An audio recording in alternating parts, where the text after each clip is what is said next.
While the living stay silent, the dead would die again for a chance to talk.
Rain or shine, I hated winter when I was a youngin'.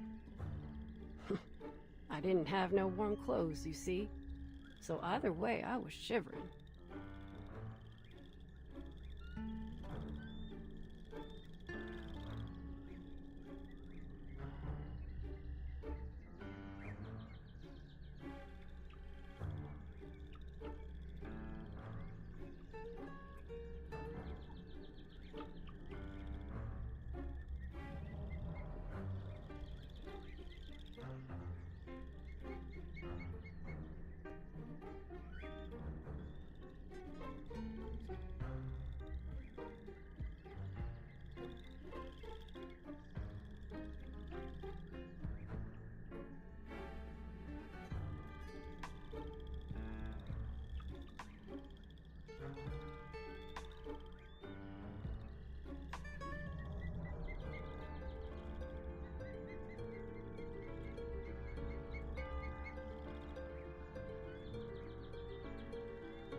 While the living stay silent, the dead would die again for a chance to talk.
Hey, hey, how's it going?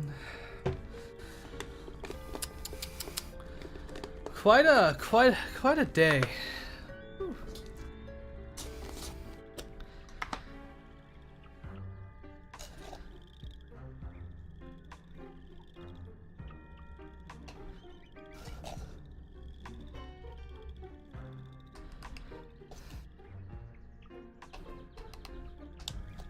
Making my drink. I made a special drink today. Very special.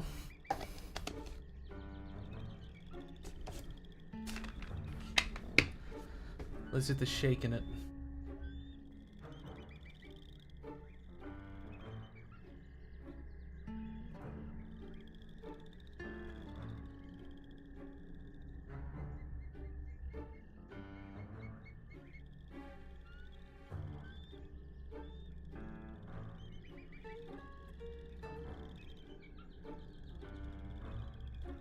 How are you?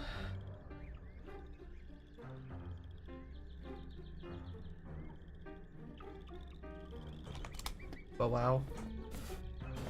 Ay. Ay.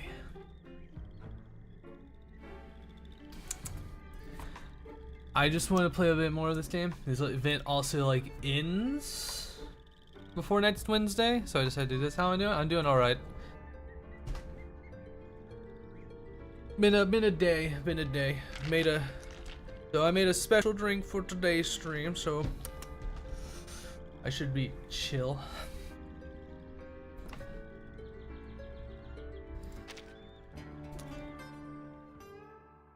It's a rerun. If this wasn't voice acted, I probably would have skipped it, but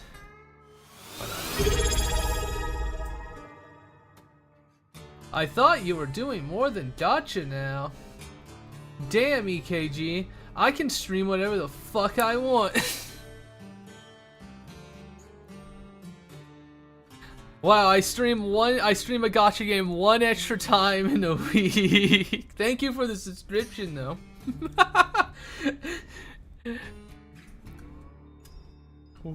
I know you're about to punish me with exercises, so I'm just throwing hands now. My drink is my usual drink, but it includes a special thing to help out.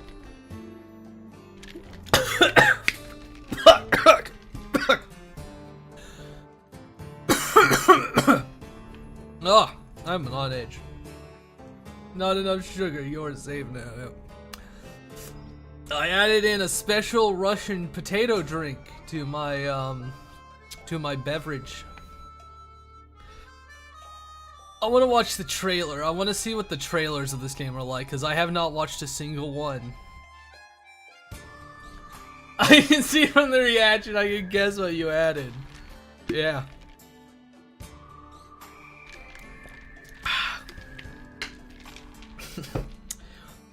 I added more than I intended to that. Woo. I want to watch the trailer.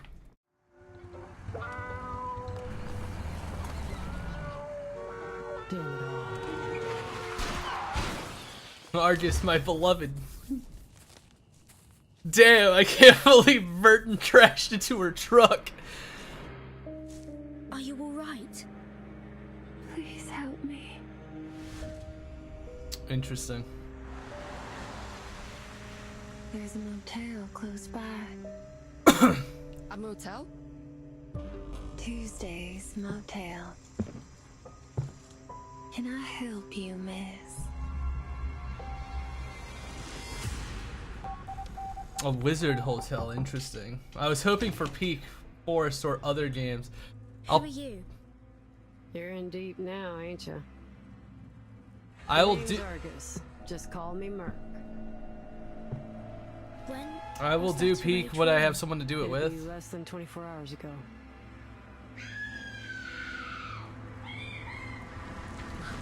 I didn't do this.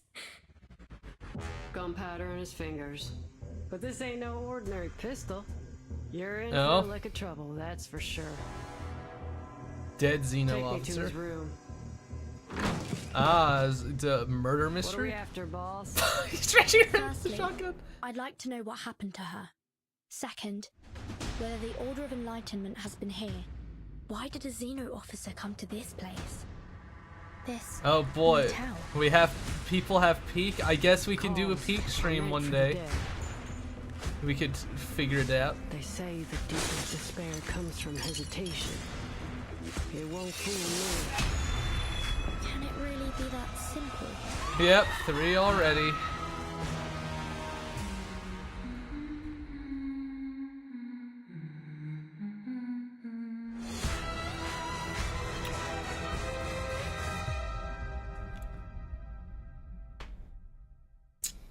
Nifty. We have 2 of those characters at least. I don't know if the other one's playable, but we do have those 2. So 5 notes from now when you're sick of. Yes, yeah. 5 months from now when I'm sick of you nagging us. Trail of footprints. Where they lead, no one knows.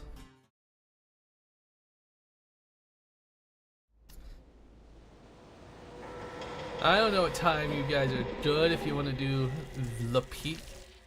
Ah! We'll figure something out. Hi Mitzi. Jumps! Yay! See? Friends. We're gonna enjoy this funny desert story. I just thought flashback to like the fucking Arknight's desert artwork. I'm just like, I saw it so much. I spent so much time in that shitty desert. Fucking Sarky is. I'm free all day today and Sunday. We could do it on Sunday. EKG, do you want to do it on Sunday?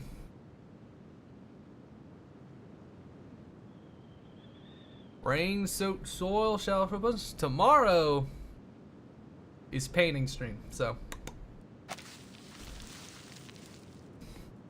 Argus. A mercenary in a wide brimmed hat kneels on one knee. Her left eye glowing brightly. 10.6 inches long. Is Arknights good? I keep hearing about it. Arknights is good. It's just really long.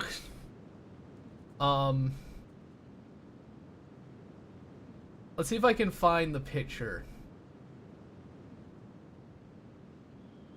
No. Ah, damn it, I replaced the picture I used to have of the draft. I accidentally replaced it with an Otis picture. Luckily, I have it renamed. Arknights is fun. However, it's very long. Bit hard to see. This is word count by fucking chapter and event.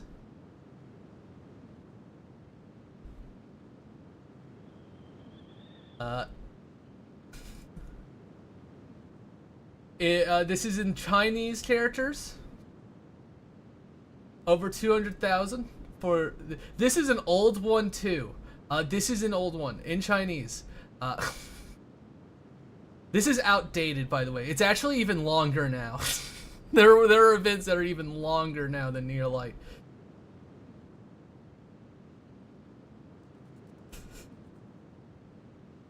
I like Art Nights. Yeah. But there's a reason they also call it Novel Nights.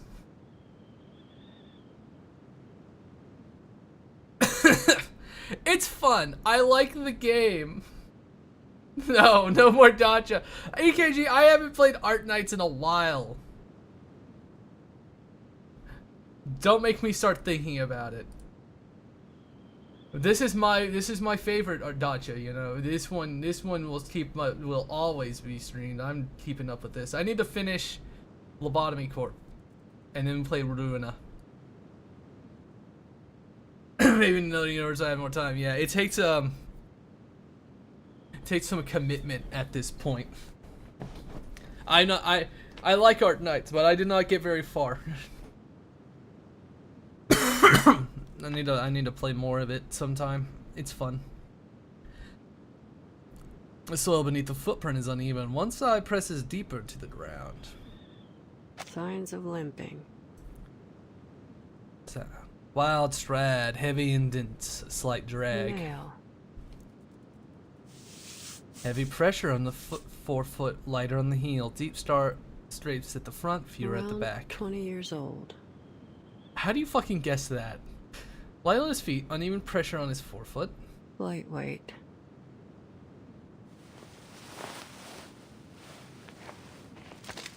She scratches her scalp with the barrel of her shotgun. That's not safe. The further she goes, the more irregular the footprints become, and the more clues emerge. More sets of footprints here. There's a rustling in the grass nearby, along with the faint sound of conversation. Oh, are you sure this is where the materials for the revered one are? The revered one. There isn't even a single trace of human activity here, let alone a market. I guess the only possible explanation is we're here for these plants, right? Here for the plants? Of course not, you idiot. They have That's eyes. too bad. I'm great at harvesting plants.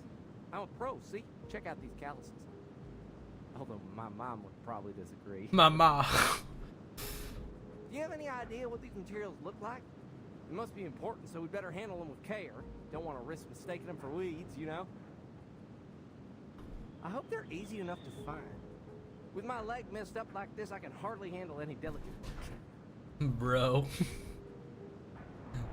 Nice expedition, man. That's him. The one with the limp. We gotta shoot him.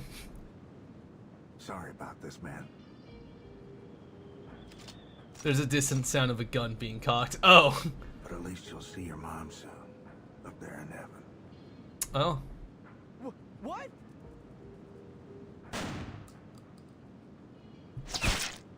The mercenary decides to pull the trigger of her shotgun. The bullet grazes the assailant's cheek. It grazes the fucking cheek. Who's there? Damn. Alright. Yeah. Get out of here. We have a team. We're playing with the story relevant team as much as I have it. So Barbara.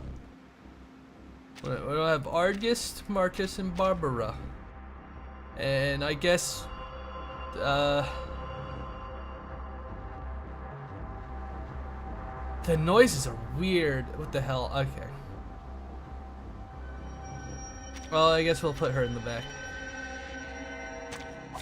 Come along, Barbara. We need the job done. What in the fuck? Old people! Oh, you know what's gotta be done now. Trail's still warm. Do you smoke?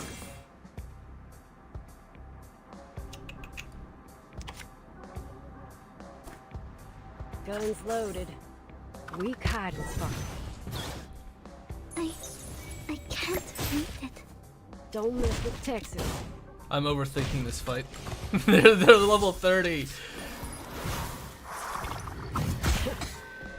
They don't stand a chance. Trail's still warm. Or Ooh. I have Tuesday in the main. She's silly. The only one I'm missing is Argus, I see. Gracie, wait. Was I helpful, timekeeper? Yes, Marcus. Very helpful. Hey, Red. What are you waiting for? Get your ass out of here.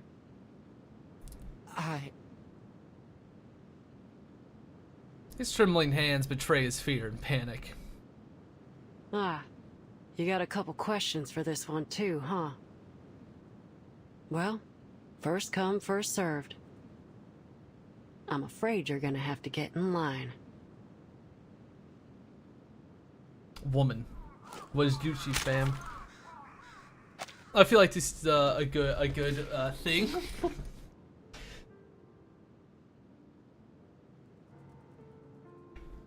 Cause that gal girl doesn't run. She's mine. It's Argus. 1, 2, 3,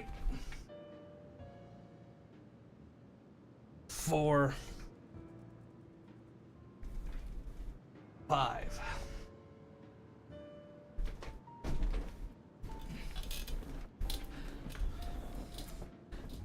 You know, she's mine. Red, you didn't even know who she is, and you've played this game longer than me. Fuck off. I've been using her in every stream, so, you're too slow. Alright, here's how we're gonna do My this. mommy. I asked. Kinda stalk, You not gonna answer. lie. If you lie, I'll blow your jaw off. Red, you fucking rat. Please, please do reverse 1999. Increase it on the wheel. Please, streamer.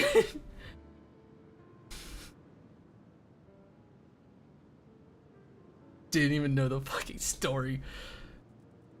I ask you answer. If you lie, blow your Have jaw you off. ever met a girl named Kayla? Okay, I don't regret that because Kayla? now I know the plot. Let's try that again. A girl about 5'3", chestnut hair, emerald green eyes, speaks like a Texan. Have you seen her? Yes or no? Something about a squid, I think. Oh my god. No? Shakes his head in terror. She smirks. Then why is her hair clip in your pocket? She presses down harder, jamming the shotgun into his throat. I remember. There's a girl, 5'3", chestnut hair. She's always carrying a basket. Her name's Kayla, too. But her eyes ain't emerald green. They're... The man's mouth opens helplessly as he desperately tries to remember the color of the girl's eyes. It's on the tip of his tongue, but he can't seem to spit it out, the crucial detail he should remember but he has now forgotten. Tell me how you got this hair clip. The more detailed, the better. We just bumped into each other by chance. She dropped it on the road, and I thought my daughter would like it, so I... Relieved to have moved on from the color, the man blabbers on obediently. Her finger tightens on the trigger. I'll give you one last chance. Where did you meet?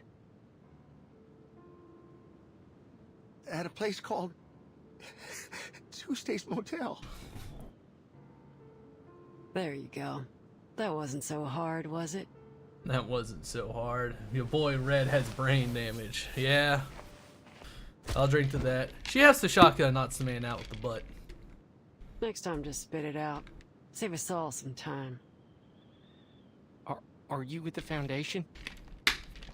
The Foundation? Yeah. They hate the Foundation, you see. But you saved me. I need some help. My mom... The mercenary cuts him off harshly. I ain't never heard of no Foundation. And I don't No? give a you-know-what about Rumia. what's going on between you and them. Rumio, thank you for Got the my own raid. matters to deal with. How are you? Were you also playing Reverse 1999? Let's give you a shout out. How are you? We just started the story stuff.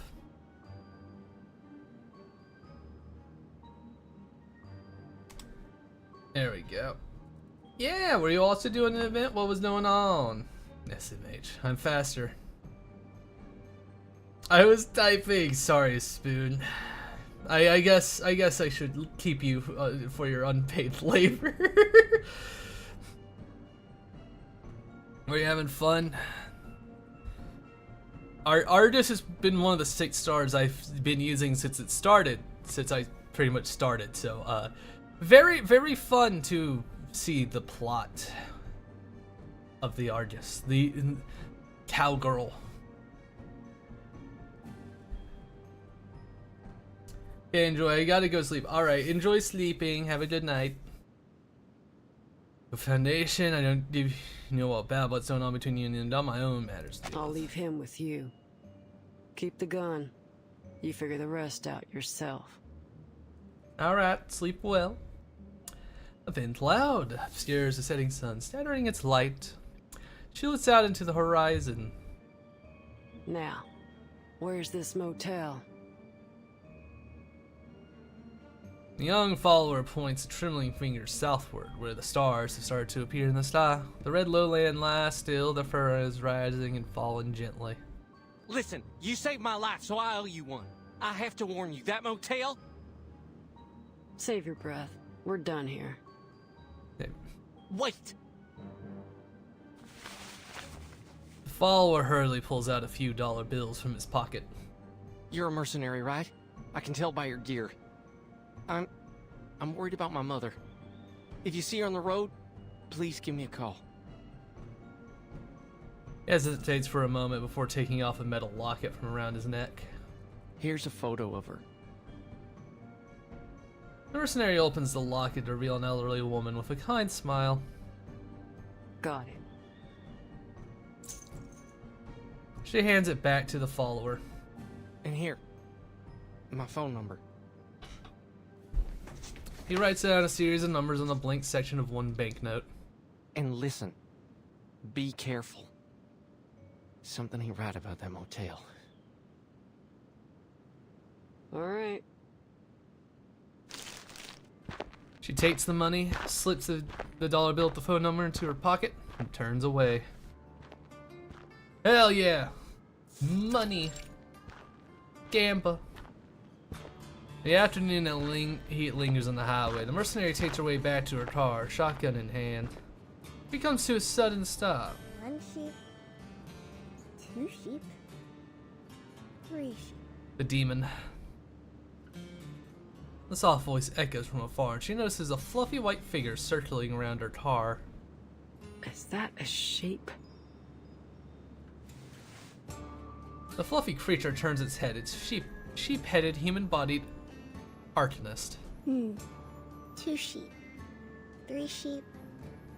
Funny how we hit the hay every night, just like kids hit the books every day. I'm Barbara. Nice to meet you.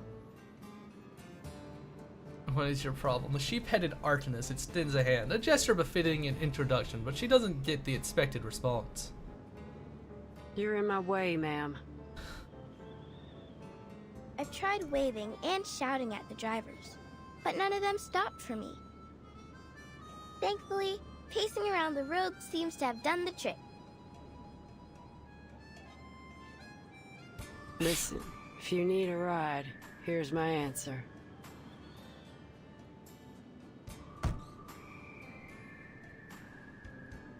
She gets in, closes the door, and looks at the hitchhiker through the open window. No. No. My driver left me here, probably because of that scraping sound on the car roof. That scared him half to death.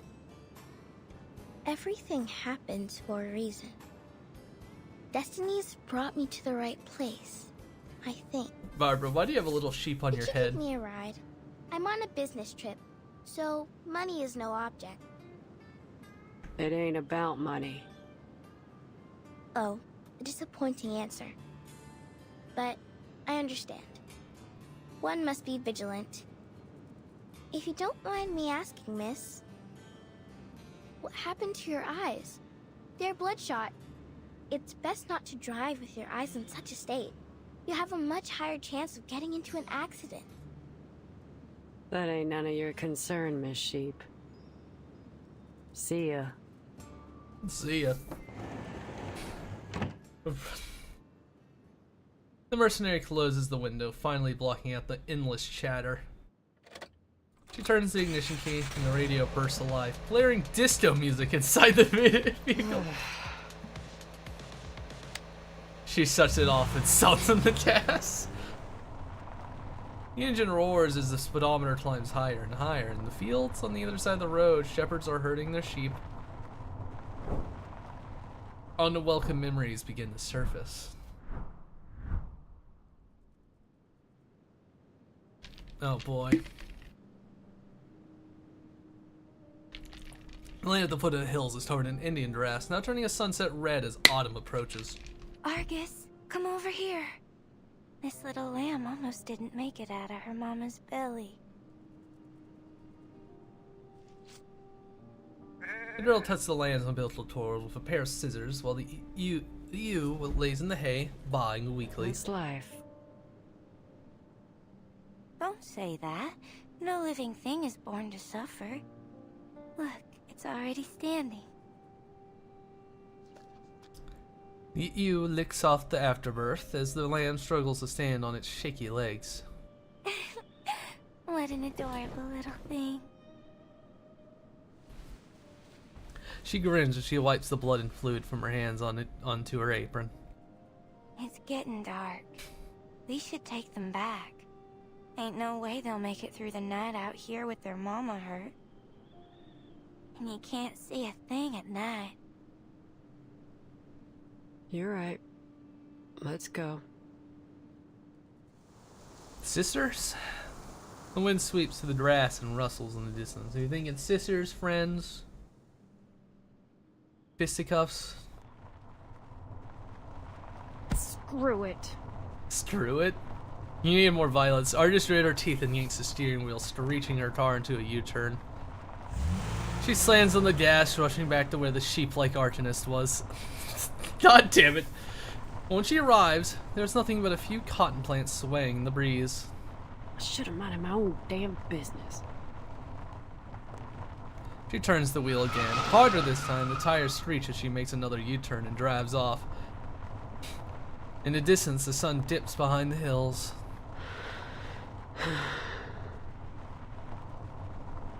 Her vision is fading. She switches on the headlights. As expected, the light is too dim to make up for her night blindness. She can hardly see a thing. A hard brake. Unfortunately, it's too late to stop the crash. To be continued. Argist, you're supposed to be better than this.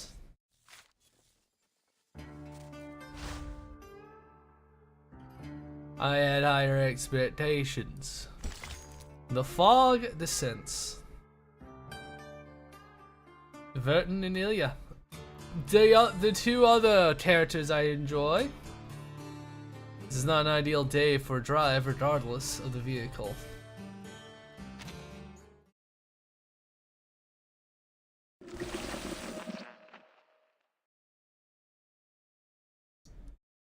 Part 2, Fog Defense.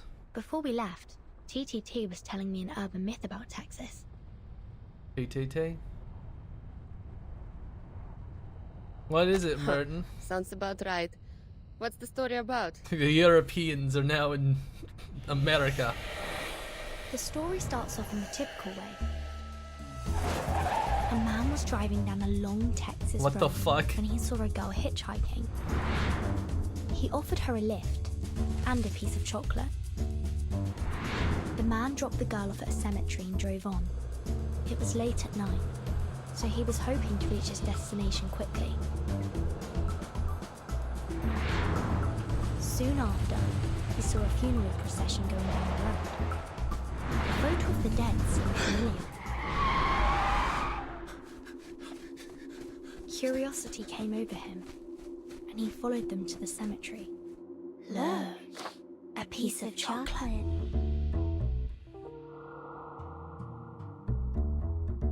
Oh.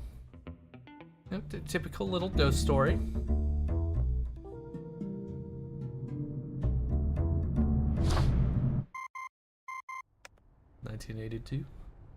A sudden beeping interrupts her story. That's what their communicators look Give like? me a moment. Fucking I Commodore have to take 64 this. looking ass. It's from the Foundation.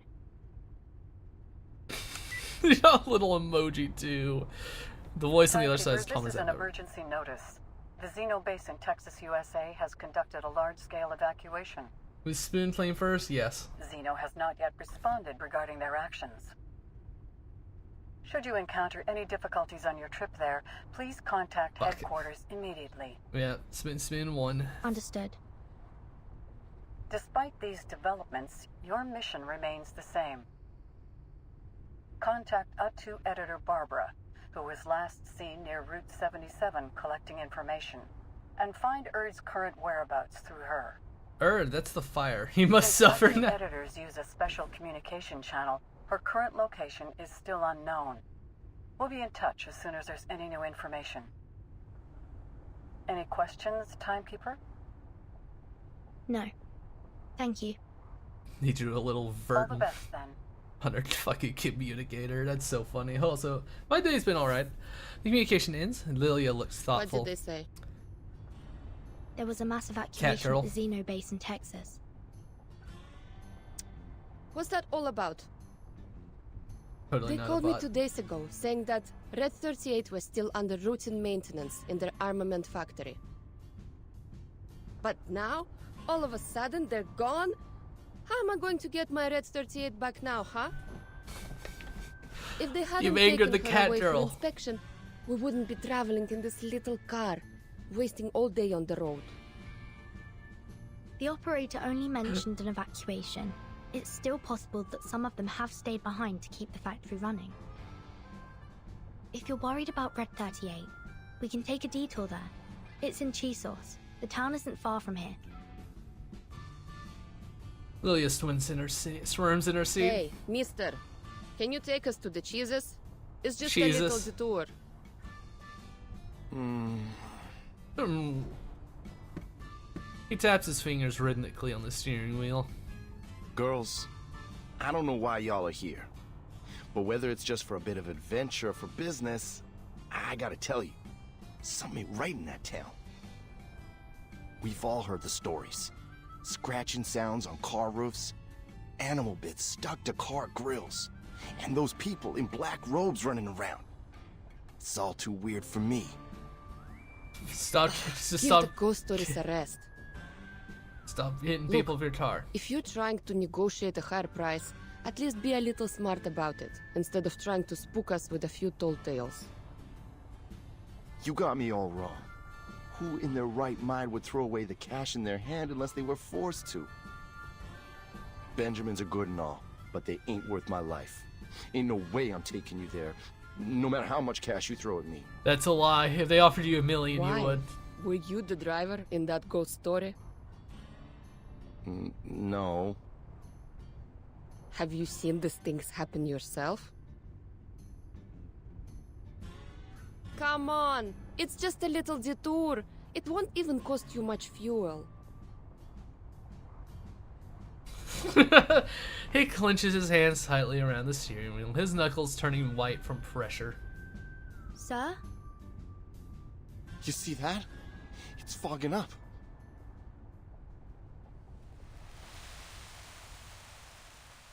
Stored Route 77. Thick milky fog envelops the car. The driver pulls over. Ain't no way this fog is natural. We shouldn't go any further. I'm stopping right here. Ugh, fine. I'll drive. Swap seats with me. No! Nobody get out of the car. Why? You're gonna get jumped Are by you the beast. kidding me? You haven't heard the stories, have you? Then what in the hell are you even doing here? When the fog rolls in on Route 77, you should always stay in the car. All kinds of terrible things hide in the fog. Some folks say they saw giant white crocodiles. Others say they saw dead bodies hanging from trees. Ain't nobody leaving this car. Not until the fog's gone. Not until the fog is gone.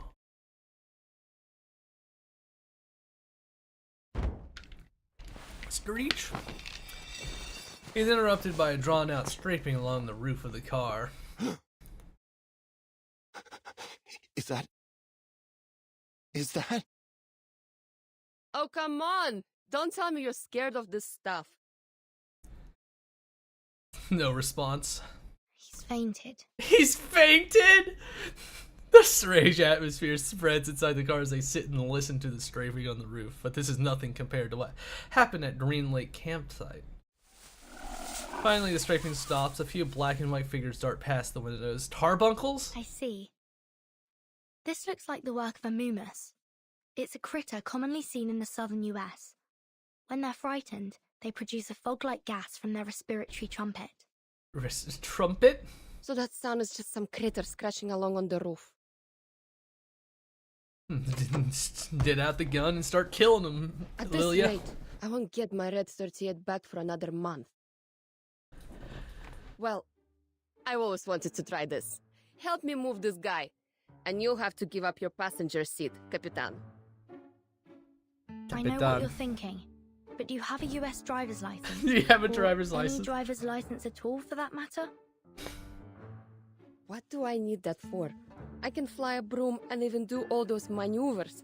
That takes more skill than driving a car. No, it's don't a you different. think? The skills are different, Lilia. No. Compared to flying, driving a car is child's play. Just look at the number of drivers compared to pilots in the world. Yeah, because more people need to drive. Lilia! No wonder they Now, fucking crash. Where do we start? Truck driver tour, true. This doesn't look like the interiors of an SU-8101, a minor issue. She thinks back to her training. Start both engines. Keep the tachometer at 70%. There's no tachometer. Here's the nose wheel steering, the position indicator for the joystick, the throttle lever. Ah, and these are for the flaps. It's hard to have flaps. Those are the windshield no, wipers. That's not right. We're in a car, not a flying machine. I don't know how to drive, Lilia. Burton's too British. He's never had a car. The rear seat passenger quietly fastens her Let's seatbelt. just get out, Capitan. Can't wrap my head around this hunk of metal. Good decision. Can fly a fucking If these critters are fucking responsible broom. for this fog, our solution is simple. We drive them away. Let's go. She opens the door, and the fake fog outside rushes in like a tide. Yeah, you ever watch the movie The Mist? That's what's really gonna happen to you. Because you couldn't handle driving a car.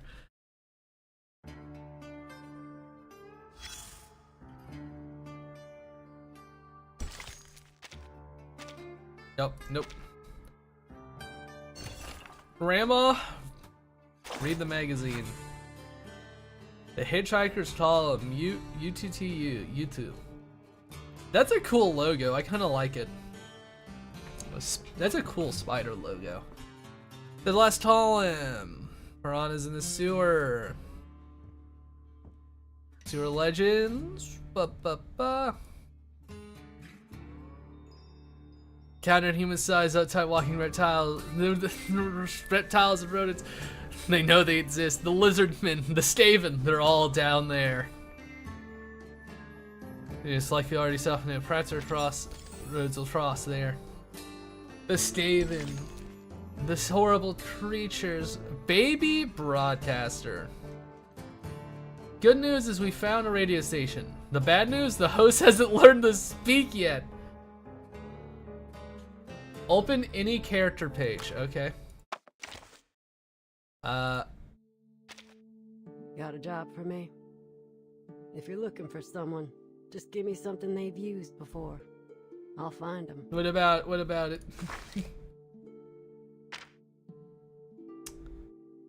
That's a very silly outfit. Certus delay.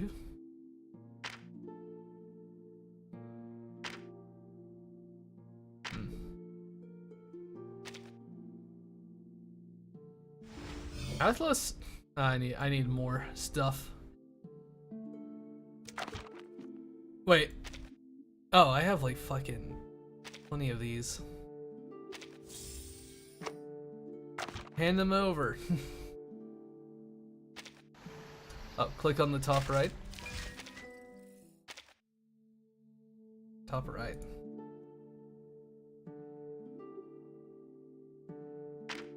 Watch Nope. your step. Books are everywhere. Got a job for me? If you're looking for someone... Sorry, in the just give me story something page. they All use. right. Story. I'll find Oh, I see it. They do the story stuff.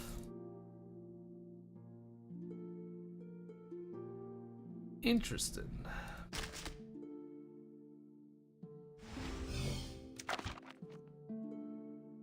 Back.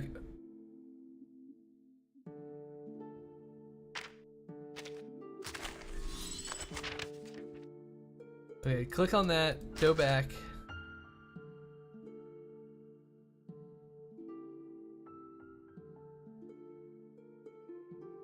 Some sort of secret. Please watch. Got a job for me? Just about clicking on the story If you're proper. looking for someone... Oh. Oh, I see. Don't see displays unlike those useless prefixes filled bottom. This one is important. Don't doubt the truth of you. We only tell truths that have a real artiness. You only need one copy after you make the.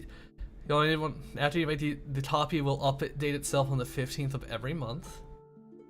Whenever the copy updates itself, please place it below the cupboard or the firewood in the fireplace, but do not leave any fire or light. Then step back to 8.85 feet and wait for 10 to 15 minutes. It's normally hear the sounds of sewing and crawling during the update. Don't be confused about interviews of artworks. Please note that anything can be an artwork. They can be alive or dead. Whoever has a story to tell can be deemed an artwork. You might smell a fine aroma from the pages while reading an interview. This is normal. 6. Do not be shocked by live photographs and do not let any of them come in contact with dark coffee or matches. Keep tea away from fire. This is Arcane magazine and definitely is not fireproof. Although it's not fireproof, UTT is waterproof, but please do not soak in water for long. If you do so by mistake, please prepare enough insect repellent. Don't ask for Article 7 is. Wait. Wait. Verse 8. Where's Article 8? If you see any ads about Nightmare Recycle on the attached pages, do not call the number on it or make any attempt to catch those monsters. If your children report strange goings on, so you comfort them with one extra milk candy before bedtime. Try to enjoy reading UTO. Sending the Shadow. Bell test stories were like a weaver in silence or a moth trapped in the lake. Pandora Wilson. Interesting. Interesting. DVD in 1960s for 26 years, playing in winter to some SVD in Texas. Medium shotgun. Wild hunt. How wild. Dimensions. You know, let's grab this, how much? Yeah, we brought, Ezio because... Let's run it twice, and I want to see if that is enough to just let me insight up Argus. Nothing unexpected. Am I okay that I sinned with Because my I blood? have everything, might as well. Addio, straniero. You see it coming. Under levels of Ezio, fucking slaughtering them. The law is above all else. Non voltarti indietro. It's fine. Liberato dalla paura. You see it coming. Non voltarti The indietro. law Well, that's funny. That's an interesting little Addio, straniero. secret. That sort of reminded me of like those That went smooth. Oh, that's when Ezio's fucking thing triggered, his fucking ult. They don't even play it because it's so fucking weird. Damn it! I needed one more. Okay, I guess it's come on. I probably just need to run it one more time.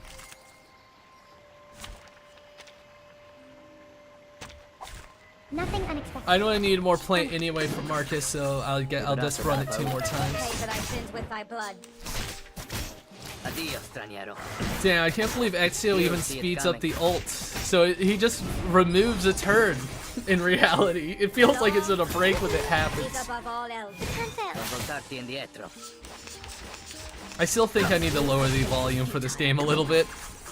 Liberate It's a la little... potenza. You see it coming. How do you say? Extra? Addio, straniero. Yeah, look, its alt is ready. Using truth. But because it happens automatically, it just skips it. Insight. By the way, if you ever want to do more events, you can listen to my going to Story An aspen Reflections. tree Ah! struck by lightning in a storm will one day be riddled with woodworm. Then Yep. Good artist. I know from like playing that other mode, like her fucking thing is that she just gets a free fucking attack. Oh boy. I'm too poor to afford actual levels ups. my index and middle fingers are crooked Oh. because the doctor set them poorly. Some kid thought he could escape by breaking them. Guess he didn't realize I could still pull the trigger with my ring finger, huh? I mean, true. Doing Insight 3 is a nightmare, yeah. Like Elite, it's like going to Elite 2 and fucking Arknights, it's just like, oh boy.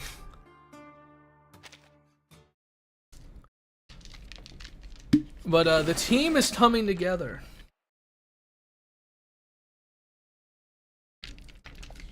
Baby broadcaster. They get out of the car and step onto the asphalt road. I forgot to lower the volume again. A barely perceptible moisture fills the air. The mist is pervasive, even filling their ears and nostrils. A faint breeze runs along their faces like a spider's web blowing in the wind. Yeah, because it's not normal fog. It's mucus produced by the beast. Some distant, unreachable place. A flash of insight. What is it, Capitan? What is it, Capitan? Someone's casting arcane skills nearby. Burton can smell them. Baby cries. The crying of a baby throbs faintly in the ears like an insect bite. Damn, you not like babies that Sounds much? like a crying baby. Better go take a look. And I'm glad Ilya wasn't like, fuck, so? Whatever, it's not our problem. Grass is rustling as if something is moving nearby. You know, a Texan soldier once told me about a notorious bandit back in his hometown many years ago. He would record the sound of a crying baby and play it outside the homes of single mothers. Then he'd wait, ready to attack them if any of them opened their door to look for the baby. Fucked Yes, up. But the actions of one man don't negate all other calls for help. Of course not. It's just a reminder to be ready for anything. We're close now. Prepare yourself. Got it. The grass sways and the faint crying stops. The fog grows thicker. Burton, over here! You don't know, rip the baby to shreds. The blob monsters are hungry. A broken flashlight lies in the ground. The damage looks recent. Not far away, they spot a foot in a black shoe and a pale ankle disappearing under purple fabric. Hello. Please help. A frail woman tightly cradles a swaddled infant, her body curled and trembling with fear. Are you alright, miss? The maid turns her head, her face is pale, as if all the blood has been drained from it. Finally. Someone. Please, help me. These critters won't let me leave. Every time I try, they knock me back. Alright, time for some My poaching. baby's starving and crying. If you hadn't come, I really don't know what I would have done. Coom? They're saying Coom? Kill them. You mean these Moomus? I've never read about them attacking anyone in any reports. In fact, they're known for being rather timid. They're Reports evil. don't necessarily capture the whole story, Capitan.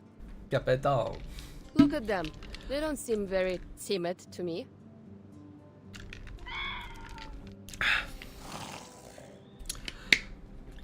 Revealing its sharp white teeth. It wants to eat the baby. Careful, They it's eat going to babies. attack.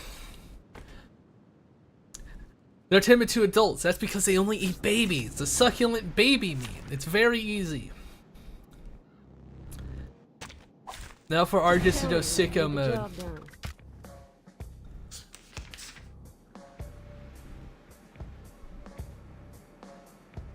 Alright. This, and this. Guns loaded. The trail was all too obvious. We're so sleepy. Don't miss the Texas. Yeah, it's like 3 Argus. Do you like free attacks? Because we have free attacks. Or run free on the meadow. Do you suppose? Great. Mistakes. Crushed. Such a fresh experience. I better record this in my journal.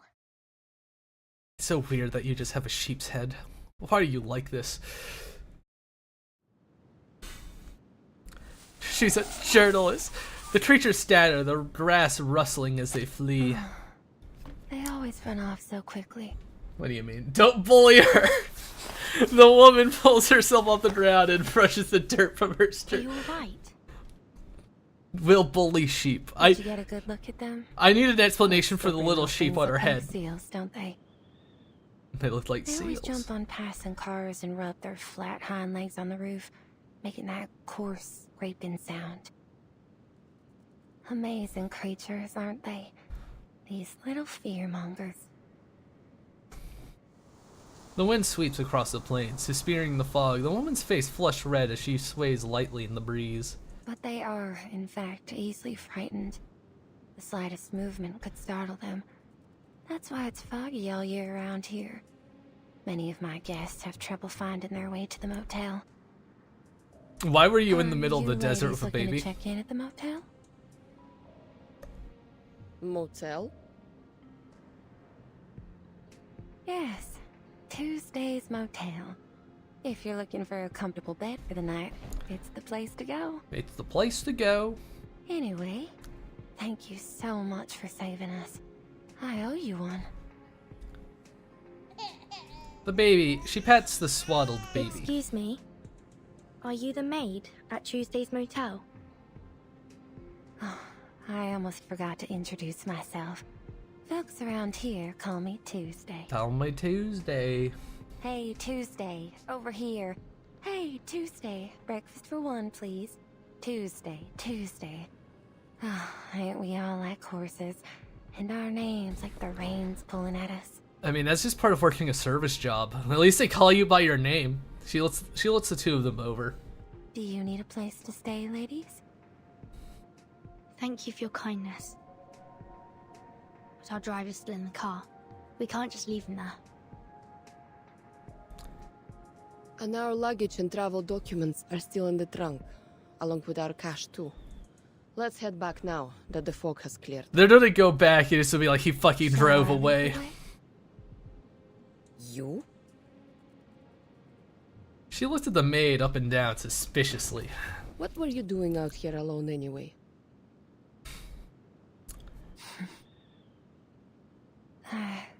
I was waiting for a guest.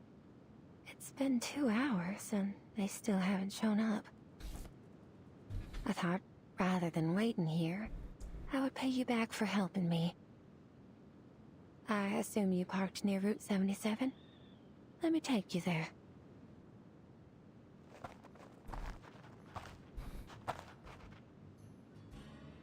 Not seeing the baby is disconcerting me. Setting sun, eliminating dogwood and taunt plants. That coward. Yeah, he left. He fucking left. I called it. The car is gone. Nothing remains but a few standard pieces of luggage. He just threw out our luggage and took off. How pathetic. I mean, at least he left your stuff out there. It's still an At least he asshole. didn't take the luggage with him. Fucking. Are you going to thumb a ride with all these bags? I'd advise against that, especially here. You've seen those movies, right? Bad things can happen on the road out here. There are a lot of smugglers around these days. There's a clear concern in her voice. Did you say your motel wasn't far from here? Yes. Come this way. There's an easy trail that won't dirty your shoes. Don't worry, it ain't far. Far enough that you felt comfortable taking a baby with you. Felt close enough. I like Argus' star. We can see that we have similar design philosophies. A weary traveler may find a comfortable place to rest here. Underneath the shade of the Nim trees, the wood perch awaits its owner, darkening in the fading sunlight. Welcome to Tuesday's Motel, ladies. Where? To be continued.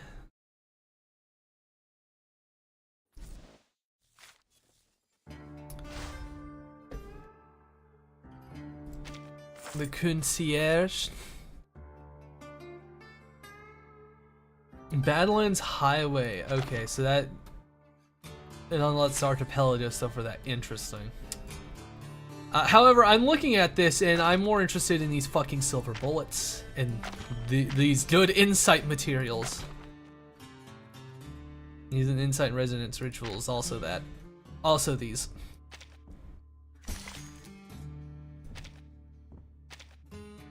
Surprise?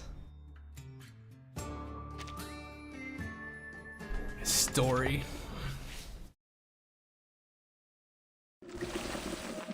Medal of Honor. They're really going with a sort of horror theme for this. You know, they sort of set that up with the trailer. The maid stands behind the front desk in the motel lobby. She's checking in her new guests. That'll be $25 altogether. Will that be on card or cash? You fucking have card? Cash, please. The maid holds up the passport, comparing the information on it. Hey, do you know if there's an armament factory in the town nearby? What? An armament factory? You just asked that? She studies Ilya's outfit and smiles as she responds. Yes, there is one. Would you like a map? She opens a drawer and pulls out a map and hands it to her. If you plan on visiting, make sure to return early. It can be a difficult walk in the dark. Ilya quickly finds the town labeled Tristos on the map. Doesn't seem far from here. It's about an hour's walk. I'd recommend leaving tomorrow morning. An hour's walk isn't late. bad. It's best not to be outside at night. You're traveling to a fucking town. Thanks, but I'm going right now. Why? She moves with swift purpose to the front door. Lilio, you're abandoning us. Nothing can go wrong as long as I have Red 38 by my side. No. You're Call blushing. me if anything happens. Like what? I can handle myself. Burton can't. Orson Wynn enters as Lily opens the door and makes her way out of the motel. Don't worry. She'll check in later. Here's your passport. Have you been working here since the opening of this place? Yes. How's business? The maid laughs softly. Not too great. It's the off-season now. You don't seem too good at small talk. Is there anything you'd like to ask? Verton. I do have one question. The introverted Verton. Have you seen a sheep-headed arcanist around? She shows the information provided by the Foundation. Oh, That's not a face you'd easily forget. And why are you looking for this Arcanist? Please elaborate.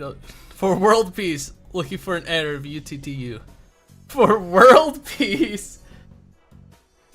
Introvertin. Oh god. It got me to laugh. It's horrible, but oh, little Burton head fact. I think world peace is the joke. I'm looking for an editor. Two. I think I've heard of that before. That's a magazine specially made for Arcanists, right?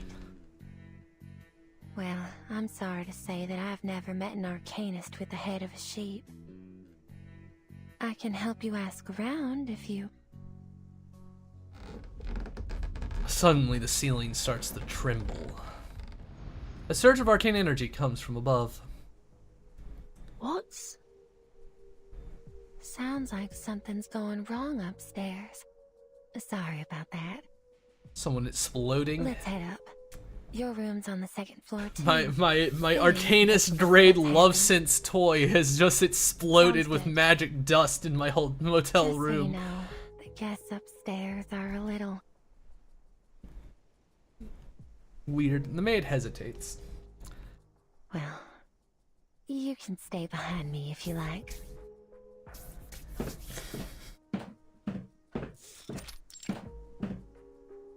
How about it? A voice echoes from down the hall. It's just a simple room swap. I'm sure it won't be no trouble at all for a generous lady such as yourself. That's the guest staying in room 210. She arrived here the night before yesterday. She was knows. injured when she came in. Seems it didn't take her long to recover. Yeah, but we're fucking car crash. But I don't quite understand why she insists on swapping rooms with the other guests. If she does the same to you, please call the front desk. I'll do my best to help. Why didn't you offer her your help? She needs it more than I do. Oh, things don't work like that here, miss. Oh. Everyone has their own secrets. With the variety of guests we get, it's best to keep your mouth shut, or else somebody will shut it for you. Although there are fewer bounty hunters around these days, my advice is to stay quiet if you don't want any trouble. Especially if you're dealing with an armed mercenary. You know how things like that play out down here in Texas, don't you? Understood. The voices down the hall continues. Or do you have something else in mind? Is your room bigger and better than this one?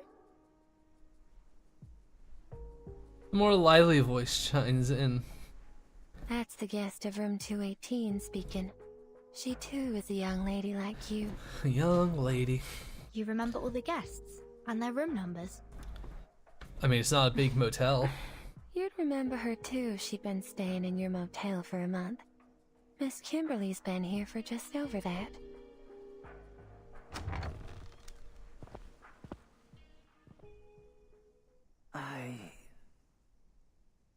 You don't look good, man.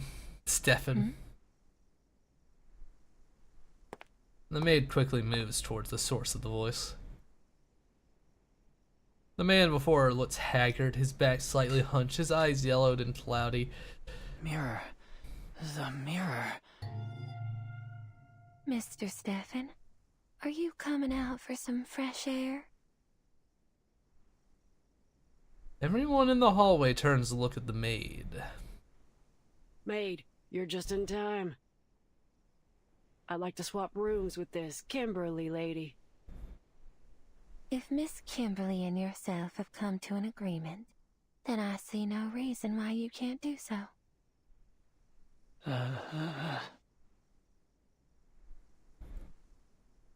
Man's been hitting the tumbleweed a bit too hard. Stressed. He's like speaking for the first time in his life. Timekeeper? Have we met? Oh god, his eyes looked up. The response seems to trigger something. His expression twists. Vertin. That's me. Do I know you, sir? He looks mad. I saw you in the newspaper. The newspaper, that vacuum bomb. Did you see the explosion? You must have, because you made it happen. You dropped the bomb, you murderers. Is this a fucking reference to another Have event? any of you been brought to justice? No, not a single one.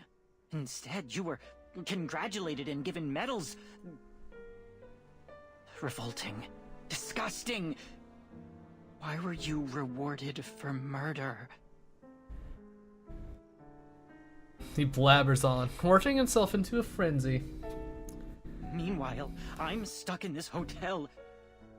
Lord, is this what my life has come to? Why are you stuck in a motel? It's not a hotel, it's not that nice.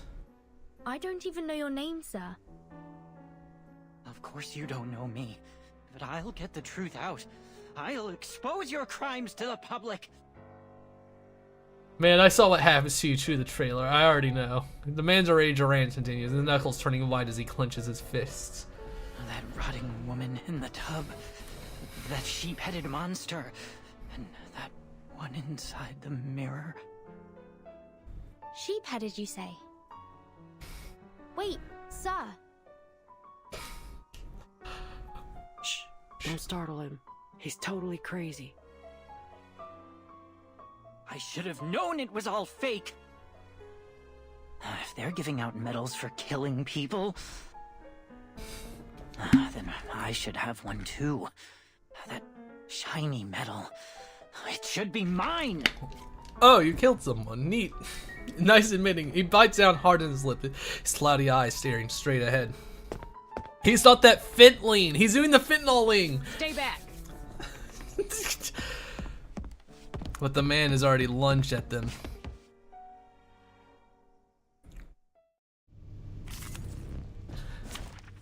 Alright. Recommended star? We don't need it. My interviews don't. We're gonna. Yeah. I'm not sure if I can win the fight. Drunk? Fucking amazing.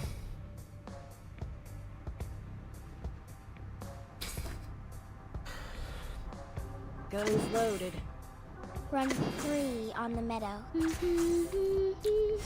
Weak hiding spot. Open your heart and embrace your dreams.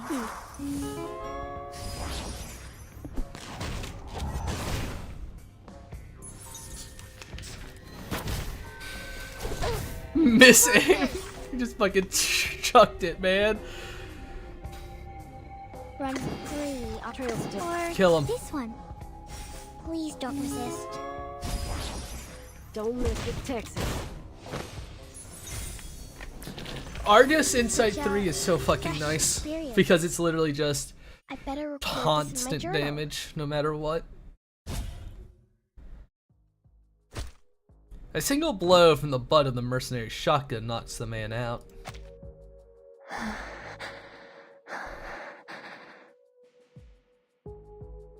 The maid breathes heavily, her face slightly flushed. I'm ever so sorry about all this, Miss Vertin. We had to kill him. You've only just arrived, and you've had to deal with so much trouble already. Oh, it's no trouble. Let me stay in the room for fact- free. I'm glad that we came here. Damn it, Burton. That man said he'd seen a sheep-headed monster. Oh, that. He's quite delusional.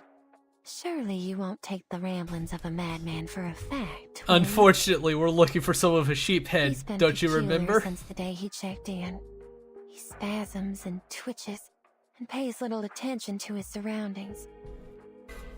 It's best not to have a My face-to-face cellular device. conversation with him. Who knows what he'll do next?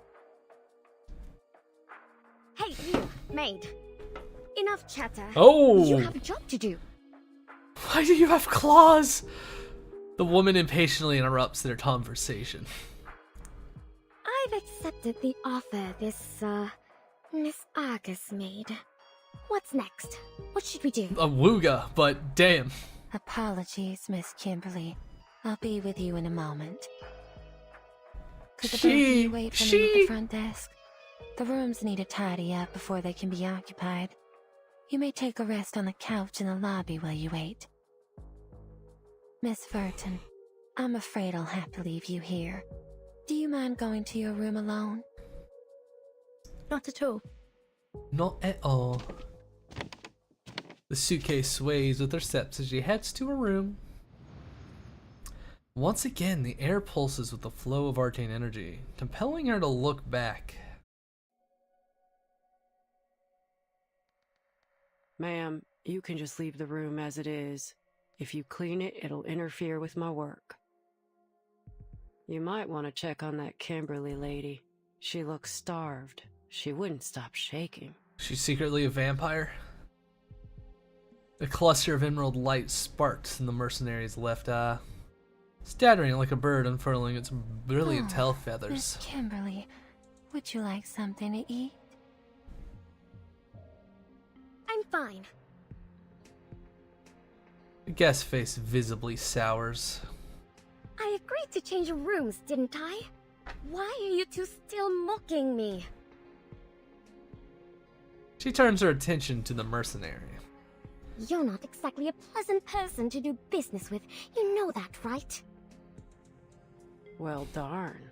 What got you so riled up? Argus wants to look at the good steak. It's too late now. A deal's a deal.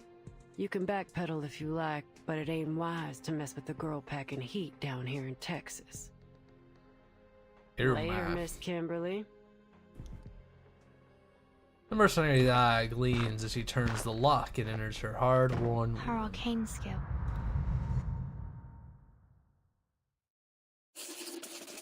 To be continued.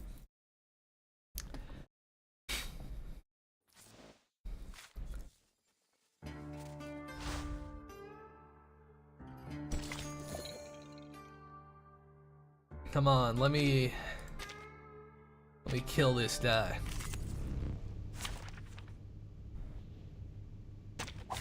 My interviews don't involve combat. I'm not sure if I can win the fight.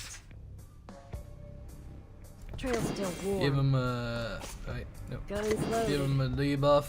Give him a debuff. Run Give us a free buff. on the meadow. Weak hiding spot. You're so sweet. Please don't get hurt. He's scared now.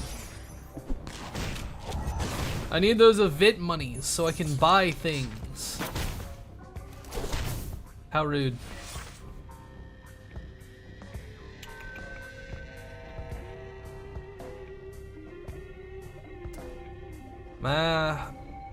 Trail's still Oh guns my. loaded.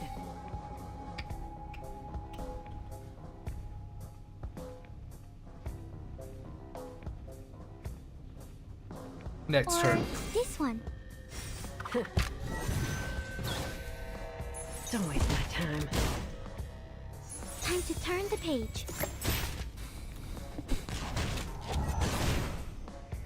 He ain't winning the next turn. You call that an ultimate attack? Oh, you done fucked up. Doing this? Trail's still warm. This book? Take him out. Fucking deleted. Racing complete. Unlocked arduous mode for this Helpful stage. timekeeper? Yes, you are very helpful, Marcus.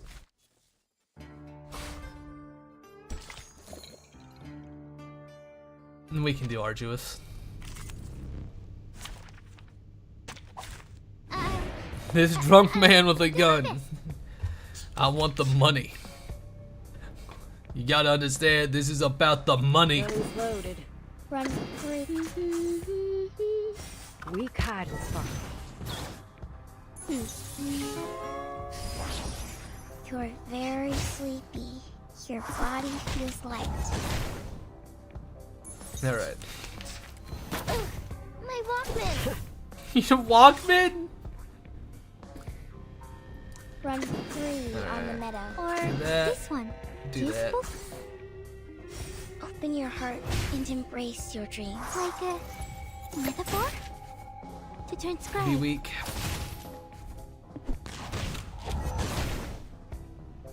Ah, so close. Wow, nice. Anyway.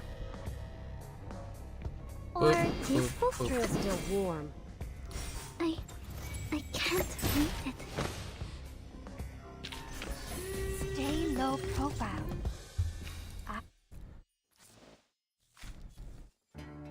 Thank you for all the lovely points.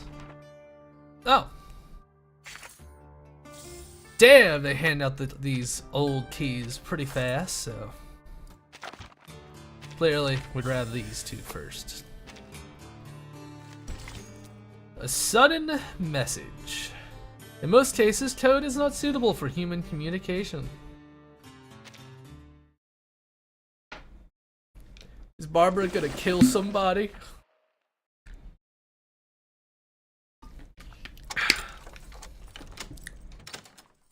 Commit great violence?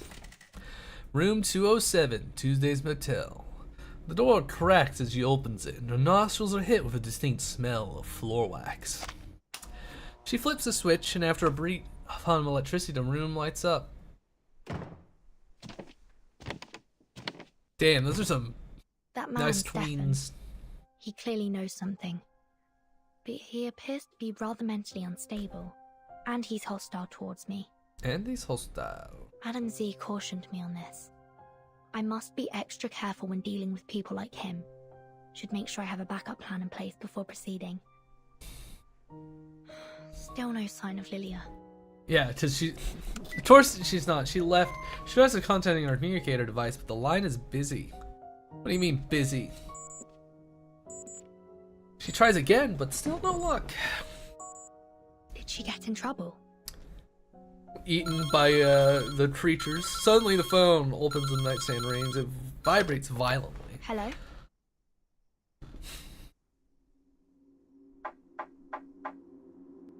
Hello? A series of strange tapping sounds comes from the other end of the line. Is that Miss Tuesday? Tap. Is this Morse code?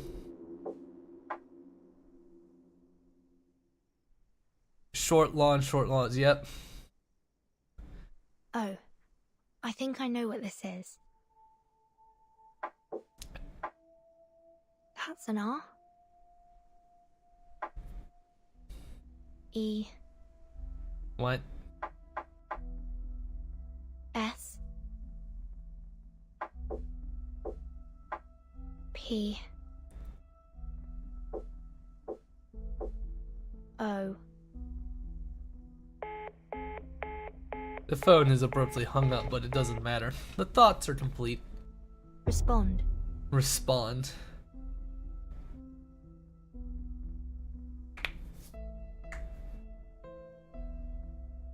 A message conveyed through Morse code. A means of communication that sacrifices efficiency for safety. It's commonly used in intelligence, but rarely for anything else. Why would there be such a message in a motel? Ring, ring, ring. The telephone rings again. She picks it up without hesitation. Hello? Is this Miss Burton? Miss Tuesday? Yes. I have an announcement for you. I have an announcement. There's Lily a has been circus killed. outage going on in the area. Some critters nibbled through the cables of a nearby signal tower. But all our internal phone lines are still running well. I see. It's Your just wizard because phone we doesn't have to work. share the signal tower with that armament factory. I apologize for any inconvenience this may cause. I'll bring you dinner up later. It's on the house. It's the least you can do. Asked about the strange phone call. There's something I want to ask you. I received a phone call earlier. Oh, Miss Kimberly was also prank called not long ago.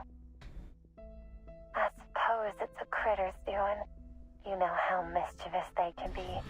And since they have decent smarts, they can play some pretty nasty tricks. How are they calling me on the phone? In theory, a group of monkeys could write Shakespeare's complete works with a typewriter given enough time, but would this happen in reality? I don't think that's what made the phone call. Verton. This is what I understand to be the truth. This is what I Is there understand to be anything the else I truth. can help you with? I'm good for now. Thank you. She hangs up. She feels a light touch on her neck, like a feather brushing against her skin. She reflectively touches her neck. It's a spider's web. She follows it up to the corner of the ceiling. Spiders? Let me add some more water to my drink. The spider falls in the town, and while it moves its slender legs, moving from one shadowy spot to another. Is Kimberly a spider lady? I should move sparks at night in the air. That would be hot. Then in the glow of an arcane still, she sees everything clearly. Is that an arcane array? Critters doing prank calls? Yeah, it's just like... I've seen Sure, it somewhere before. they did a prank call and had Morse code. The surface of the bedside cabinet has a rough engravings on it. She traces the markings with her fingers, trying to discern their texture and direction. The array burns her fingertips, and in that momentary pain, the memories are awakened. Yes, I've definitely seen this before. When I was in school. When I was in school? Yeah, you had such a grand time in fucking school, Verton. You troublemaker. Oh. This We're is getting an a flashback. extremely dangerous array, one that you are prohibited from using. It can go easily beyond the caster's control. We study Arcanum and tame it for our use. For our But once its power surpasses our limits, it is highly likely that it will lead to our own destruction. I need you all to remember that. It'll be in your next exam. What is the array? The students put their heads down, and the sound of scribbling fills the classroom. Verton, are you listening? The instructor just said it'd be in the next exam. If you like, you can check my notes. Sanadu, you're just too nice for your own good. The top student nervously clutches her notebook in her hands. Oh, thank you. My mind was somewhere else. Why have they Little made it a key Verton. point of the exam if we can't even use it?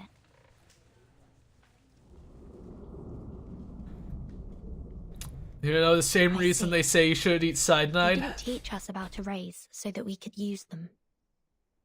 So you They can wanted us recognize to be them. able to identify them so that we could avoid danger. Yeah.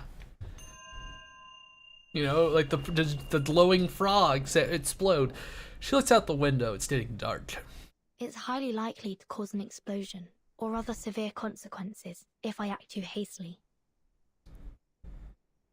The array glows faintly. Lilia still hasn't come back. I must find someone else to help. What qualities should an ally have? Decisiveness, efficiency, some means of offense or self-defense. A sudden knock on the door interrupts her thoughts. She opens it to a familiar face. Tuesday, what'd you bring for dinner? Hey. Oh, we met Argus. back in the hallway, remember? Are you about to solicit Now me? it's your turn. What exactly do you want from me, miss? The mercenary raises an eyebrow. Well, it's simple. The person I'm looking for is right here in this motel, and I'm scouring every corner of it to find her.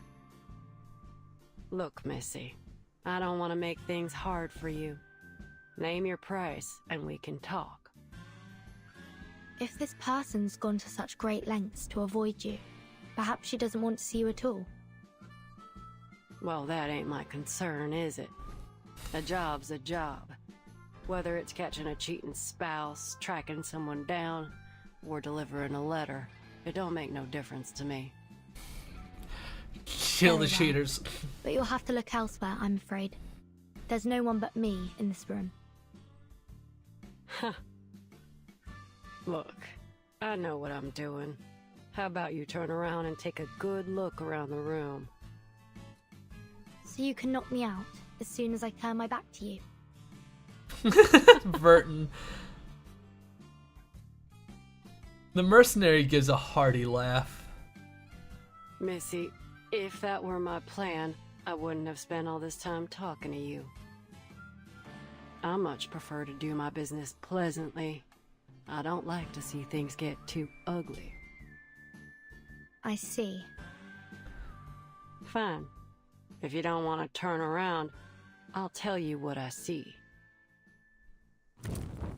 The mercenary squints, the same emerald light shining in her eyes. You've burned your finger there. You should be more careful. This is... Don't look like a fire burn to me. What was it? Some arcane energy? Looks like this room has a couple secrets, too. The mercenary shifts her gaze to the room further away. So you touched an arcane array, and its power burned you. How's that for a guess? Pretty close, huh? She examines the mercenary's burning emerald eye. This is my arcane skill. It allows me to see the traces that people leave behind. That's how I get these jobs, you see. Ain't nothing happening that don't leave a trace. If there ain't no trace, then it never happened. I came to your room to look for evidence, not a person. I see. You want to know whether the person you're tracking has been here, right? Yes, Verdon. Now we're talking. Before I let you investigate the room, I have one more question. You take jobs from people nearby, don't you? Of course. It's obvious, ain't it? Texan.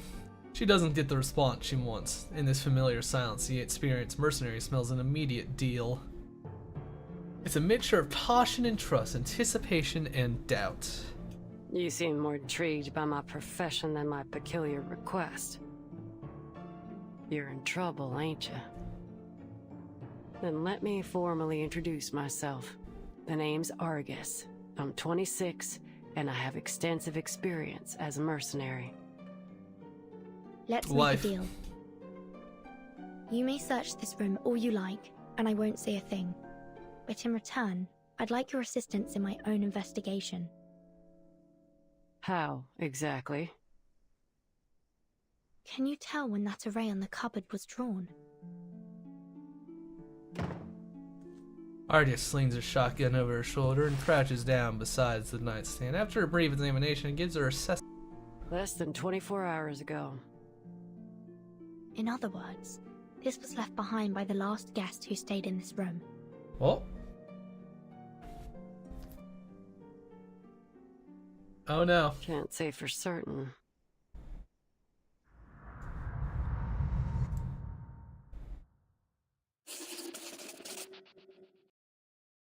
Oh. Stuff's going on with the internet. Errors. Don't die on me. That would not look good.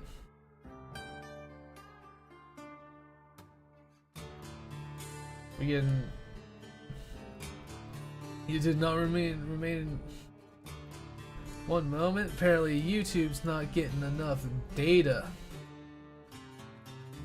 Why are you like this, YouTube? What's wrong? Is my internet dying? No, I still have internet. I think it's just YouTube throwing a hissy fit.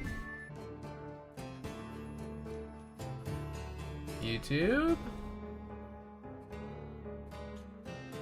Okay, there we go. Just a little blip, it's fine now.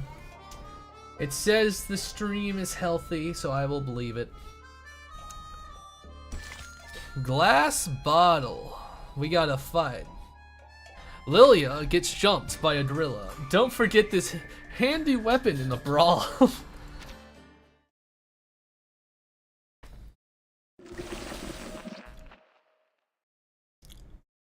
Glass bottles.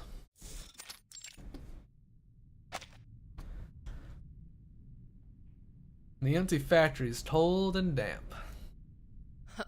Let's see what you've got in there for me. Hand over the goods. Where's my bike? She wanders the factory, eventually spotting a large crate covered in postage stamps in the receiving room. The crate is nailed tightly shut. She's twins, having only the moonlight to help her read the words on the box. Red 38, Lilia. Hey, buddy! She squats down and inspects the crate. After tapping it a few times, she frowns. They just left her in a wooden box. What kind of safekeeping is this? Anyway, I don't have much time. I'll settle that with them later. She grabs the crate and tries to lift it. It doesn't budge. It's bound by Arcanum. Alright, at least they bothered to put a gravity ritual on it.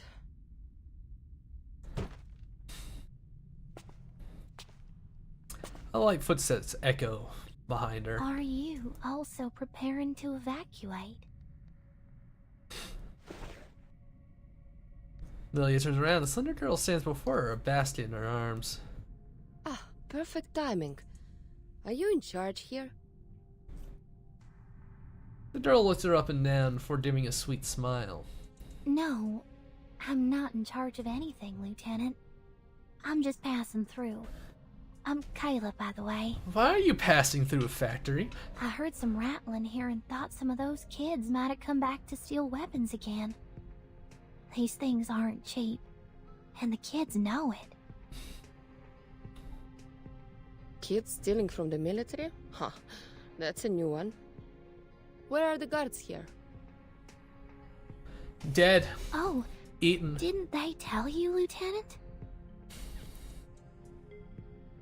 The girl sounds surprised. The army stationed here started evacuating a month ago. There aren't many of them around these days. Why? Evacuating. The Foundation's report was correct. Lilia senses immediate danger, impending danger. Then where can I find the soldiers that are still here? You're new in town, right? Did you see a bar on your way here? That's where the Xeno soldiers spend their nights drinking. You might want to check there first. That's probably where you'll find him. Him? What does he look like? Like every other Xeno soldier. Ugh. They all look the same to me. You'll know him when you see him. She pauses, looking the pilot up and down. But I have to tell you, the bar doesn't like outsiders.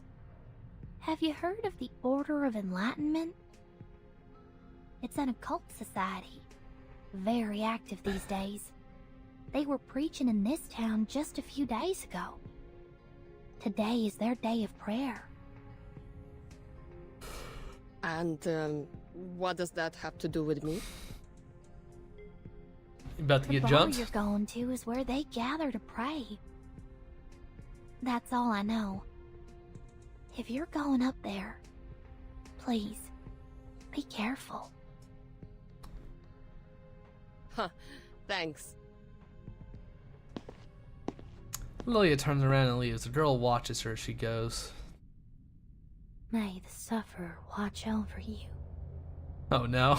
Great sufferer, by your decree, the glory of former days shall grace our present path. I wasn't prepared for her to be Miss Cultist. Alright. She whispers a prayer, and as she clasps her hands together, the black facets of her ring shimmer. Oh boy! A cult. Who doesn't love a nice cult? They're hanging out in their wizard robes. Decree, the glory of former days shall grace our present path. We dedicate our souls and minds to you.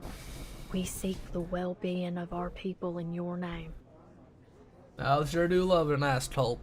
Solemn atmosphere fills the bar, and a small group is gathered under the dim light, some in black robes, other in everyday clothes. They lean on each other like brothers and sisters.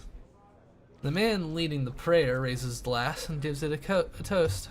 May the sufferer watch over you. Under the grace, may our cups overflow. He's just in it for the drink. He's just in it for the money. The door, the bar door flings open. Huh? Odd time for a stranger to come. The young pilot looks around. No crashing the party, am I? She heads straight to the bar where the shelves litter with various bottles. Napa Valley, Californian Red, Kentucky whiskey. Ha, there's a lot of good stuff here. 1 vodka, straight. The best you got. Lily's grand cult It infiltration. ain't business hours, lady. Click. She knows that sound. Someone's talking a gun just inches away from her. Hey, all I did was ask for a drink. Is this how you treat your customers? As I said, we ain't serving you. We don't serve your kind around here. Why? Don't you have vodka? Fine, I can settle for whiskey. Have to learn to take what we can get, eh? You ain't getting that either. Seriously? You don't have any whiskey? She glances at the whiskey bottles lining the shelves. I'm starting to understand why Zeno evacuated. What's the point of living in a town where there's no real liquor? Especially for those drunkards. What's a Xeno lieutenant doing here anyway? No alcohol fuel in that warehouse of yours? The patrons laugh. Huh. You sure have some interesting drinking habits down here. But I'm curious, what did the Sufferer promise you to make you all change your faith? I mean, that's quite an achievement, especially here in Texas. She turns, narrowly avoiding a bullet. It whizzed past her hair. Oh, so we're doing this now? Are we?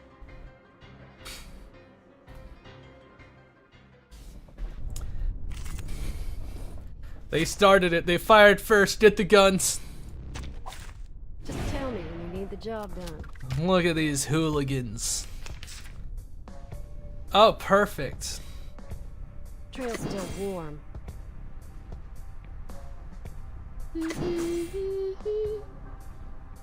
Disco? Weak hiding spot. Please don't get hurt. I can't breathe it. Oh god. Rip the shreds, boss. Oh god, they can't handle it. Gun's loaded. They ain't built right. Trail's still warm. Run 3 on the meadow. That is not fuck! Time. Get Open again! your heart and embrace It's fine, your he's dreams. dead anyway. You feel good about yourselves? Oh, you got 2 more. Can't even break through a single shield. Really quite bothersome. Or Weak hiding spot. Anyways, kill this guy. transcribe. You're very sleepy. Your body feels light. They ain't built right. Such a fresh experience. I better record this in my journal. The journal. The journal. You need it in the journal. Everything goes in the journal. Bottles trash on the floor, splashing alcohol all over the bar. You lost to a single Russian lady. Look, I don't care what you're doing here. Just tell me where that Xena soldier went. She looks down at the bar owner, slumped over the counter. What Xeno soldier? The man strains to open his swollen eyes. Don't play dumb with me. That soldier. He's a complete idiot, that one. It's obvious that Xeno has abandoned him, but he insists that they left him here because they believe that only he could keep the warehouse safe. Why are you looking for him now, if you decided to ditch him in the first place? Listen, I can tell you guys aren't the biggest fans of Xena, but that has nothing to do with me. I'm just here to get my stuff back.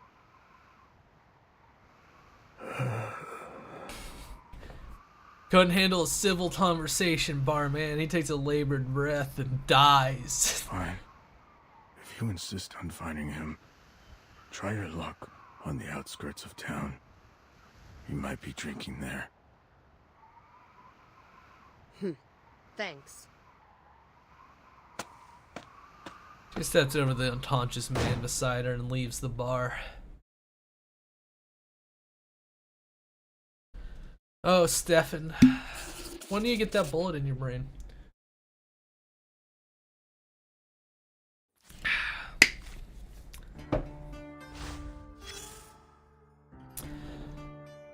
Oh, what do we got here?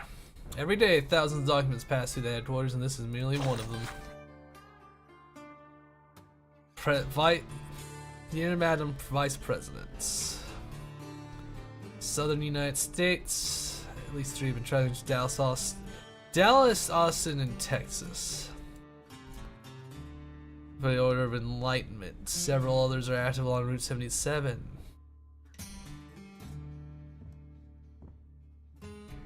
Believe the Mr. Race.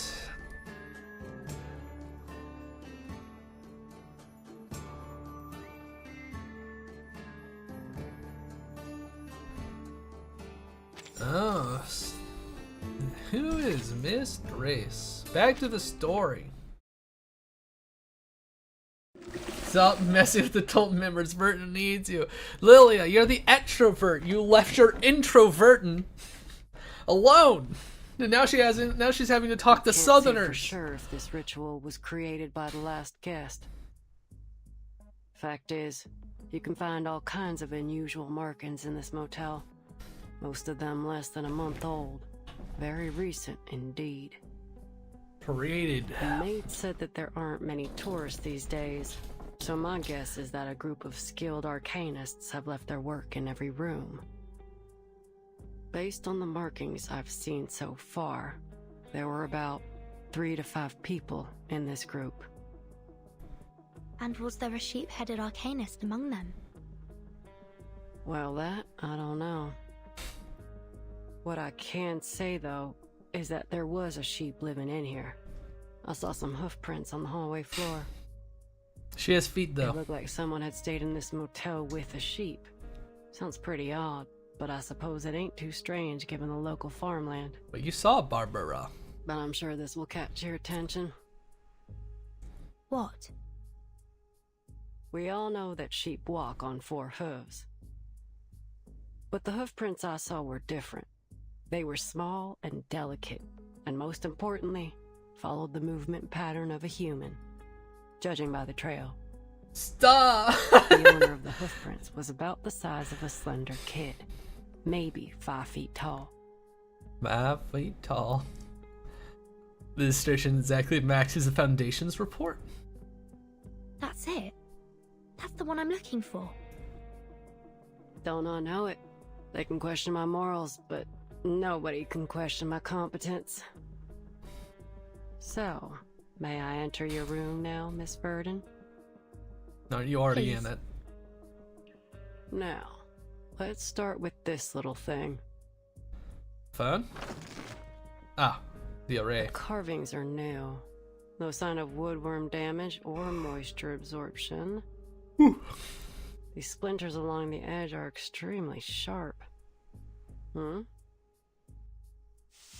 She dips her fingers into a dark red, crumbly residue. Is this dried blood?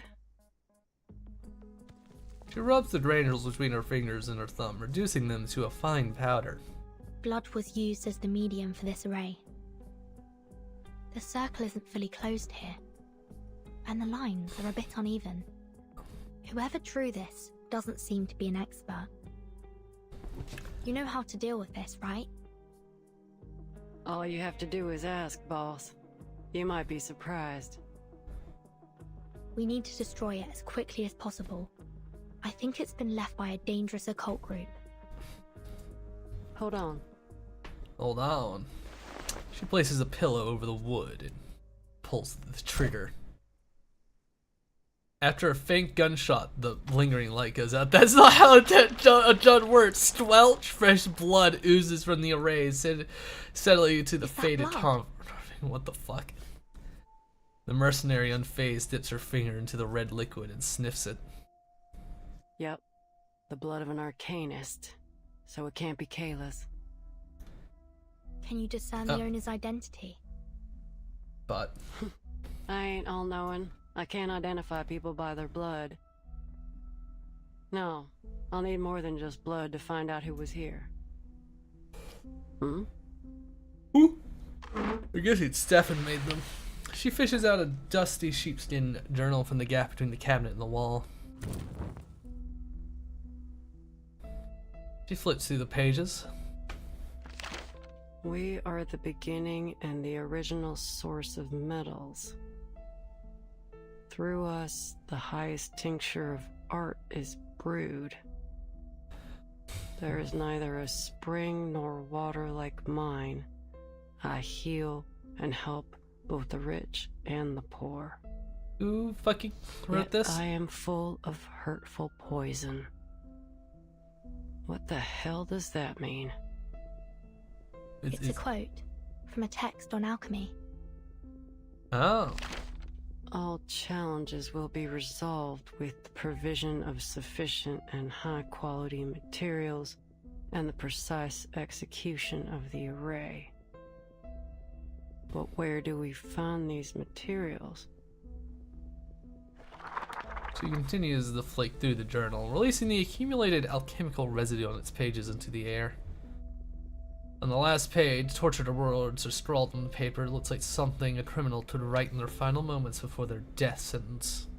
What was once sundered shall reunite.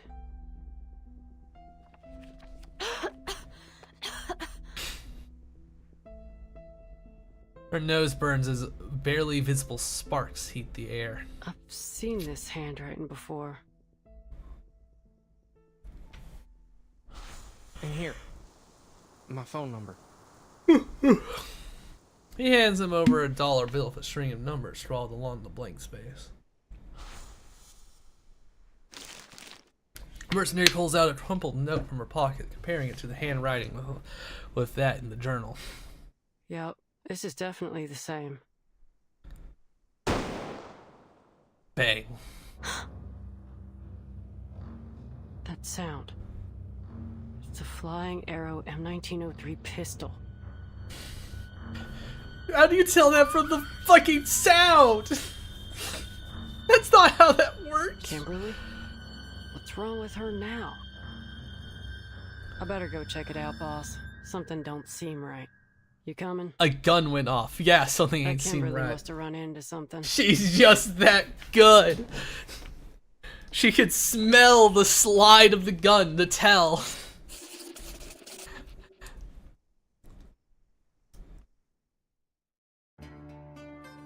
Face reality. Going through all those Miranda rights before an interrogation? Man, we ain't got time for that.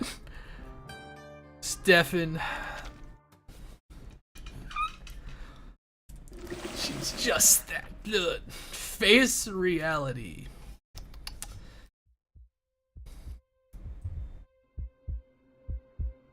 The thick carpet in the hallway is usually enough to dampen any sound. But no amount of soundproofing could stop the sound of a gunshot from echoing through the place. Great. We're lowering the property taxes. Thank you, Stefan. At its source, Stefan's limp, twitching body lays on the floor. There's a gaping hole in his head.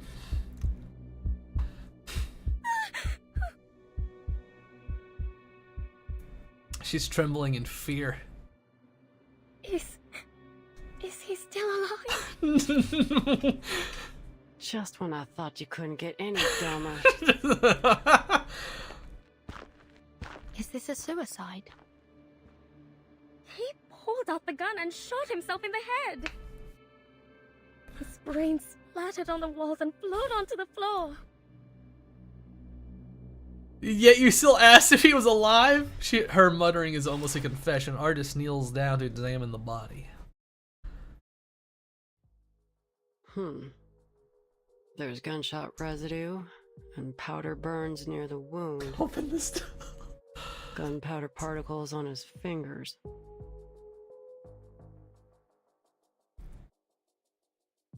Imagine being No a doubt, second-rate. He died from a gunshot wound. The bullet was fired from the pistol in his hand and went straight through his skull. Argus, how do you feel about being second-rate Marcus with your abilities? You're just more deductive. But this ain't just any pistol. It's a Xeno pistol. You've got yourself in some serious trouble, Missy. Bless! Wasn't me! Did you use magic to make him shoot himself in the brain? Her face is still pale, but she manages to stop her shaking. Just an innocent, sad, terrified girl who just happened to pass by. Your claws still make me uncomfortable. Well, Miss Innocent, sad, and terrified. If you want to prove your innocence, start by telling us what happened here. And mind you, I will call you out if you lie. The evidence here will tell me what's true and what ain't. She points to her eye. If you're so clever, then why are you asking me? Just figure it out yourself. Her protestation is weak. She quickly gives in. All right, I'll tell you. This madman has been harassing me. Yeah, haven't both of you been in the hotel for like a month? Ever since I moved into this place, I'd often seen him pacing around in the hallway. Why did you move in? Day and night, he'd stomp around out here. He didn't care if anyone else was trying to sleep. I thought he must have had a lot on his mind, like he was troubled or something.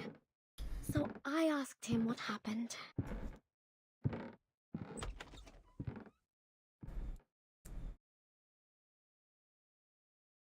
His deep, sunken eyes were bloodshot. Every fiber of his being screamed that something was wrong with him. Sir, if you have any problems, there are many ways to solve them. But pacing in the hallway isn't one of them. He is gross. Everyone sleep. I swear I didn't say anything too harsh, but he was just downright rude. Get the hell away! Get out of my face! Excuse me. That's pretty rude, you know. It's pretty rude, isn't it? I had no desire to argue with the madman. Thankfully, the maid intervened when she heard what was going on. I have no idea what she said to him, but eventually they came to terms. He stopped pacing the hallway from then on. That was a relief. I'm sure the other guests would agree. Gonzo. That maid can vouch for what I've said. Ask her yourselves. Not long after, I found a letter from Stefan on the floor of my room. It had been slid under my door. Ooh. In the letter, he apologized for his behavior. He apologized like a good little lad.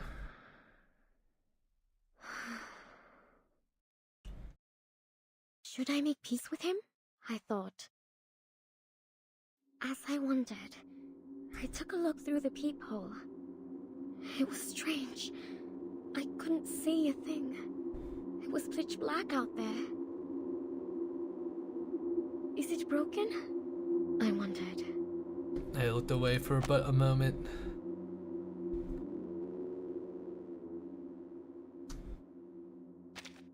Before I could dwell on it too much, the phone rang. I was startled, but it was just the front desk calling. This feels like you're starting a bit fucking early in a murder story. Is it dinner time already? No. Is there an issue between Mr. Stefan and yourself? He keeps threatening me. He seemed hesitant to speak. I know it's not my place to ask, but the situation is a little concerned. This fuck ass music. Mr. Stefan is standing at his door, his face pressed up against it, so I just want to confirm that everything's alright. No! That's fucked up.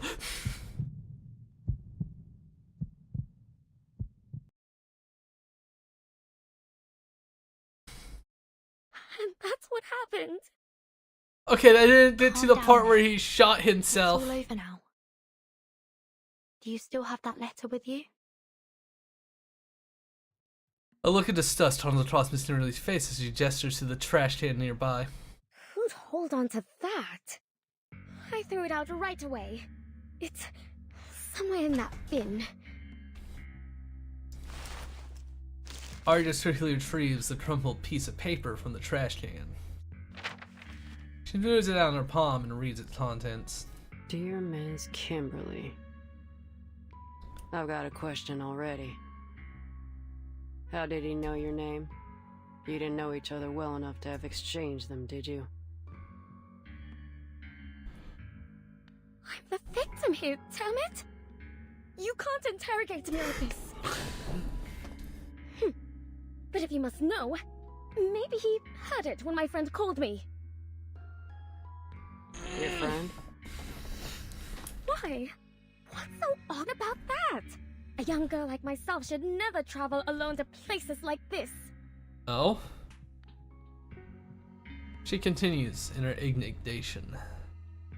I need someone to make my bed and prepare my clothes and, most importantly, I need to eat. I wouldn't even be here if I weren't looking for...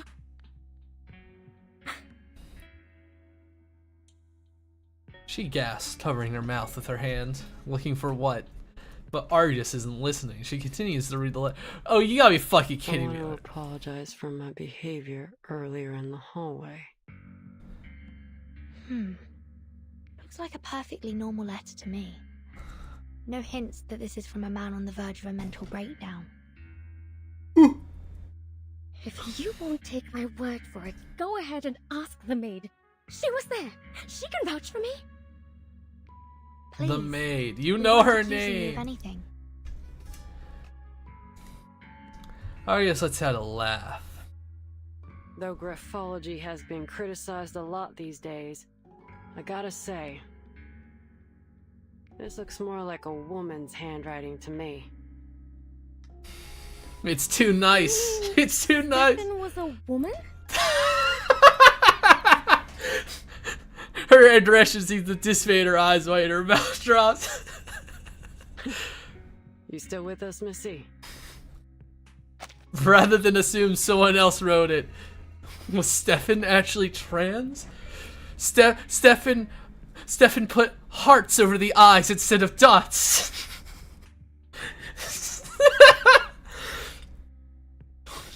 What A I'm woman's suggesting is handwriting. that Mr. Stefan didn't write this letter, but a woman did.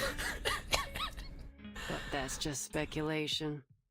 Chances are Mr. Stefan's handwriting was just a little feminine. Your handwriting's I'll keep nice, this letter for now. woman. Back to my questions. If the story you told is true, then why are you at the scene of his death? Did you go looking for him, even after all the weird things he'd done?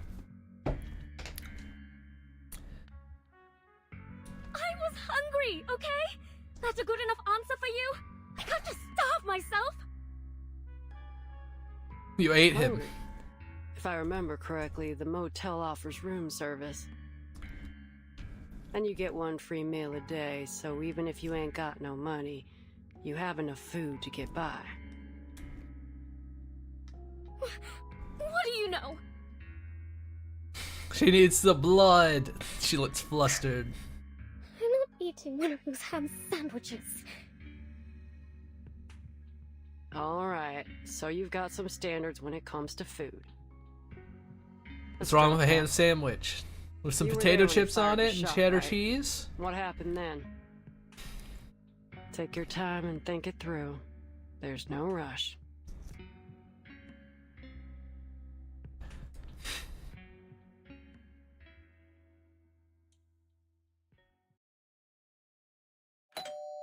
About 15 minutes ago, he rang my doorbell. There's doorbells? Why are there doorbells in the motel? From town. She always brings something amazing with her, so I opened the door. The last thing I expected was to see Stefan standing there. Who'd have thought that he could get back on his feet so quickly after the beating he took? I was terrified when I saw him there. He doesn't remember it. That's how it go for me. One hand on the doorframe and the other pushing against the door. I slammed the door shut. I thought he'd let go. But he didn't. The door closed with his fingers. I understand now. Don't smile like that. I understand it all. You're with Zeno, aren't you? Man. His fingers were bent at a peculiar angle. It must have been painful, but he didn't seem to feel the pain at all. The fracturing of his fingers was no more painful than a mosquito bite to him. He's drunk. He doesn't feel it. Me drop my guard so that one day you could turn me in for a bounty. But why me? Why are you doing this to me? It wasn't me who made the plan. It wasn't me who executed it. It wasn't me who pressed that damn button. All I did was expose their crime to the rest of the world. Tell me, why else would they want my head so desperately if they didn't believe they were guilty? In the meantime, the actual killers are treated as heroes. But I'm the hero. Me. But all my sorry ass gets is a lifetime of hiding out in some random motel in the middle of nowhere. This world is sick. Bro. What the hell are you talking about? Come on, drop the act. Right after you spoke to me, Vertin showed up at my door. Are you trying to tell me that that was just by chance? Vertin? He totally ignored my question. The world has fallen ill. Oh no. I can see that now. The realm above truly does exist. How else would we have gotten the idea of a perfect heavenly realm? Bro? Obviously, it doesn't exist in this world. I don't care. Even if that place does exist, it has nothing to do with you. Get out of the way. I'm closing the door. But at least I get to decide when I step through that door, right? No. I had no idea what he was talking about. And he didn't give me much chance to figure it out either. I just remembered a horrible joke. Your mission is doomed to fail, young lady. No. In that moment, a smile of relief came over his face, and without a moment's hesitation, he pressed the pistol against his temple and pulled the trigger.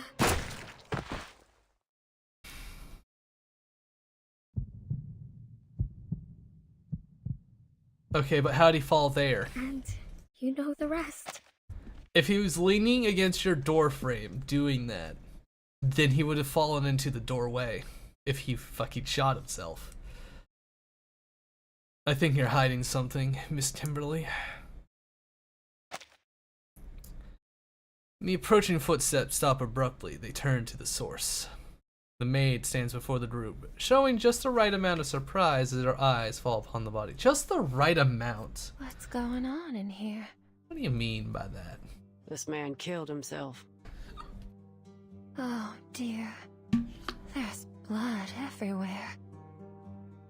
It'll be a lot of work to clean it all up, and with the weather being so hot, the room will soon start to smell. All the carpets have to go. The maid lets out a long sigh, her tone tinged with annoyance. Miss Tuesday, can I ask you a question? Yes? Have you ever had any guests who looked like or claimed themselves to be Manus Vindictae?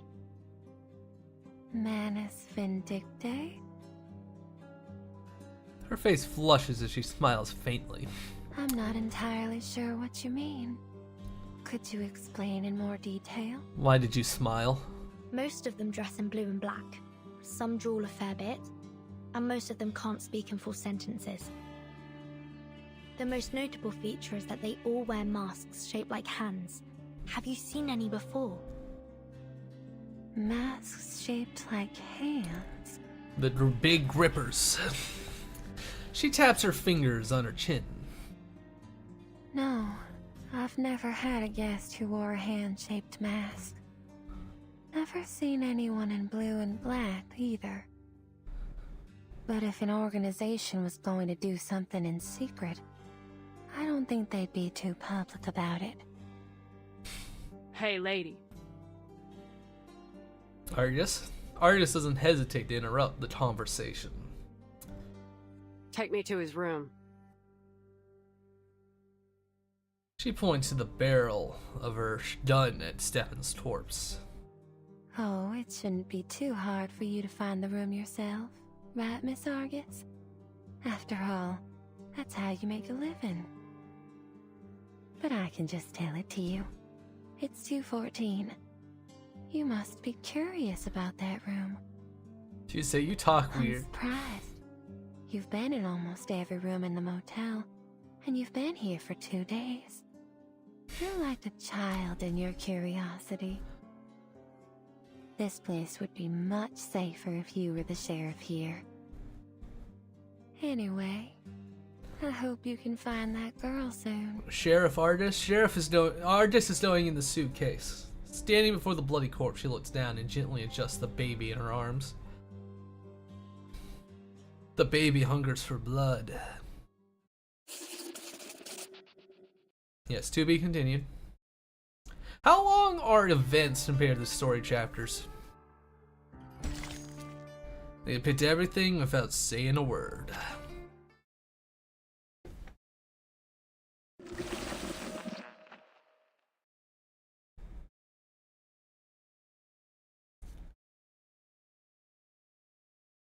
Why do you want to go to Stefan's room exactly?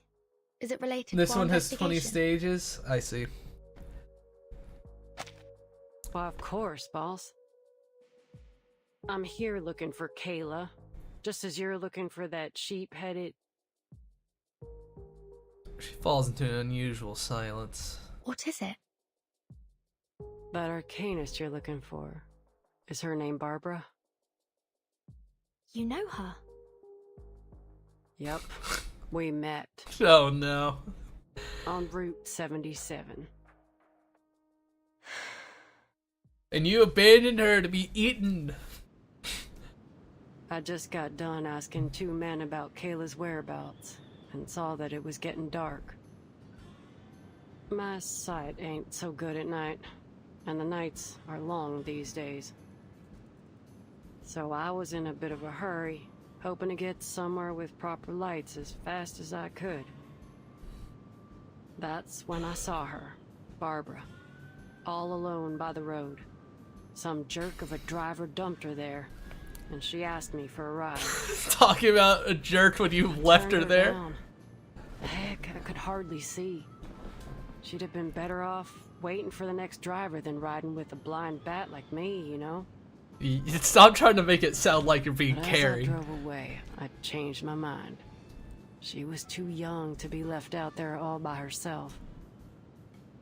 So I turned back to get her. But when I arrived, she was already gone. There was nothing but a trail of hoof prints in the dirt.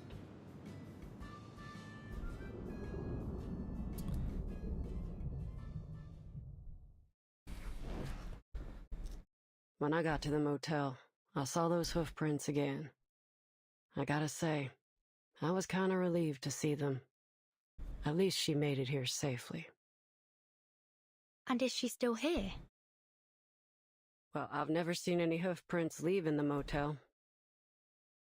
But that don't mean she's still here. You gotta be mindful of what your mind picks up and what might slip you by. It's easy to ignore other evidence when what you've seen already fits your hypothesis. That being said, it's still likely that she's somewhere in the motel. Still in the motel? All right. Then let's look for her. It seems we're in agreement. To room 214. 202, 203. He counts the doors as they walk down the hall.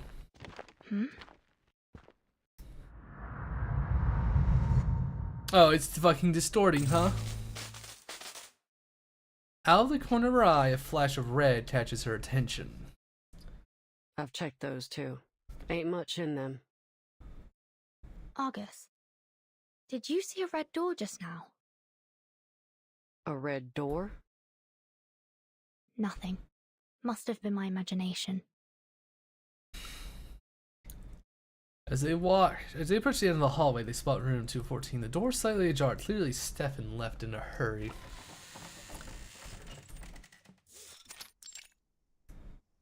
They enter. The thick curtains are pulled shut, blocking out almost all the light from outside. They hit with the stale, sour smell of old alcohol. The glow in Artus's eyes flickers like a light with faulty circuitry. Are you alright? Can you still see? Don't worry about it. Ain't the first time this has happened. This high issue runs in the family. It's the price we pay for having our arcane power. Kind of a L moment. The mercenary glances around, a slight frown on her face. Now, what are we looking for, boss? People leave all kinds of evidence behind all the time. It'll be like wandering around in the woods without a compass if we don't know what we're looking for. So if you don't want to be inundated with meaningless clues, you need to give me some directions. Alright. First, I'd like to know what happened to Barbara. Second, fleeting images surface in her mind. whether Manus Vindictae has been here, or anyone from that Order of Enlightenment. And last, about Mr. Stefan. The pistol he used was a xenomilitary weapon, and he seemed to know about my relation to the vacuum bomb operation. It's likely that he once held a high rank within the xenomilitary. I want to know why he came to this motel, and what happened to make him lose his mind here. Yeah, lose it all over the wall. What makes you think he wasn't crazy already? Xeno pays much more attention to its soldiers' mental well-being than any conventional military organization. It's because quite a few of them are arcanists. They're both Xeno's strength and weakness. So I'm inclined to think Mr. Stefan developed these mental health issues after entering the motel. Huh. Is that so? I gotta say, I don't know much about all this military institution stuff. Right, so here's the plan. First, locate Barbara. Second, look for any signs of Manus Vindictae or the Order of Enlightenment. And third, find out how poor old Stefan lost his marbles. And of course, I've got my own business to deal with. Tracking down Kayla. If only there was somebody we knew that knew a Kayla. Oh.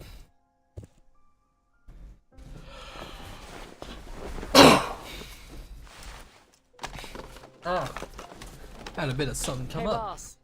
I've got something. Something? Or is it nothing?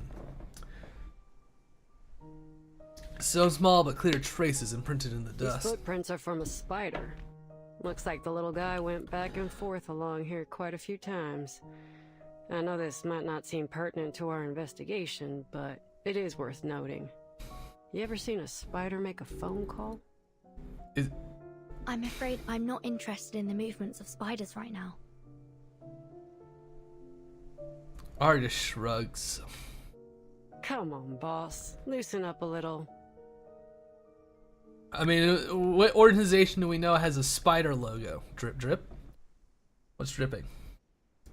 The sound of dripping water echoes nearby. Do you hear that? Sounds like dripping water. Oh! I got a cold spell. With every drip, a water stain grows larger and larger on the wallpaper. I'm sure it's just the motel plumbing. But aren't you on the second floor of a 2-story? The stain just takes the form of a hand, 5 fingers, all clearly defined. watch out! It's here for the grip check. Suddenly the hand pulls itself from the wall and slams down.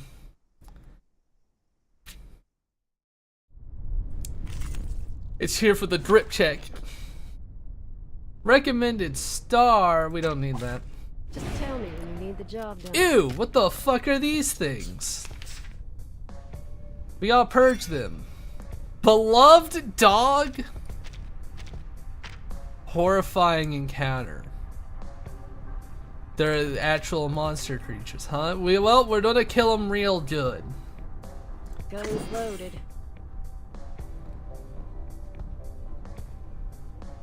Run 3 on the useful?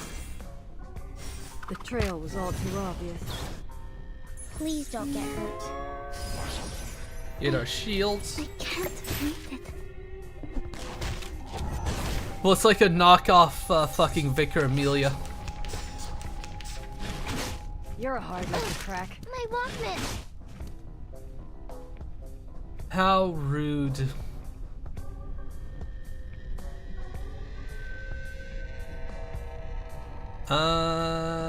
Do this. The trail's still warm. You're very sleepy. Your body feels like...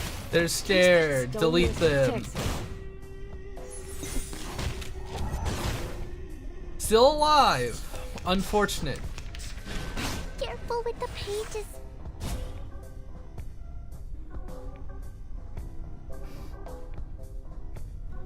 Guns loaded. Trail still warm. Run Whatever, 3 kill it. on the meadow. We're making sure it's dead. Don't waste my time. Don't act surprised. It's just another day on the job. Another day on the job. This place is definitely more than meets the eye. Yeah, it's not fucking dogs living in the walls. I'm with you on that. Spiders making phone calls. Too much Arcanum-related weirdness going on here. One Never employee. seen so many arrays in a motel before. But we've only found one. Someone who failed In your deduction room, class. yeah. But there are a load more. One room has them drawn from floor to ceiling. Looked like some kind of transformation array to me. I ain't no expert, so I can't say for sure. He didn't go to a real school, What are Argus. they trying to do, I wonder? Who knows? Never went to wizard school, unfortunately. She brings the conversation to an abrupt end and continues searching the room. Oh, boss. You might be interested in this. She peers under the bed. It's another one. Just like the others. An array under his bed. A huge array lies underneath the bed. It's scattered with dark crystals. The design is familiar. I've seen this before. It was also drawn in that parchment notebook. This is indeed a transformation array. But it's not in its full form. They were trying something. Check it out. She plucks a hair from the carpet. This is hair from the mane of a howler lion. And there are some other materials around it too. Not exactly sure what they are though. They're too finely ground. Edward? But one thing's for sure. Someone held a ceremony here, and for some reason, it didn't work out for them. This is important. Maybe Stefan? Foundation needs to know about this. There's silence. Argus? Argus? The mercenary doesn't respond. She's still staring at the stand of hair between her fingers. It's chestnut colored. Uh-oh. This is Kayla's hair. She was here, in this room. Or at least someone who came into contact with her. The phone rings, cutting her off.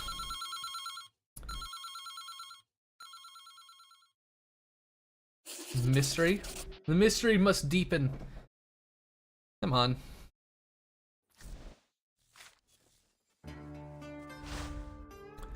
It's spooky time!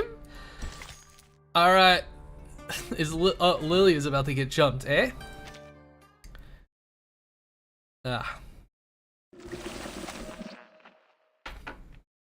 It's spooky time!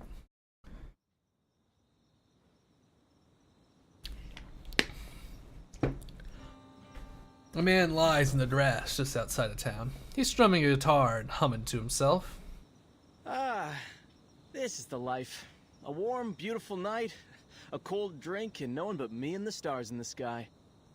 Maybe I'll just lay here till morning. You don't have eyes. Your life is expendable. It's a young Xenos soldier, his eyes hazy from intoxication. He raises his flask to the twinkling stars above. A good night with good drinks. I wish every day could be like this. Flask? That's a fucking canteen. That thing's fucking filled with like rum or some shit. A dark figure looms over him. But in his blurred vision, he can't make out who it is. Hey, buddy, you're blocking my view. Huh? Are you stargazing?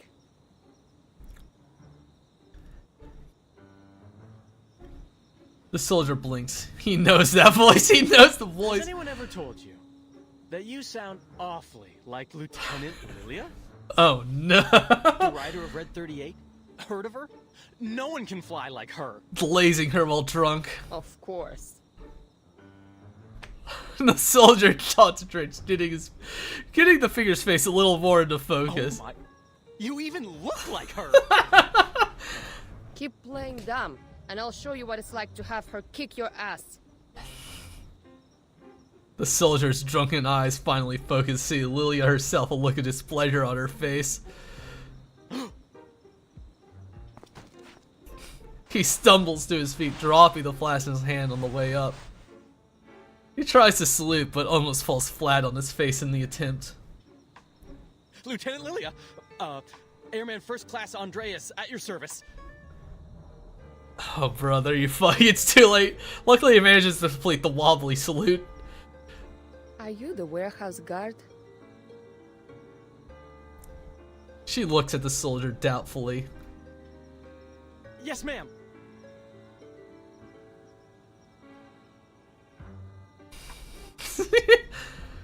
Few would so eagerly admit to dereliction on their duties. In a way, he possesses exceptional courage. On your feet, soldier. My Red 38 is in your warehouse for maintenance, and I need you to remove the gravity ritual from it. Gravity ritual? If you don't understand what I'm saying, go get someone who does. I need it today. Fucking in the middle of night. The soldier ponders, slowed by inebriation. Just as Lilia is about to lose her patience, the soldier's eyes light up. Oh, right. The gravity ritual. Yes, I know. Please, come with me. I'll take you to the warehouse. Are you certain you can undo the ritual? Yes, ma'am. They made sure I got the hang of it before they took off. Leave it to me. Bro is abandoned. Lead the way, soldier. Is he about to get fucking eaten by like the spider beast? Is that the boss fight? They stand side by side in the factory, the wooden crate before them. Open it. Oh, I remember this package. I thought it was some kind of joke or someone with the same name as you sent the package. Who would have thought that you'd come to Texas yourself? He rambles on, and Lilia's patience is coming to an end. Hurry up, soldier. God, that Open the was crate. pathetic Now. delivery. Ma'am, I know you want to do this quick, but I haven't been authorized to undo this incantation. What do you mean authorized? If you can't do it, find me someone who can. I won't say it a third time. Truth be told, there's no one else to turn to. I'm the only one left. I was made an airman first class to do this job. I was still in training before this, you see. Oh god. He proudly pats his chest. The others were either transferred back to headquarters or just left. Just left? I gotta look up Air Force ranks real quick. I want to know how fucked he is on that chart. Come on, just let me see the rate. He's in E3. Oh god, he is really at the bottom of the fucking barrel, basically. Jesus.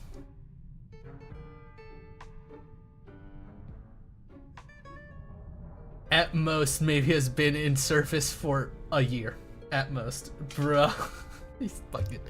He's out of it. He really was just abandoned because he wasn't special. I don't know where they are now. But since they entrusted me with such an important task, I'm sure I have a bright future ahead of me. No, it's because you don't have a bright future. Lily's patient has officially ran out. You just said you aren't authorized, not that you don't have the ability, right? I have two options for you. One, remove the ritual now. Or two, I beat your ass and then you remove the ritual. Then you remove the ritual. Well. Choose. No more gibbering. She readies her fist. I picked the second one. I picked the second one? You want to fight? Huh? She is genuinely confused. Bro. You see, I'm happy to get rid of the ritual for you, but I can't do it on my own initiative. I'm only an airman first class. I can't make decisions about this stuff. So, you have to beat me up to avoid future inquiries. Kick my ass. After I'm promoted, I'll be able to better assist you, ma'am. Bro. You're the best pilot I've ever seen. I even made a scrapbook of the reports on your flights. I want to get... Before he can finish that, let me say, Leah had already clocked him. Beat me up, mommy, is basically what he's fucking saying. Let's do this. We gotta fight. Each hit seems to clear his head a little more. By the time his face is completely swollen, he has snapped back to reality. Stop, stop. This is plenty to prove my innocence. I'll undo the ritual now. I want to avoid getting in trouble. Pretend to beat me up. Crate, and a flash of light, the crate opens. Little fighter jet You broom. almost blinded me there. She eagerly grabs the Red 38 and feels a familiar touch of cold metal in her palm. Thanks, soldier. There's one more thing. Yes, ma'am. Do you know why Zeno pulled out of here so suddenly?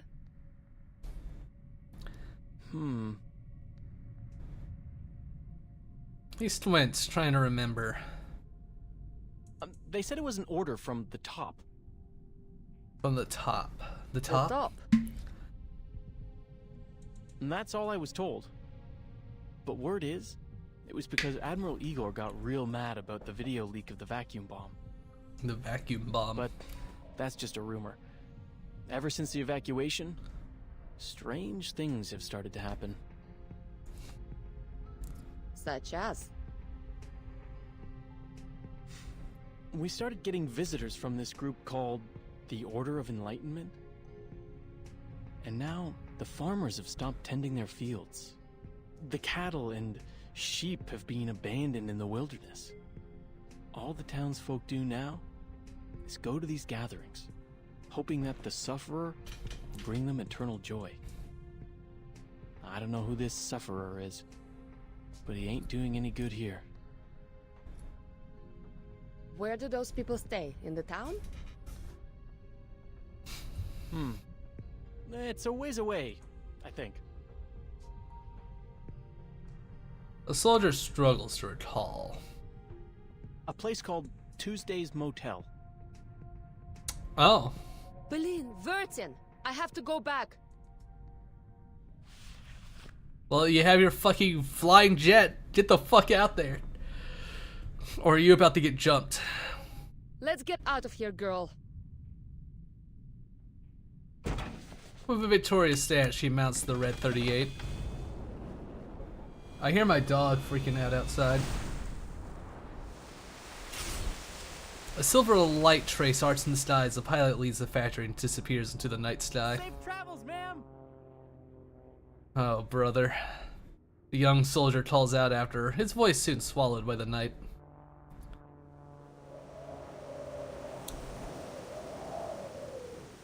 Short distance flights are no challenge for Lilia. She lands near a motel, guided by its glowing sign. The lights of the shadows trees look like a hunched human figure. That's air pollution, you're gonna get in trouble. She locked onto her destination and is about to proceed when she feels something tap her on the shoulder from behind. Hello. Can you give me a ride? Holy shit. I can't help you. Ask someone else. Can you give me a ride? Uh-oh. I said I can't help you. The repeated questions are getting on her nerves. She swivels around, ready to give the questioner a piece of her mind, but freezes on the spot. There's a girl wearing an outdated outfit. Her face has no discernible features and looks like it's been smoothed over with cement. Can I have some chocolate? The faceless girl holds out a candy wrapper. I met a kind man who gave me some chocolate. I've never tasted anything so sweet. The hell? Stay away from me. Can I have that candy? More. I want more. I thought the airman was going to be the fight. What the fuck is this? She opens her mouth wide, revealing a row of razor-sharp teeth. Stop asking me for candy. This isn't Halloween, idiot. This is why you had... Well, maybe you should have had candy on you and you wouldn't have gotten jumped by the beast. Just tell me when you need the job. What the fuck? Huh? Bath invitation. That's uncomfortable. Trail's still warm. Or this one. Please don't get hurt. Like a metaphor? Come on.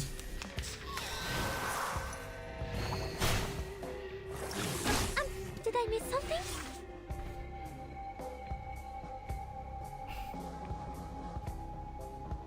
Alright, let's do... this, and this. Don't waste my time. You're very sleepy. Your body feels light. Okay, scary ghost dealt with. Now just to deal with the stray dogs. My Walkman! Rude.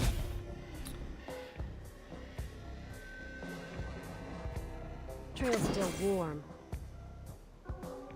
Or this one. Weak hide and spot. Like a metaphor? Open your heart and embrace There we your go. dreams. That wasn't bad. Complete. Let's hit that good. Let's hit those money.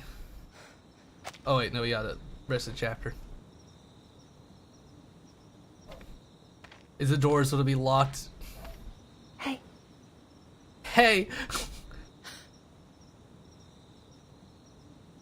The pilot relaxes her poised fist when she recognizes the person in front of her. It's you. Are you alright? You look pale. You look pale. You shouldn't sneak up on people like that. I could have hurt you. My apologies. But you're safe now that you're at the motel. No need to be frightened. No need to be frightened.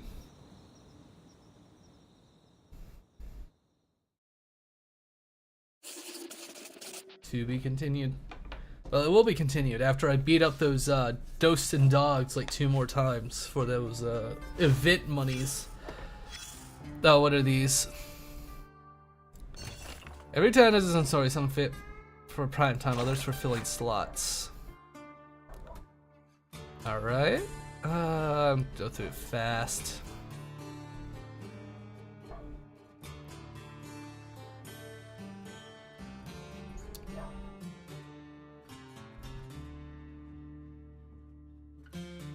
Alright.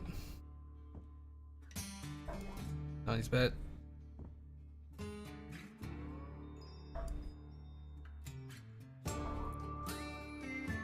Dude. Oh no, I forgot to draw in this event. Uh-oh. Read the records. Ton of 3 subordinates. Arrangements. Per position. Unauthorized absence from duty.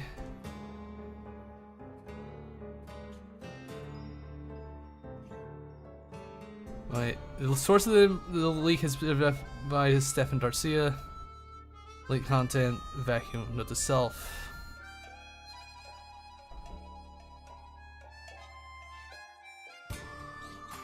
Okay, I see. Oh. I gotta get the goods.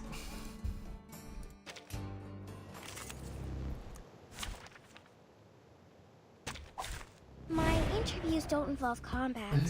I'm not sure if I can win the fight. Noctita banner? This probably would not be bad. Alright, do that. Do that and do this. On the meadow. You're so sleepy. Please don't resist. Noctita. I'm too new to I haven't looked too close at the banner. I mostly You've got guts. play only occasionally. Alright,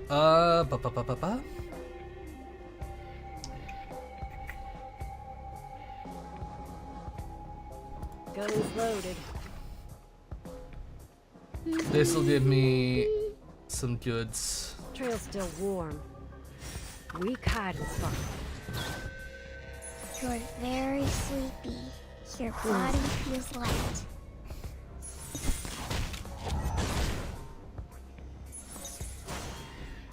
Meltdown. Oh, perfect. Will you stop that? Freaky dogs.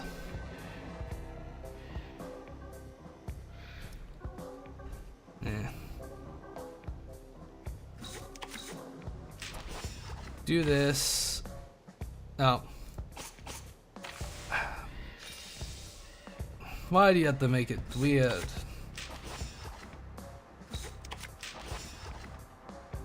We do that. Or and we do this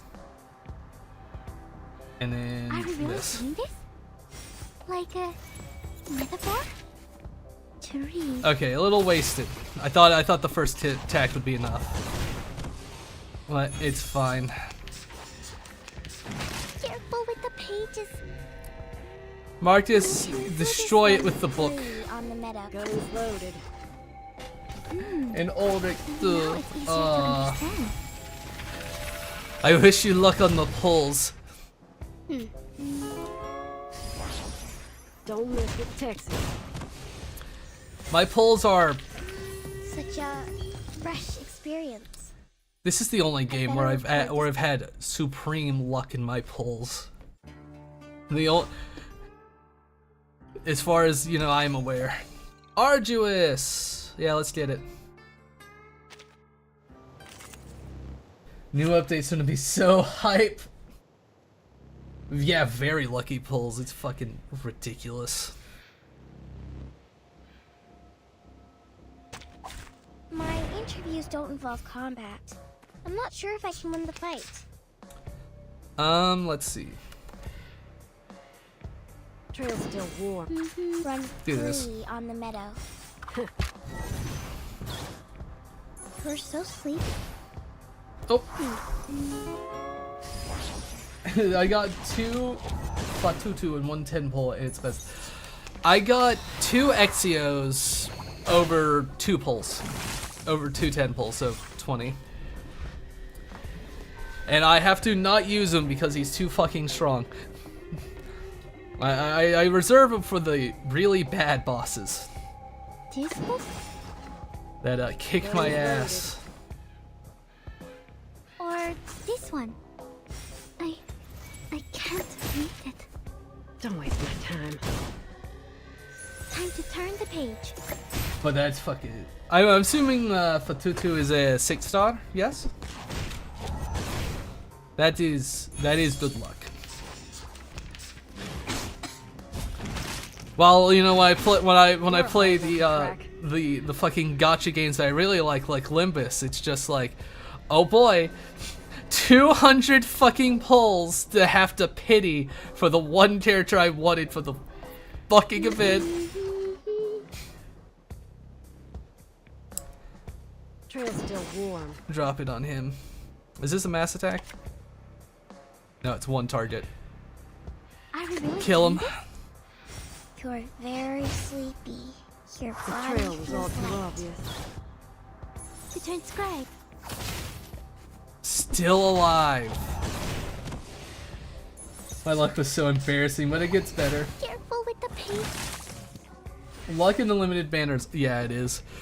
Alright, You can do this, Marcus. I always hit my mark. Run 3 on the meadow. okay. Finish the job. But now it's easier to understand. Finish the job, Marcus. Alright, Argus, kill it. You can't hide. When I get Argus, I got Argus pretty early on. Argus was one of the first 6 stars I got when I started playing. And I started playing a few months ago? Or this one. I know, Trail's still I don't warm. need to use the ult. Are we really doing this? Great. No mistakes. It was an off-banner pull, so... Very low profile. Yes, thank you. Let me check. I know I got her early on. Look into the fucking travels notebook. When did I start? I started a few months ago.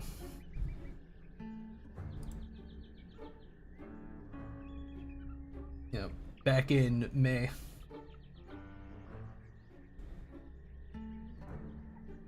I've only gone up to yesterday I completed like chapter 6. I don't like you.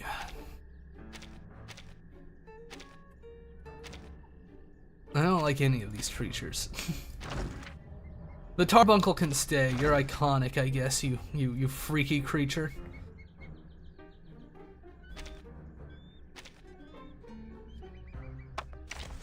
Yeah, I only have 2 Insight 3 characters. Chapter 6 is good. Drove me a little insane, but it was good. I raised Barbara up with the fucking free level up thing because I needed her for the last boss.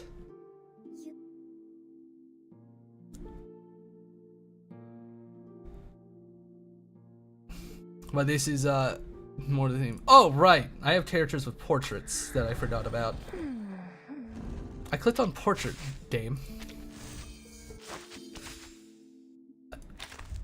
I will do chapter. I'm probably going to start chapter 7 next week. Do I have anyone else with portraits, or is it just Baby Blue? Just Baby Blue, I suppose. Let's see. My budget has sort of died for level up materials.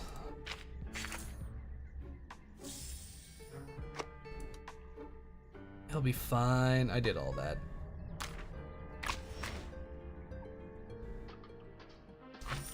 It was either going to be Barbara, but the other one I was recommended, but I found out when it was too late was Balloon Party was apparently also good. Also, most of the portraits. Oh, nice to meet you. Nice to meet you. Healers are funky. Is that disco music? Indeed it is, and you're trapped here forever, Argus. You're not allowed to leave. You're part of Verton's little team of wackos. Got a few jobs. You're missing Back to the event. I haven't even touched the Assassin's Creed event besides the rolls because I don't care that much for Assassin's Creed. Okay, let's see. Oh yeah, I could, like, putting them together has been really good. I'm gonna try and get Marcus up next. That's the next one I want to get up. Ezio doesn't need to get stronger. It would be overkill if I make him any stronger at this point. Please watch your step. Books are everywhere. What do you need? You need you need 3 of the apples and you need 1 more of these. Clocks. Got a few jobs. A missing man to find, a thief to catch. Can I buy any of those here? Unfortunately, does not look like to be the case. Discount room. Alright. Oh, that's the music. Artist to teach Marcus how to use a gun, God bless. That's especially good for Euphoria. I'll learn what that is eventually. I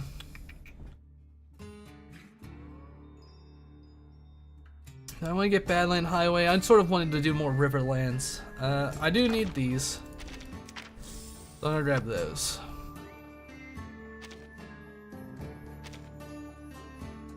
Please do not disturb. Not the best time for cleanup. We're about to get jumped by another creature. I have no idea what Euphoria even is at this point, so good to know. I'll probably use it on Marcus then. It's gonna take me a bit to get the materials for Marcus Insight 3. Argus presses the button on the speaker telephone. A familiar tapping sound comes from the other end of the line. Okay. Is it about to say help? Yeah.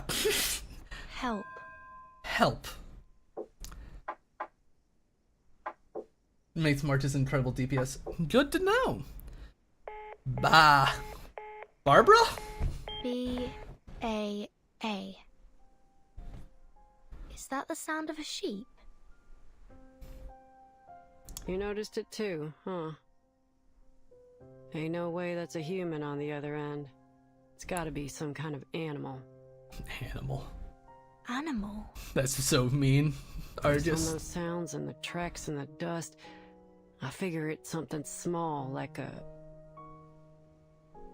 She stops. Like what? Like what, Argus? Boss. 1 sec. She finishes something. She fishes something out of her pocket and pops it into her mouth. Fucking candy.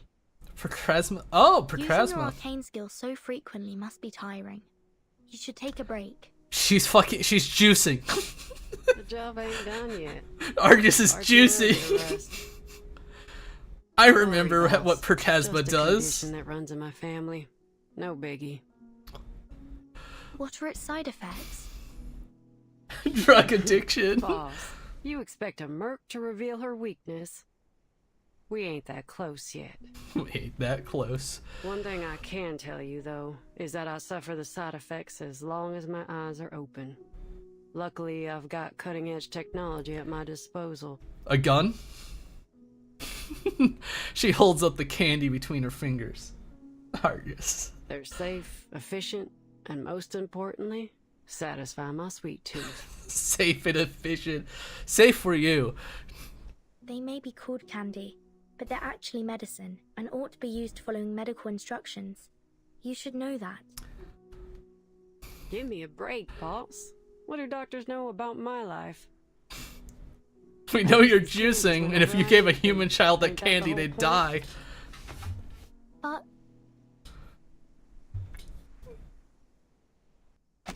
What was that thing? I use these guns when I need them. Ain't that the whole point? Okay. Fucking, I just need a hit, boss. Let me get my fucking monster energy drink. I need them.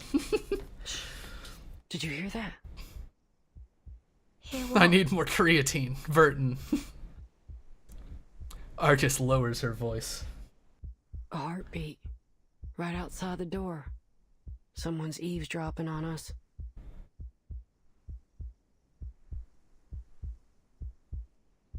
thump. Thump thump. Thump thump. Is it Marcus's loud ass heart? Thump thump. With a faint click, she loads her shotgun. Thump thump thump. Then she swiftly turns the door handle. Oh, Kimberly! The eavesdropping girl nearly falls forward into the room as the door swings open. Care to explain why you're here, Ms. Kimberly? Speaking of Just addiction, how I must make obsessed are you tea. with Mr. Stefan, huh?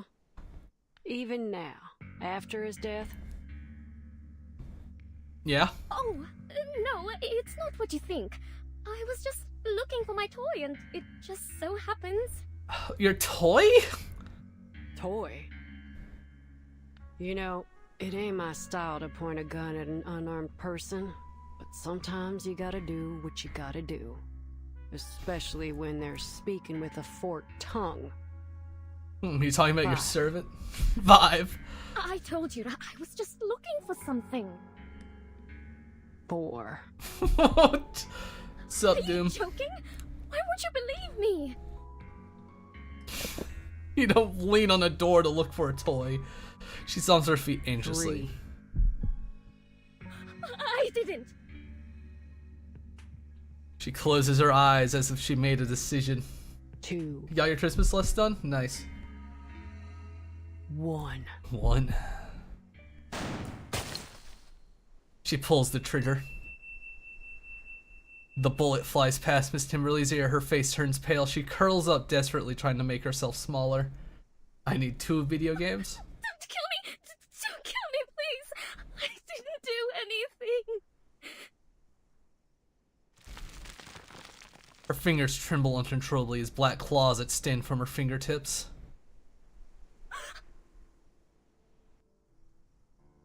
She looks at the claws in shock, quickly tucking them into her chest, that looks nervously at the 2 of them. I saw them in Kimberly and Matilda's report. Oh? I thought it was just a coincidence. But now I realize it wasn't. What do you mean? Miss Kimberly, you're a member of Manus Vindictae, aren't you? Uh-oh. I swear, I didn't do anything wrong. All I did was follow my partner like the people in black told me to. Follow your partner? Who's your partner? I'm hungry. All the time. So hungry. Oh, how I envy the likes of you. Oh no. You store your food in so many ways. Oh. Godzilla saves the Earth. Godzilla destroy all monsters in Melee. That was a fucking good ass game, dude. Was my fucking guess about Kimberly being some sort of spider monster about to fucking come true and she's gonna eat Stefan? You have enough bread and water in your barns to last an entire winter. Your pastures are full of meat and dairy products. But my food? I promise, all I'm trying to do is get back what I lost. Does his There's rage no need to be mode. afraid. We won't hurt you. Not a As long as spider you tell me the name of exactly. your partner. Definitely not human. Kimberly's eyes dart around. If I tell you her name, will you let me go? Yes, I said lying. That depends on your sincerity. She's called Miss Grace. Miss Grace. What's your purpose here? I saw that name earlier in one of the letter don't things. know. Those people in black told me to follow Miss Grace's orders, but she hasn't asked me to do anything since we got here. She must be hiding something from me, but I couldn't care less. I just want to eat. Vampire? What type of deal? Do you need souls? Children? Blood?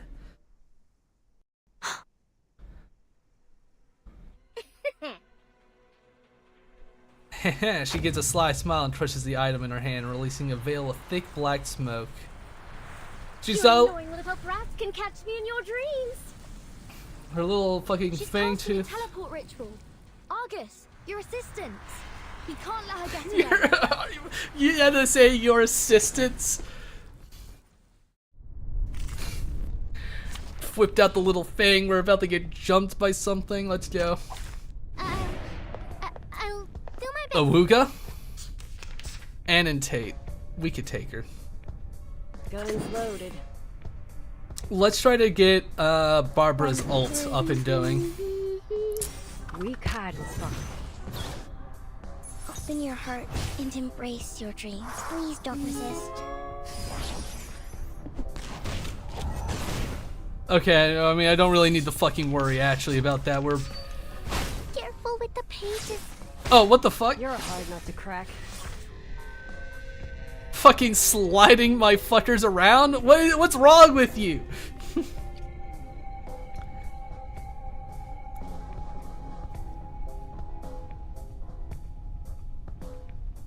This? No, wait.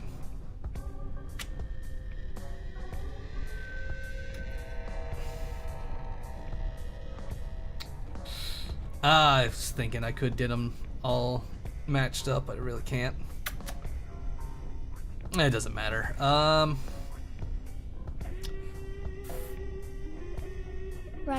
or this one. Trail's still warm. Get those shields up. Okay, didn't add more. Don't waste my time. The team was kind of hard built to fucking annihilate her. It's just another day on the job. It's all my fault. Bang. Make a Godzilla 3 because his rage mode. Fair. That's her mechanic. It's a bit weird. Well, I don't understand how deployment works in this game anyway, so They disappeared fast. I forgot that part of the tutorial. At least now we can draw some conclusions. Manus Vindictae has set their eyes on this motel. Under the name of the Order of Enlightenment, they used this place as a base and conducted some failed ritual experiments before they left. I see. Manus Vindictae. I've heard of them. That infamous group of arcanists. You gotta kill them.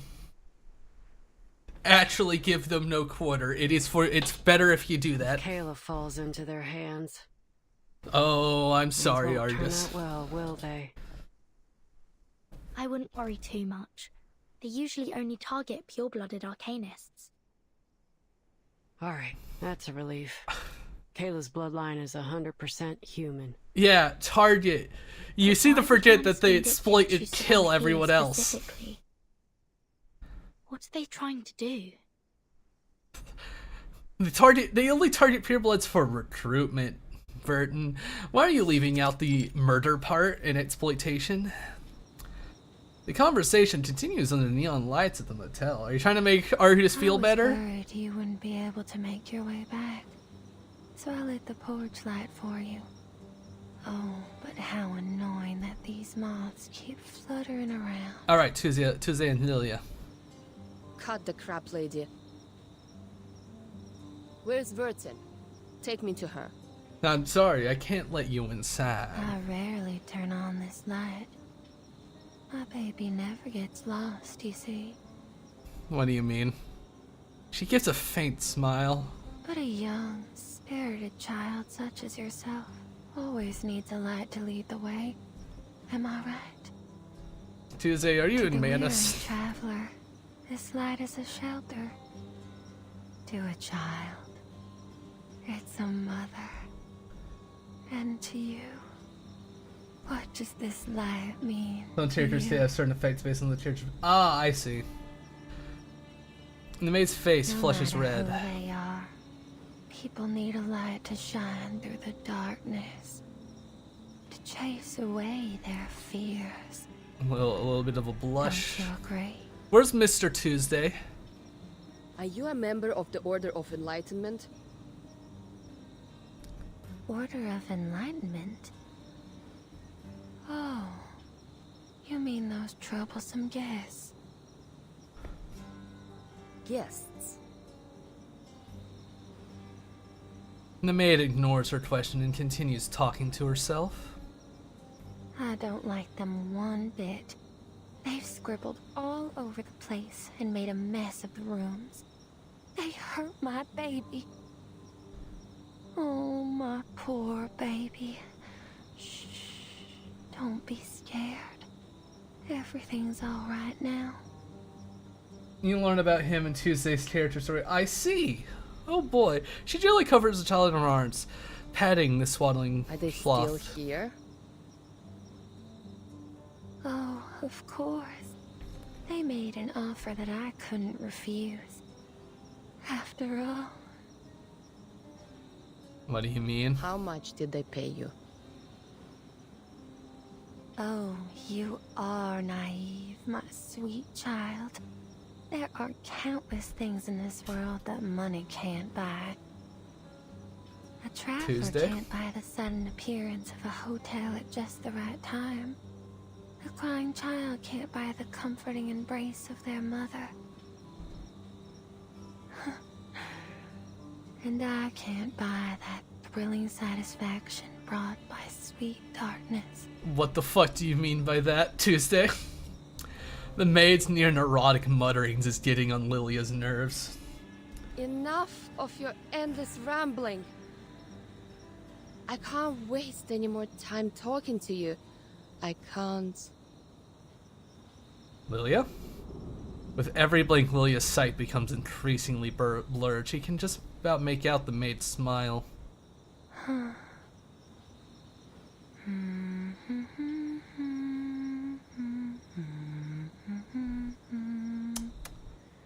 Great, you're getting,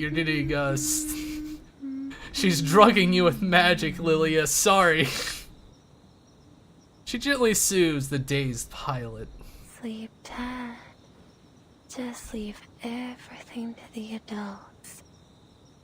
Yes. What a good child you are. What the fuck? She flips the sign on the door to do not disturb. The fuck do you mean? Do you just shove her in one of the hotel rooms? To be continued, yeah.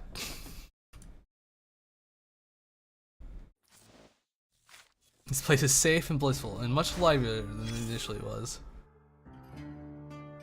What's this? Necessary advice. She's reliable and attentive on always making sure her supplies are well stocked, even those that her guests may not need. Blue Jay coffee beans, 5 pounds. Bed sheets. Going through these too fast, need a countermeasure. Secondhand TV set, what a deal. Haunted spooky shadows within, the seller said. So, Cowboy brand toolkit.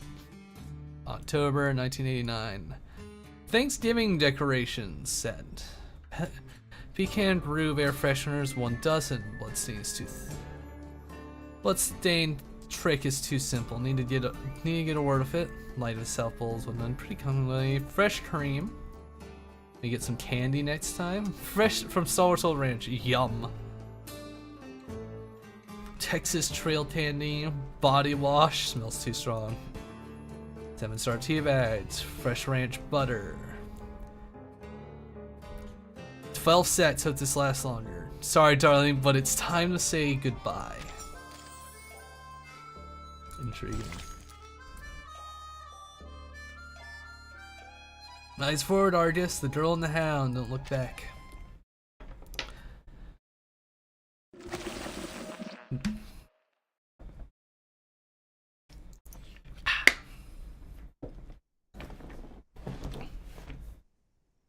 Found his medication prescription. And oh. Is this his notebook? Another notebook mysteriously found. She pulls a crumpled piece of paper from her pocket. Huh. Just as expected, boss. This motel ain't what it seems to be. Ain't no way that letter was written by Stefan. Oh. Take a look. The writing in this letter is delicate and slender, while the writing in this notebook is total chicken scratch. Even a blind person could tell they're written by 2 different people. Stefan didn't write the letter, so it's very likely that the person who sent it wasn't Stefan either. Tuesday? The maid suddenly comes to mind. And this? Wow. She picks up a stack of bound papers from the table. Ugh, I hate numbers. I'll leave this one to you, boss.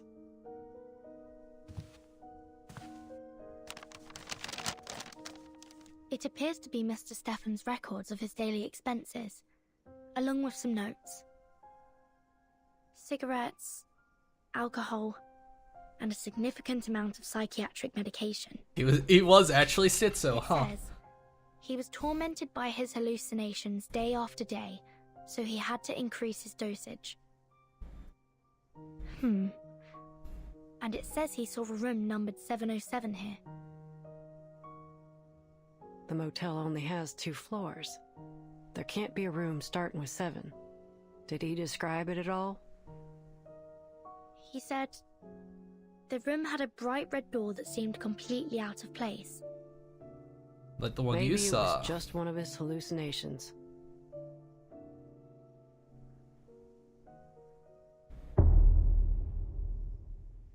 A flash of red in the hallway.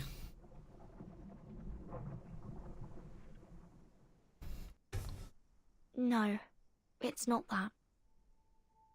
He also saw all kinds of things. A pair of twins in the hallway, long hair hanging from the ceiling, and... Classic twins. He saw Barbara, but assumed she was another hallucination. Barbara? This proves that Barbara's been to the motel. I hate numbers. The period is shaking, yep.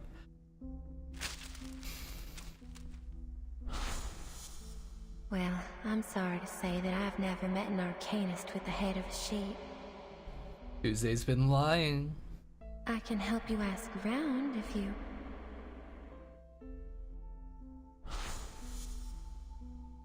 Why did she lie to me? Artis interrupts her thoughts. So, did you find anything useful from the expense record? I need to talk to the maid. Hold your horses.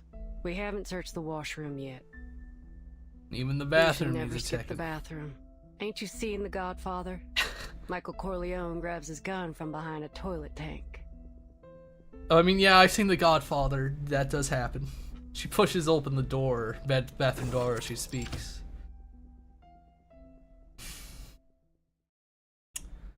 The bathroom mirror is surrounded by what was it surrounded by?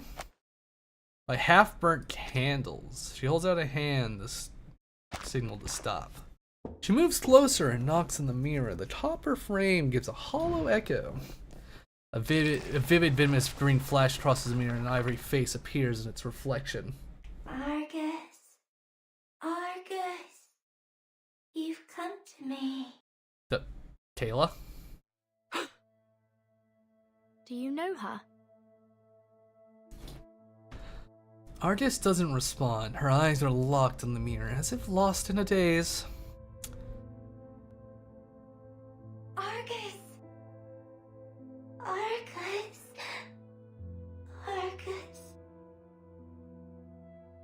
The faint voice echoes around the bathroom, like waves crashing repeatedly against the shore.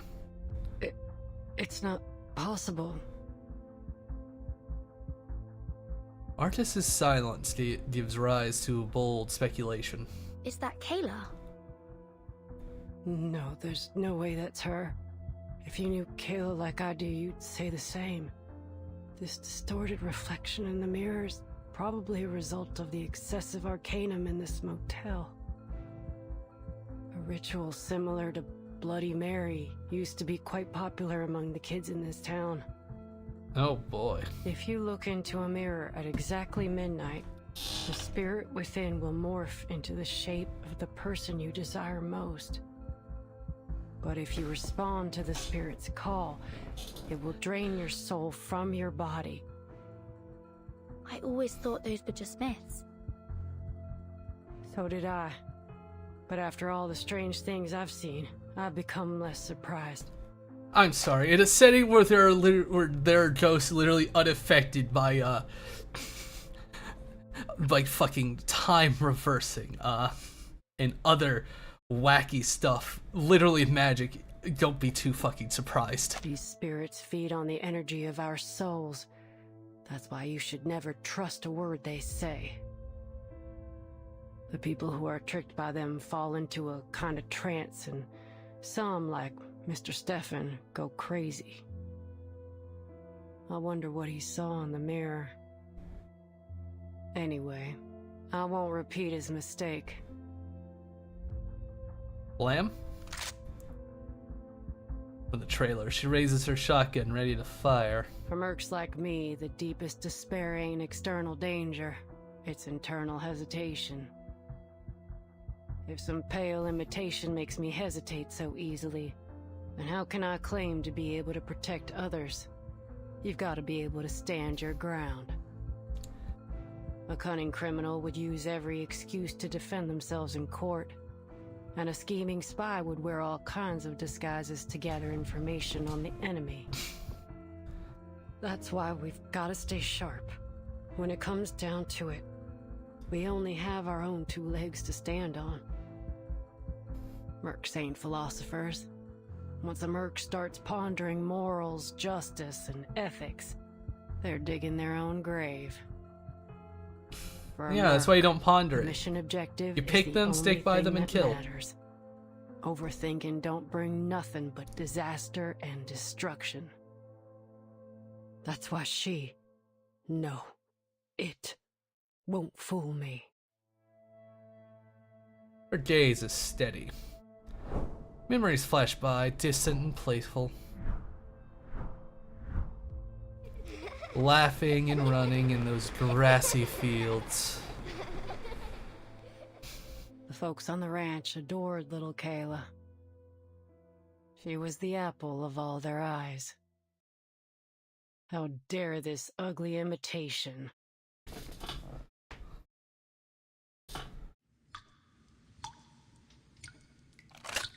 She forcefully loads the shotgun.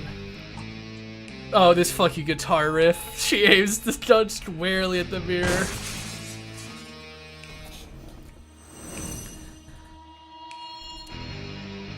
Fucking nice.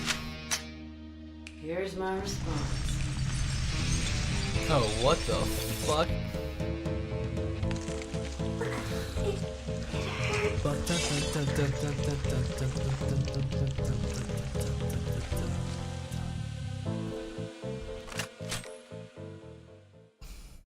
Rip Kayla. Unfortunate. Washroom, Tuesday's Motel. Alright. Knuckle Pop, let's throw down. I'll do my best. We got a ghost. Guns loaded. Run 3 on the meadow. The trail was all too obvious. Please don't resist. Yeah. You're so sleepy.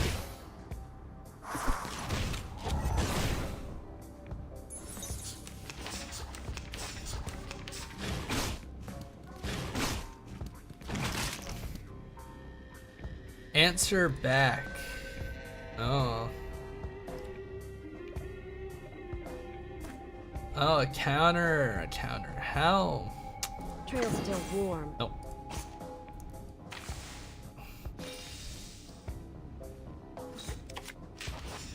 You do this. Guns loaded. Are we really doing this? Trail's still warm. Weak hiding spot. Great. I'm staying. Fucking deleted. Wow, that felt like a pretty good turn. Stay low profile. I don't want to be shunted to some radical department.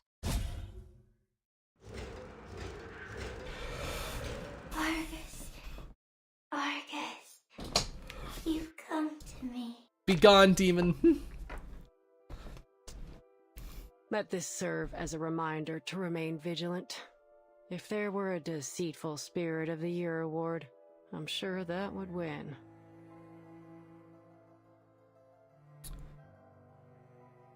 Sure. You wish. You hope. You gotta put them down like dogs. The churning stomach again, and again. Kimberly said she's hungry, so...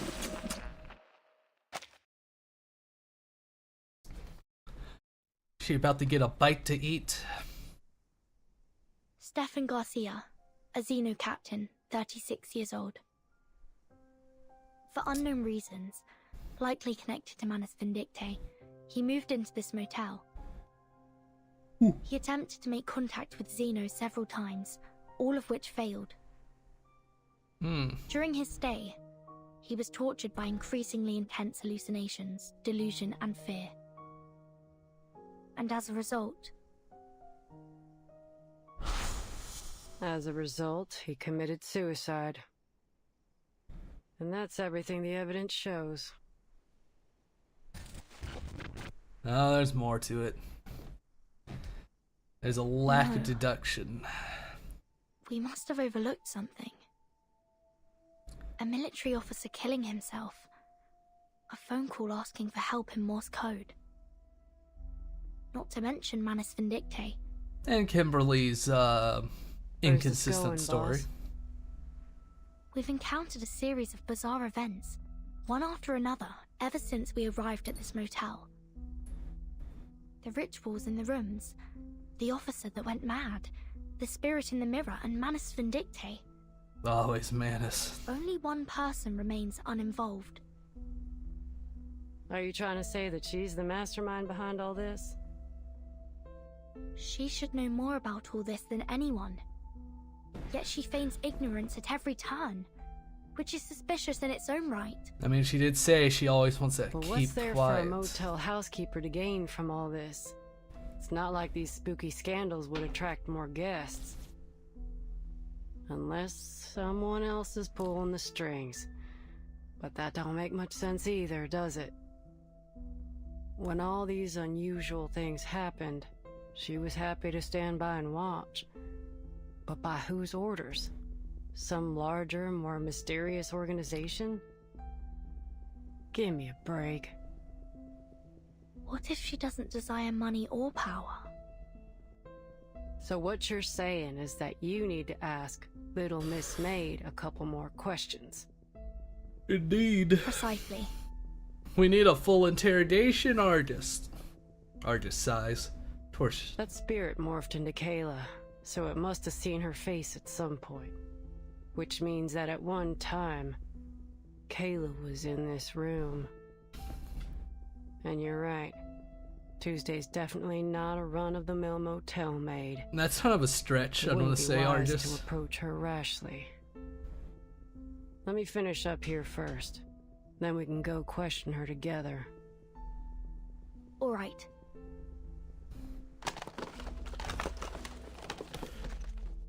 Turn.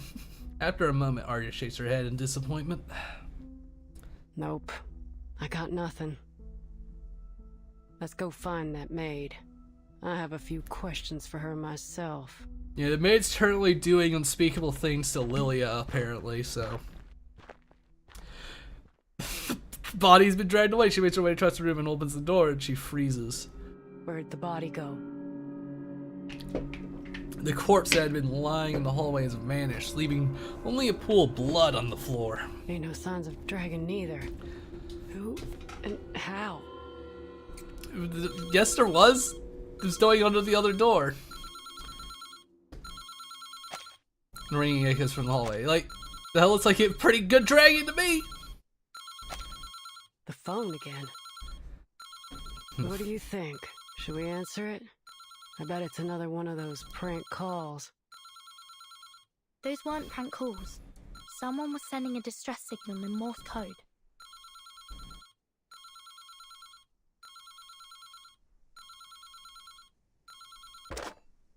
She picks up the receiver and presses the speaker button. She aided it. What year it is now? Could you tell me what year it is now? A soft voice plays through the speaker. Who's this?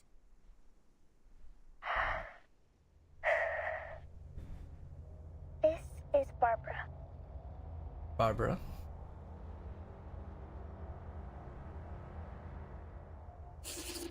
To be continued.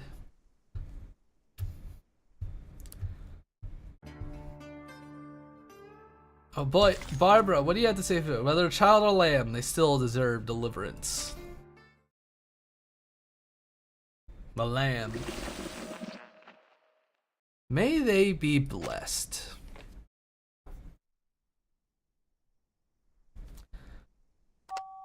The voice on the other end continues. Wonderful. I can talk over the phone now. The wind must still be wandering nearby. That's good to hear. Are you an editor for Atu? Atu. There's a sigh of relief. Yes, miss, I am. But before we continue our conversation, could you please tell me what year it is now? 1990. 1990. I see. Okay, so there's definitely some main story stuff that I'm not aware of.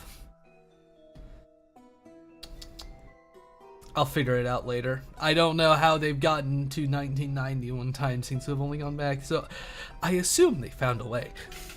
I don't know. The frail voice steadies. Barbara, Chapter can I 7? meet you Okay. in person? I'll find out in the next chapter. You want to meet me? Yes. I'm Vertin, the timekeeper of the St. Pavlov Foundation. I was sent to ask you about Erd's whereabouts. But you don't seem to be in a favorable situation right now. I guess it turns into a time war. Miss Burton, I couldn't possibly locate Erd's whereabouts. Yeah, some events are tied to the main story. Whispers of the wind can't reach this room. Good. The whispers. Not great for me, but of good. the wind.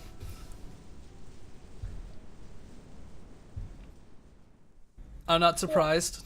It's a special form of communication. Right. Well, is there anything I can do to help you rebuild this line of communication?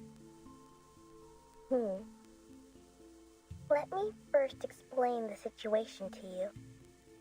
Here are a few things I'm certain of. First, this isn't an ordinary motel. It possesses some kind of supernatural life force. Before It's haunted. checking in, I interviewed some of the residents nearby. They all mentioned eerie rumors centered around the motel these past few months. Yes, we've encountered some bizarre events here, like real-life urban legends. Golden City and Lassie Mings on I'm Earth not are the most trapped in important a red ones. zone. Okay. This room is in the same motel as yours. What's different is that it blocks all forms of communication. I couldn't get the room to open, and my voice didn't reach through the phone. That wasn't until a gunshot broke this intangible restraint. This small room contracted violently, and now I can communicate with the outside world. Yeah, so she's trapped in a little room. At first, Room I thought 707. it was an earthquake, but the contracted space soon returned to normal. Earthquakes can't do that, can they? Before this happened, were you using spiders to communicate with the world outside? Yes, I was. As luck would have it, there are many spiders here. Thanks to the prevalence of spiders in urban legends, I assume. Okay. We can hear the sound of pages being turned from the other end of the telephone. There's some paranoia about spiders living in hair. It originated in a sermon from 13th century England. A woman was always late to Mass because she spent too much time styling her hair. Eventually, a devil attached itself to her hair in the form of a spider. Yes, they delivered messages for me in their own peculiar way. Being completely isolated from the outside world greatly unsettled me. It reminded me of that terrible phenomenon. She takes a few light breaths. Fortunately, that wasn't the case. But you're still trapped in that room, right? Yes, the door's gone. I can't get out from the inside. How did you get in there in the first place? Or rather, who brought you into that room? Oh. The maid? Well, who else could it be? The maid named Tuesday. Just as I expected. Wait.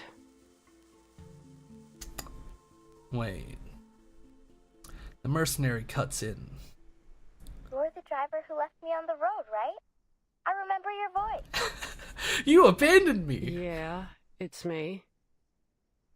I actually changed my mind and turned back to get you, but you were gone by the time I arrived. I guess that's when you came to this motel, right? Yes. Tuesday saw me and invited me here. My dog is fucking screaming. Did you want to ask me something? Have you seen a girl of about 5'3" here? I'm In a white 5'3". dress, curly chestnut-colored hair, green eyes, small hands. I may have seen her. When I first arrived, She has small I little saw a girl hands. who matched your description coming down the hallway. She was carrying an empty basket. I presumed that she'd been shopping in the town nearby. If I recall correctly, she didn't check out. Thank you. She slumps her shoulders and the light in her eyes dims. She says no more. How can we find this room? It's just in the hallway, number 707. Look for a door covered in red. I wasn't crazy. I was right. Beep, beep. Looks like the phone got disconnected.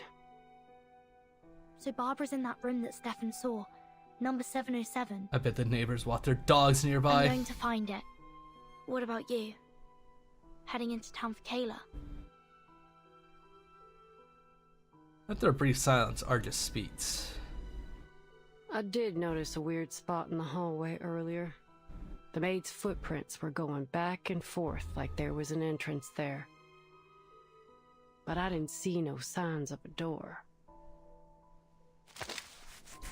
She scratches her head with the barrel of her gun. That's not safe, Argus. I wouldn't be surprised if you died by your own gun one day. Yeah, Burton. That'd be a memorable way to go. Alright, enough kidding around. That is not gun safety, Argus. She perks up. Our little Miss Maid tried so very hard to hide Barbara from us, but I guess the lamb's out of the bag now. Very funny. Yes, it's all crystal clear now. Let's go. Is it? Hold up a sec, boss. Is it crystal clear? She bites her lip. Do you have any candies? I'm running on fumes here, and I ain't got no way to replenish my stash. Wow, already begging. Asking for help seems very difficult for her. She pulls out a few pieces of candy from her pockets and places them in Argus's mouth. Us and Barbara will be out of here soon. And you'll find some candy in Kyla in town. Is that normal candy, or are you juicing again with your mage candy? Vertin, I didn't know you did drugs. Details a significant event of the late 20th century essential reading. 20th century miracles, read the report. The aid of voluntary donations, a research team gathered extracted nucleus from a female Arcanist, genetic malware, and an ingulated egg cell from a female human. The donors cell nucleus into the treatables used to fuse themselves. This is cloning, isn't it? Was adjusted nearly equal. The uterus of a Finn Dawson.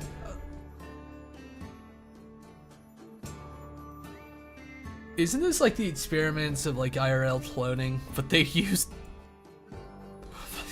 an Arcanist and a human and put it in a fucking sheep? 0 months old, the subject was born through natural delivery. Arcan not achieving the expected complete balance, but still proving that adult Somnox cells and Arcanist can be programmed and adjusted through cloning technology. Simultaneously, for unknown reasons, head similar to that of Finn Dawson, but for unknown reasons, its head is similar to that of the fucking sheep we put it in. But the brain developed has not been affected. I'm sorry, unknown reasons. I want to hit them with rocks. if I read a report like that, I would fucking hit whoever fucking wrote it with a rock. Unknown reasons, sure. The subject's development is slower than that of contemporary human and Arcanist infants. Mild symptoms of lung infections have been found.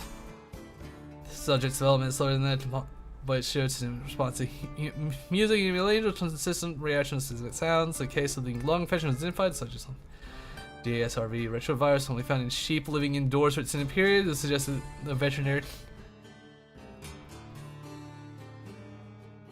Oh god, 6 months old. It may start developing prematurely. What? What do you mean stop? But it's not developing prematurely. It's developing slowly. What? Mimicking the communication behaviors, but the lung infection worsened, so it showed strong allergic reaction to chemical fiber products.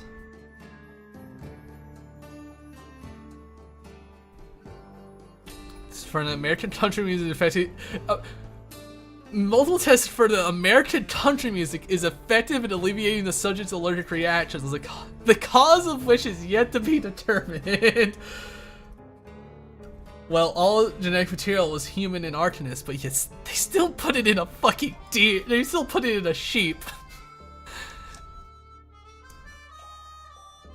Why not put it in a person? Surely you could find someone who you could pay for that at the very least. Someone would be interested. The subject performs exceptionally communication and possesses the intelligence of a 7-year-old child at 2 years old. But the subject will cease completely by the age of 12. Interesting. Oh, what is this? The baby's room. The front desk dial. Dial the number and service directly follows. A good motel should offer nothing less.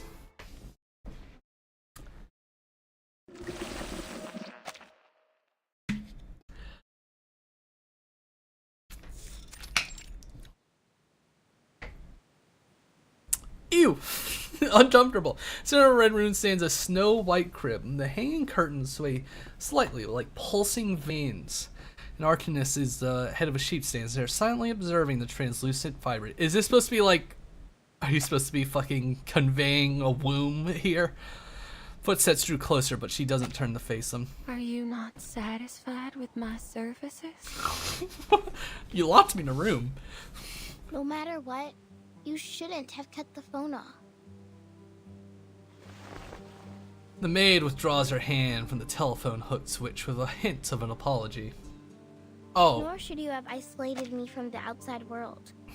Yeah, that's also a fair point. One moment. Jello makes me doing 5 fucking push-ups.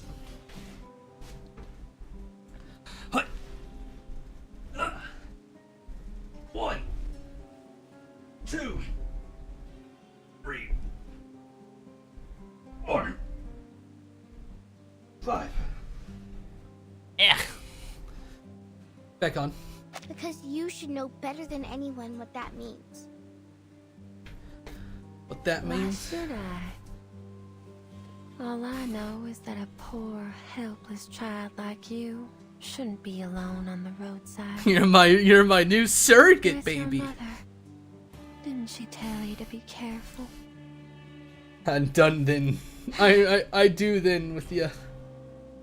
She sighs softly. You really Thank you don't for push-ups. remember anything, do you? No. What do you mean? What do you think I should remember? Well, clearly it doesn't matter now. This motel's well decorated. Did you do all this yourself? Two freaks. Freak the freak communication. The maid smiles. Are all children like this? Always talking in circles to draw Mama's attention. Oh, but these innocent words make them all the more adorable. I am not a child. That's exactly what a child would say. What a pretty room. Smile. She yields helplessly. Of always felt a familiarity with you, like I've known you for a long time. Can you tell me about it? Why were you out here on Route 77 all alone? Maybe I can help you. Have you heard of Atu? A chew? Oh, I have. Their magazine's It's a scary. magazine about fashion, trends, and the avant-garde. My brother loved that magazine, but my father found it unacceptable. To think his eldest son would read those softies magazines instead of working on the farm. God forbid a man have a Fashion, hobby. Trends, disco. These aren't things a Texan man should pursue. At least according to my father. Is that In the so? end, my father destroyed all my brother's disco records, along with his plane ticket to Los Angeles. Oh boy. Perhaps that's for the best. He avoided the riots. He avoided the riots. Huh? Huh? Nothing. So, what The do you LA think? riots. Marcia doesn't approve of this. She's treating the maid as an interview subject, the woman behind the legend, a chance not to be missed. Me? She looks somewhat surprised. Why should I have any opinion? Let me rephrase that. What impact has this had on you? Was the exact question? So what do you think? Oh, Why do you hate your dad? Tuesday ponders for a moment and then shakes her head. but what happened between them has nothing to do with me, does it? These were the choices they made. Oh. She purses her lips, her face flushed. When I first arrived, a local resident told me not to stay at Tuesday's motel. He said his aunt went mad soon after she stayed here. The windows rattle gently, emitting a faint sound. I remember that lady. Her head was so large. It reminded me of those stories of people with deformities. Tuesday, what have you been doing to people? So I had her watch a freak show at midnight. Sadly, she didn't seem to enjoy it.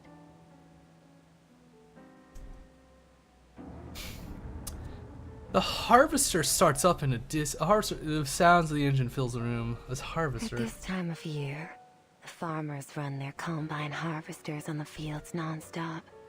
The harvest is a joyful time of year, but the accompanying noise always frightens the children. Yeah, your Have you child heard the doesn't stories? respond. Of how naughty children get too close to harvesters and get caught in them, losing a hand or even a head. The children are fast, but the combine is faster. Children with severed limbs. These stories are exactly what my motel's missing. Oh no. Lou, is that you? The window rattler's drones, more frantic. My frantic. baby's calling. Please excuse me.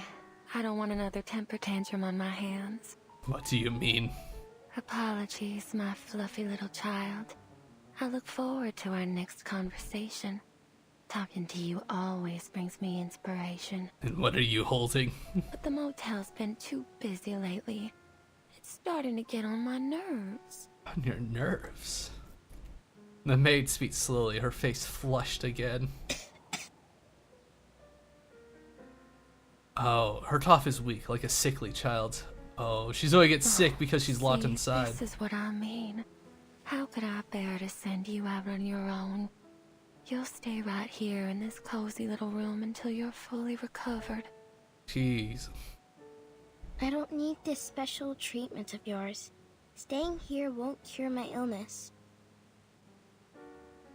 Just get some sleep. You'll come to your senses after a good rest. Are you trying to get Barbara to sleep at the fucking crib? I'll see you soon.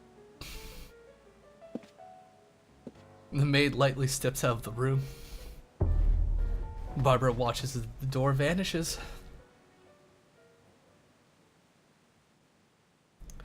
The hotel is hungry.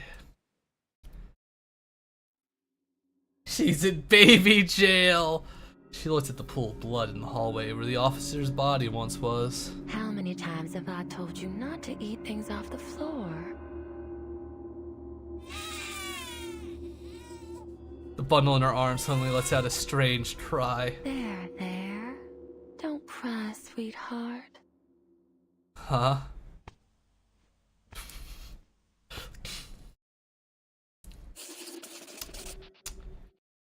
Okay, so Kimberly didn't eat the corpse, yeah. Pyrkasma candy. If anything, it pleases the palate. Unless you're human, then it'll probably kill you. She's a baby Jade. Pyrkasma candy. Is this the spot? Sure is shooting. The hallway looks identical to any other. Look, these footprints.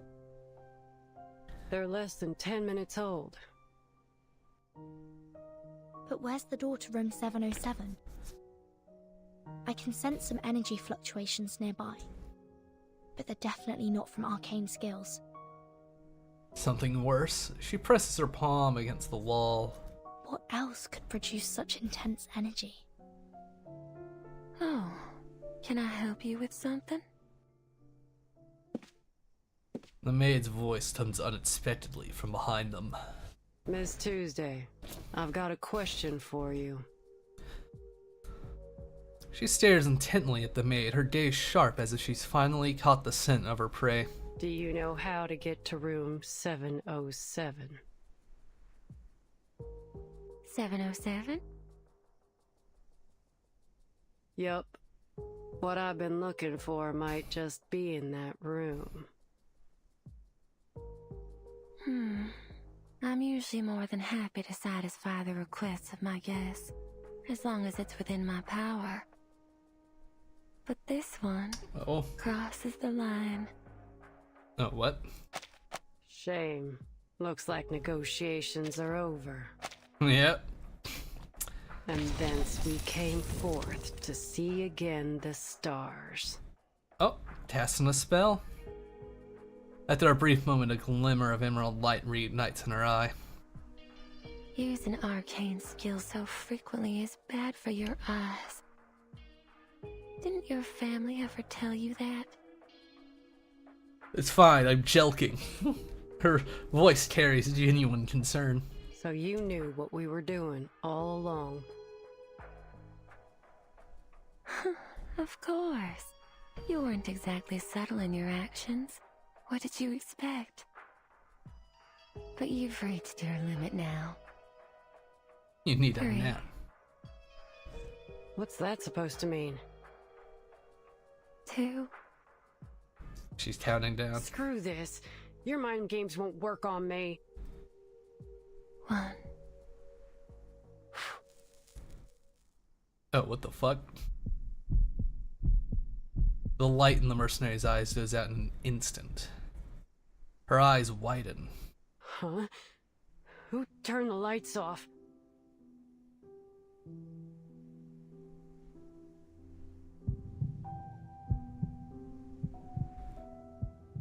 The hallway lights are as bright as ever. The lights are still on, dear. Argus doesn't respond. She pulls a plasma candy from her pocket. Her hand trembles slightly, causing it to slip from her grasp and fall to the floor with a clack. She picks it up and places it back in Argus's hand. You rely far too much on Pyrkasma candy. It can't solve all your problems. You need an apprentice, like Miss Marcus. She tosses the candy in her mouth and chews it along with the dust from the floor. Ew! It doesn't have wrapping? They usually work wonders for me. Just one candy restores 50% of my vision.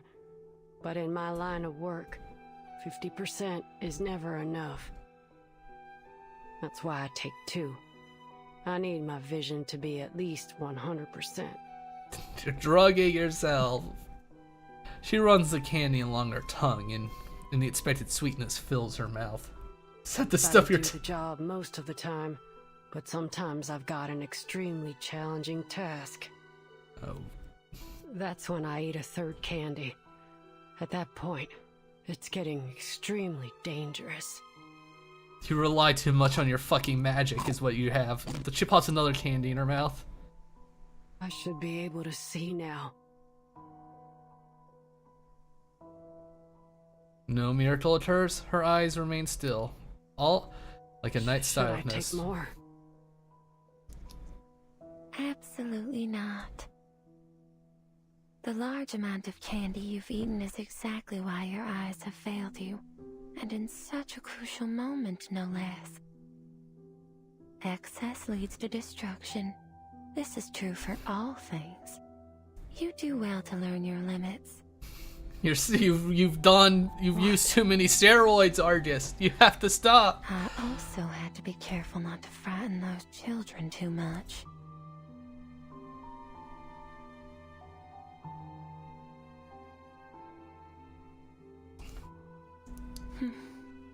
You've always put your faith in these candies, haven't you? Yep. Unfortunate. 1 candy, 50% recovery. 2 candies, 100%. 3 candies. Ah, you yes, can yellow tackle with. even the most insurmountable problem. It seems really satisfied. That's what it is. Oh, how dependable they are. Just like the venerable Argus, who succeeds in any job she takes on. Have you drunk any water? I finished my drink relatively recently. Ooh. It's precisely your excessive confidence in these candies that has led to your marvelous destruction.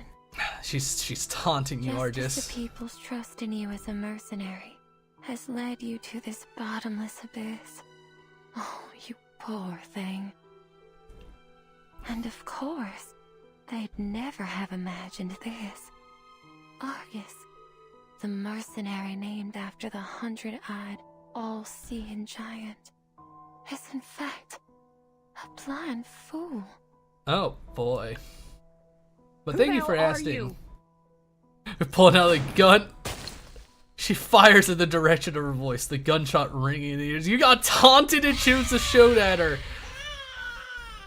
Damn. Jesus, Argus, she got mad. Truly Texan, the bullet pierces the wall and the strange wail echoes through the halls of the motel. Damn it! Damn it! Missed me. Missed me. She digs her fingers into her hand as she tries to control her trembling.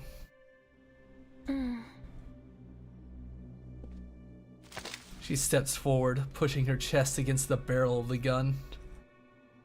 There you go. Now there's no way you can miss. What the fuck? But do you have the guts to pull the trigger? She tilts her head slightly, smiling. The decision's yours to make. But once I'm dead, you'll never find room 707. Jesus. Barbara, Kayla, everything you're looking for is all in that room, isn't it? Oof. Don't you dare say her name with that filthy mouth! But why? Miss Kayla's such a lovely guest. I very much enjoyed her company. The man looks at the mercenary's face with interest as it twists in rage. Enough. You're rage You and I need baiting. to have a serious talk. Oh, there's no need for that. Actually, my baby's eager to meet you. Your baby? I'm about to feed us to the beast. Damn, my turn.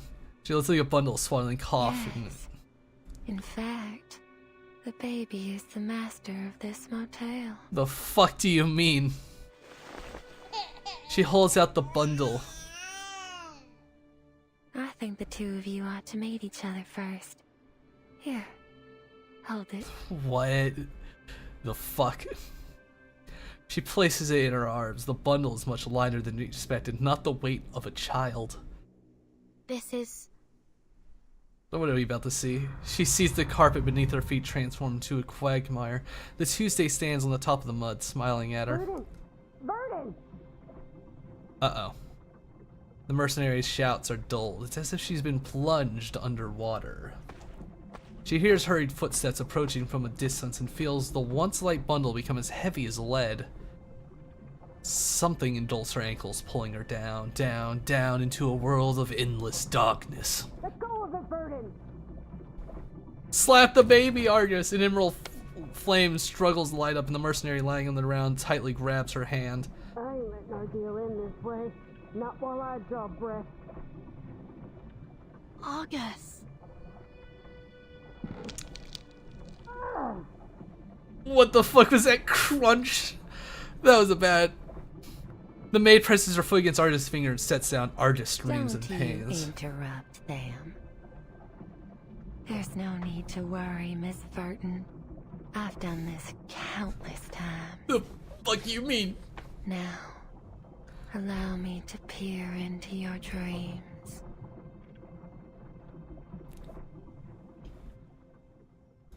That doesn't sound very nice.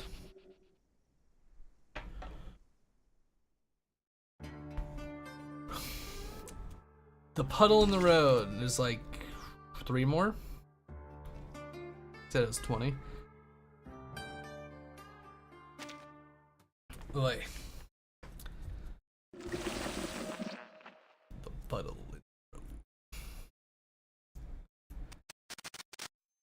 The sounds of the world fade into total silence. When she opens her eyes again, there's nothing but darkness. Where am I? The baby's hungry, Verton. Blop. A cold drop of water falls on her nose. Is that rain? I can catch anything with a toss. Oh, fuck. The ring. Verton, that's why you gathered us here, right? Hey, Verton, your childhood. You shouldn't be here.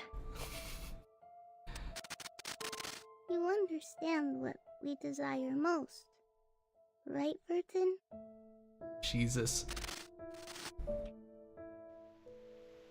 A falling rain surrounds them. The children watch curiously. Verton, we made it, right? No. Why is it still raining? Oh, no. Don't be such a baby, Isabella. Haven't you seen the rain before? The children reach out as they try to catch the raindrops in their hands. No! Don't go into that rain. Are you afraid of children? Or rain? The familiar voice echoes in the darkness. No, I'm not afraid of them. It's something Rain is far common. worse. It's always falling somewhere in the world. It's merely an ordinary weather phenomenon. The maid snaps her fingers. The raindrops halt and start to float upward. This is the kind of rain you're afraid of, isn't it? The kind that everyone should be fucking afraid of. I've never seen rain fall upwards. Is this some creation of your imagination? Still, I don't see why you'd be afraid of rain falling in reverse. You don't Do you understand. care to enlighten me, dear child? Miss Tuesday, please. Stop trying to get in my head and tell me where Argus is. Do not step into my trauma. Tuesday, the maid ignores her and steps closer. Before I met you, I never thought that a person without fear could exist in the world. I've never once guessed someone's fear incorrectly either. You really are something else. You didn't guess incorrectly. These reversed raindrops have brought utter chaos to the world, pulverizing people under the crushing wheel of time. You should be thankful you've never seen it. But it can't stop us anymore. Because the umbrella's here. The umbrella's here. She opens the umbrella. At least now, when the storm comes, I can hold up the umbrella and protect my companions. And although this ability has come too late for some, we still have a future to protect. I see. I'm assuming this is something to do with the ritual at the end of chapter 6. Why are you so obsessed with people's fears? Your hands have been trembling with excitement this whole time. The maid clasped her hands under her chin, her face flushed like a blooming flower. So I wasn't wrong at all. I mean, yeah, it kind of is. Why waste your time with that mercenary? But, she may look tough, but she's all oops. inside. Have you ever eaten a macadamia nut? Crack the hard shell. I mean, and you'll find the delicious center.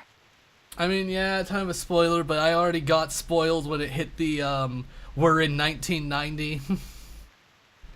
when where I left off, it was raining in 1913.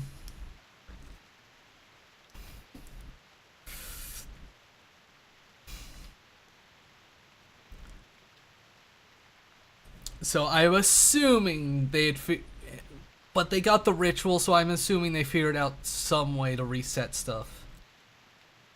Some way. And I'm assuming it involves Vertin because she's built different. Who could resist the soft texture and rich flavor of fear? Maybe Miss look up the Tuesday, order this the has to events end. come out. You were the one pulling the strings here, aren't you? Let's see. Reverse 1999 event order. Okay.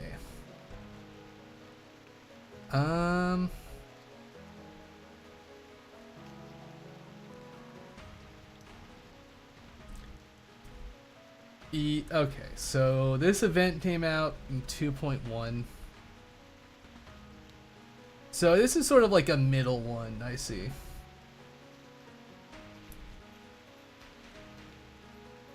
Damn, there are a lot of events that took place before this one.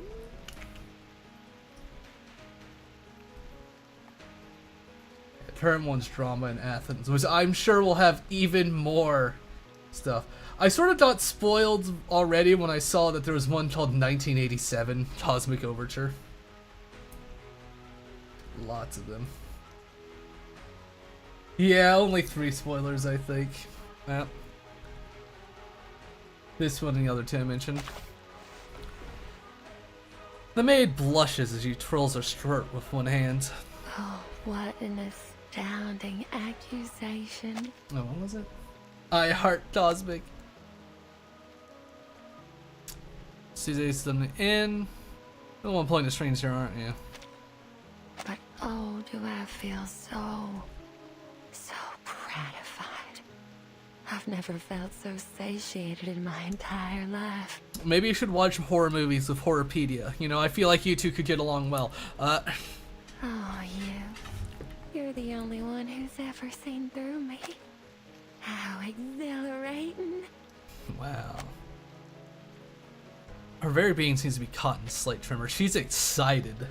However, she's very your excited. Accusation missed the mark. It's the baby. She stretches out her hands. They look especially pure under the rain. You see, my hands, they're immaculate. Never once tainted by a single drop of blood. I take great pride in it. You see, I barely do anything to make people's fears arise. You just like watching it? There's a certain German word for that, by the way. My hands tremble with excitement. I would never injure anyone. Fear created through physical harm is its crudest and most base form. I don't want to beat people up, that's boring. Is the fear that lingers in their hearts forever. The maid's cheeks flush a faint pink. The kind of fear that, even years later, when they recount their experiences here to their friends and families. I see the fear. You want trauma. Listeners' hearts. You want the trauma. You want the PTSD. I instill fear in my guests, and they become my beloved children. The rain. In the rain, her fingers tremble uncontrollably, and a beautiful smile spreads across her wet face. Where is she? Where's Argus? Well, I suppose she's experiencing her own fears right now. Under that hard mercenary exterior. She's tormented by them. Can you imagine that? Sorry, Miss Tuesday. But I'm not interested in this vile obsession of yours.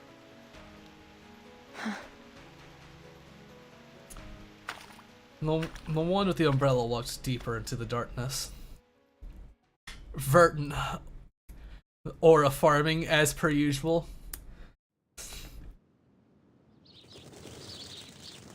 She just walk outside.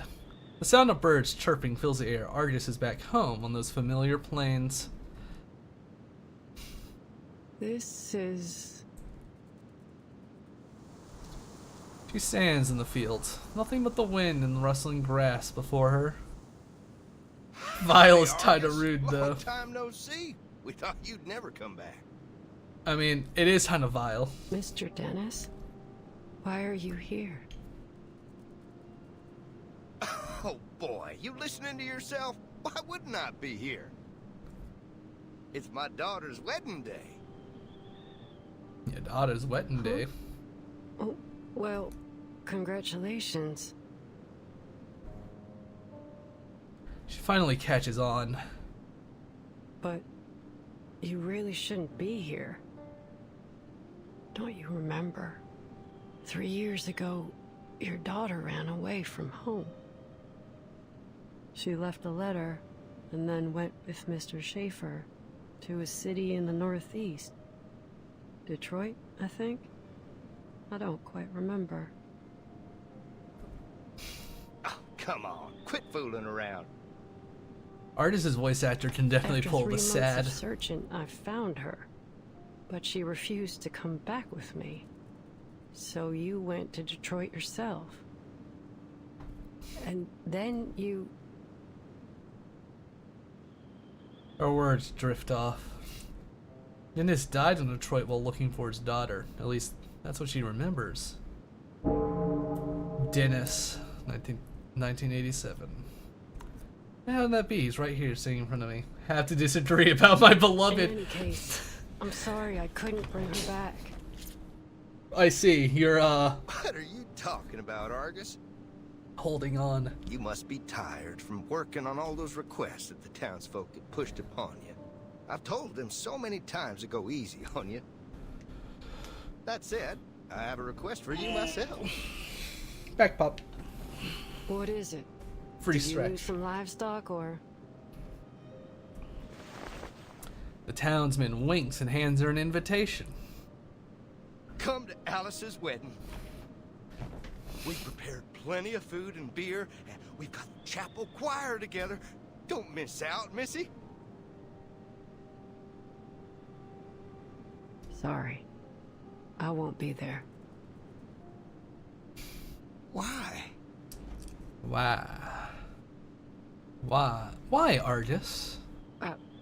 I need to deliver a letter to Mrs. Mary's husband. She can't go herself because of her bad legs, you see.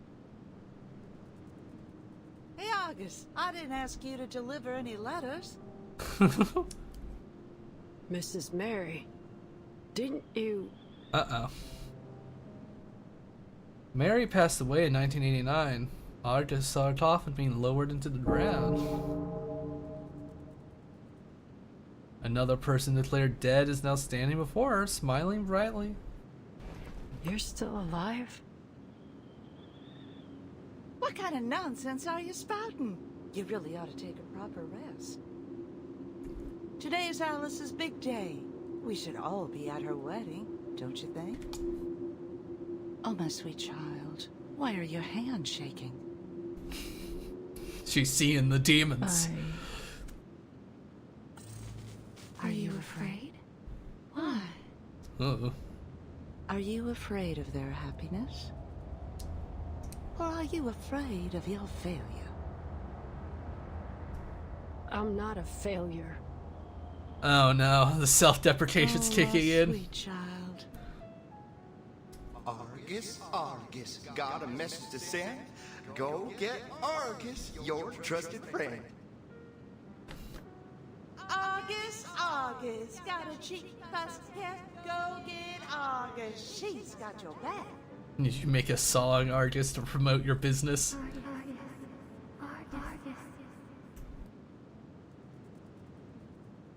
A foreign voice echoes through their mouths, surrounding her and surrounds her.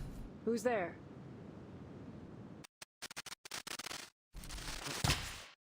Jesus fucking. Her surroundings recede like a tide, leaving only a girl in white standing before her. Wrapped in a half-soiled birth cloth, a lamb lays at her feet. The girl's hands are covered in blood and amniotic fluid. Her smile is pure as a dove. It's me, Kayla. You haven't forgotten me, have you? Kayla.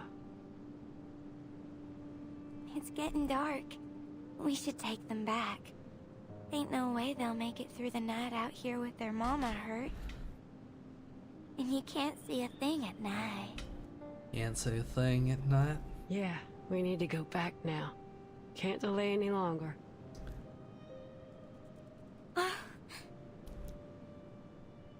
What? Hold on a moment. Something ain't right. The lamb bleats. What are you doing?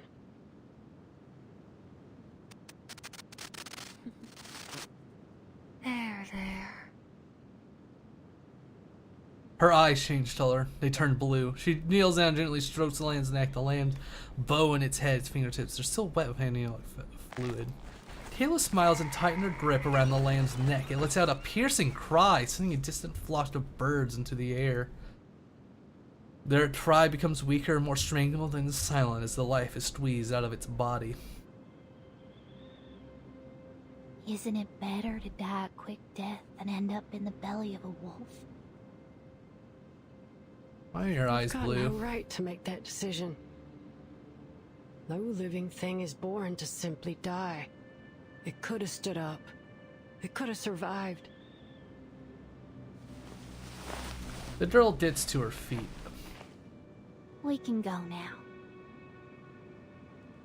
No, don't go. What is it? The girl smiles as the long grass rustles against her flowing skirt in the breeze. Oh, you've reminded me. Who fucking messaged me? There are 2 problems left unsolved. Those 2. Over there. What do you mean, Fakela? Artist listens to distant. Dennis and Mary are standing and smiling at her. Kill them. It would only take 2 bullets. 3 seconds max. Kill them? What? As long as they're alive, they'll come after you just as hard as you hunt the targets of your missions. Fucking excuse me? I'm sure you know that better than I do. Why should I kill them?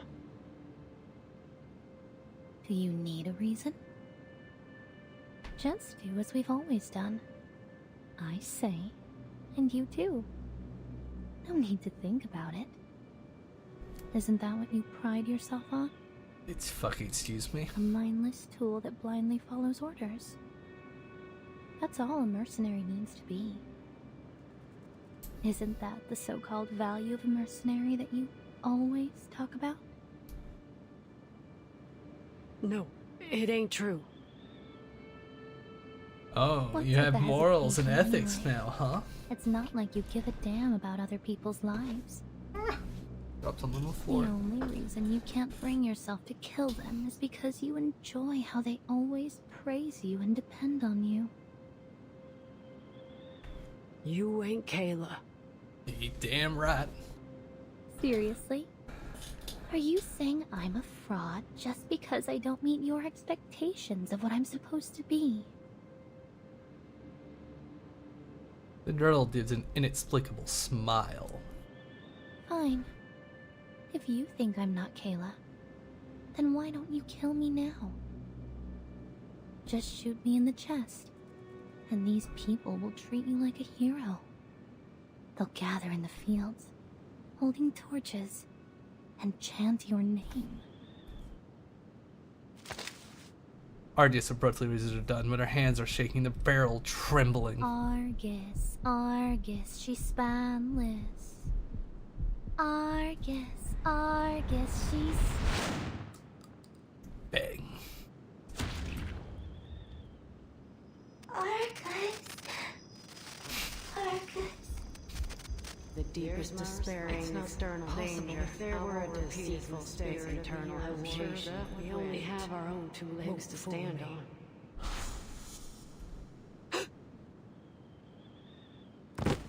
The bullet pierces the girl's soft chest. Her blood splatters on the field, dotting the grass like the smattering of poppies.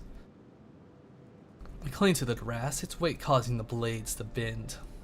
Oh, Argus, our great hero! The tales of your heroic deeds will be passed down through generations. Turn and shoot them. They're all fake. She ain't Kayla. Now, you're lying to yourself again. Of course she's Kayla. It's not possible. Do I need to show you the bullet through her heart for you to believe it, Bonehead? Damn it! Shoot them, Argus. She loads a bullet in the chamber with a crisp click. Don't pull the trigger. An unexpected voice comes from beside her. Vertin? The hero? How'd she all the way out here? Where did she come from? Calm down, Argus. Remember, what you see isn't real. You're still inside the motel. At least for now. Oh, here comes another little lady. Excellent timing. Come join the party. To be continued? Oh no, it's a fight. Alright, Argus, it's time to get to killing. Tell me when you need the job done. Are you fucking kidding me? It's the cactus creatures? Guns loaded. Run. No, it has to be done. Please don't resist. Open your heart and embrace your dreams.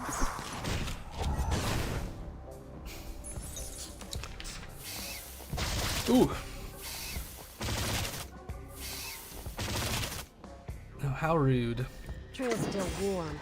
This book? Or this one? Don't waste my time. Destroy them. Time to turn the page. To read.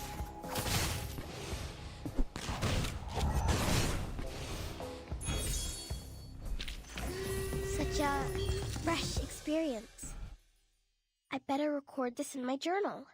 I think I prefer her other outfit. I might switch her to her other outfit. They're getting real funky with the mind stuff yet again. Here we go, baby. I'm here to get you out. So that wasn't Kayla. She lets out a long sigh of relief. Couldn't ask for better news than that, really. No, it wasn't. Ooh. Let's get out of here. She reaches out her hand in invitation. Okay. So sad. Argus reaches out. She feels like something abominable is chasing after her. That if she stops, the shadow confusion will come and swallow her whole. And this hand is her only salvation, her escape from this labyrinth. So she grasps it tightly. She ain't Kayla. Cactus David Trump with the willow of it. I see. Oh, fuck, what did she say? Fuck! She ain't Kayla, she declares with absolute certainty. Okay.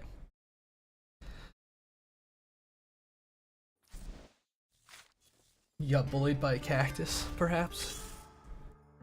Oh boy, time for another fight. When an interview when an interview opportunity presents itself, a professional journalist always rides with both hands. Read.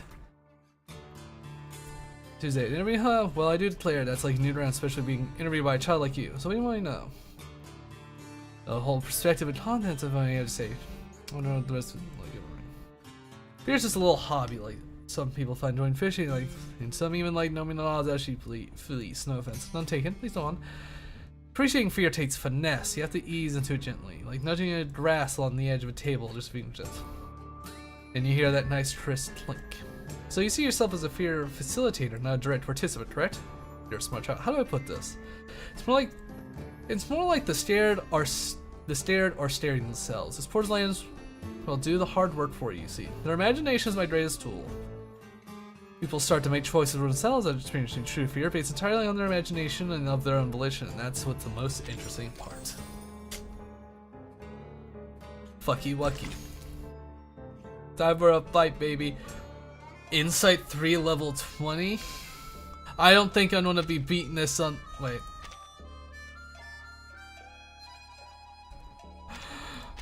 Why is the difficulty higher for the story ones than the other ones? What? Excuse me, game? Is that a typo or are you about to fucking kill me? Don't make me pull out the beast. The beast being Ezio. The motel hallway is as quiet as ever. The maid stands, smiling. Did you see it? It. My baby, of course. Oh, so it didn't show up then? What a shy little pumpkin. What is it exactly? Balanced mode. A supernatural being. An amalgam of herb and legend. They'll change the levels for you, I see. Ever-pounding heart. And a shy little baby. All under one roof. But seeing how you got out of there in one piece, I'm certain you've already earned its approval. Come on in. I'll show you the sweetest little room in the motel. Your baby's fucked up. The red room appears behind her. Don't be afraid, sweetheart. Go ahead. Open the door. The door remains motionless. Open it. Now. Mercenary says nothing. She silently swipes the barrel of her gun. Bang. She fires 2 shots at the red door. The entire motel trembles violently. That'll do it. What the fuck? Before she can reload, the ground starts to shake beneath her feet and a deafening sound reverberates through the whole hallway. The maid's eyes widen in surprise. Why didn't I think of that? Why did I think of that? What? What do you mean? Violence was the solution? Haven't recovered yet, have they? Oh. Such poor aim.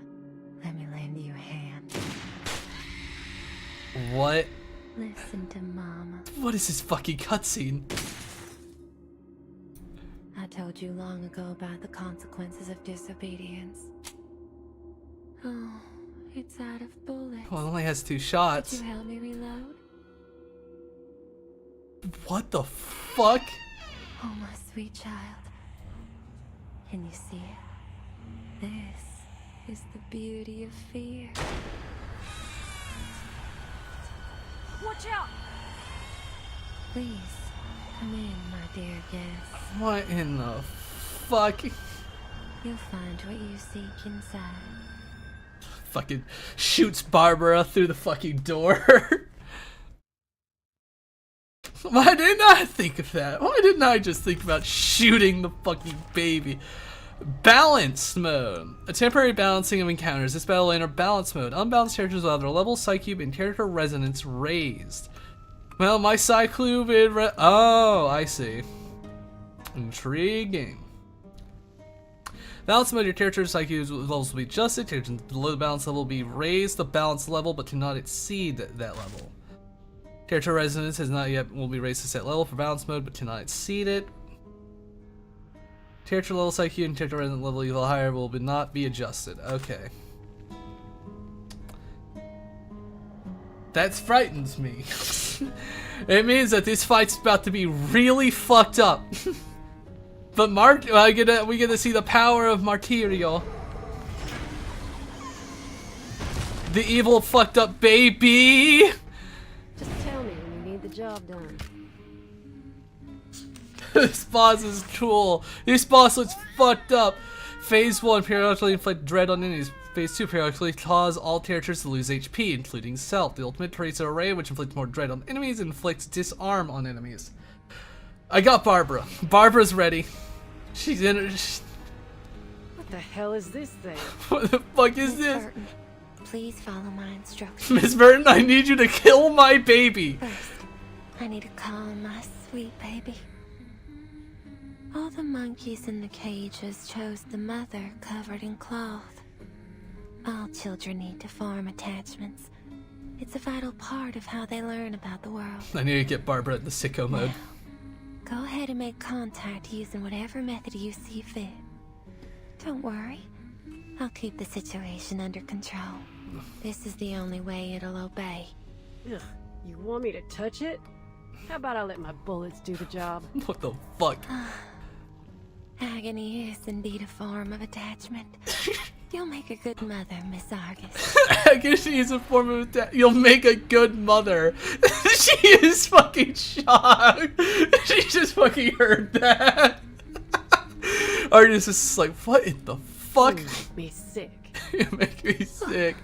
My apologies.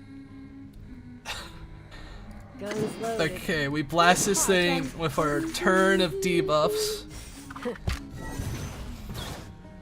Oh? Please don't resist. We're so sleepy. Make it scared. Shoot the baby.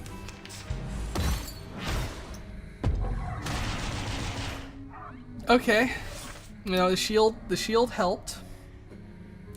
I definitely want to get Barbara's up so she can get her fucking ult out. 3 on the meadow. I hear Do something. this, and this. Open your heart and embrace your dreams.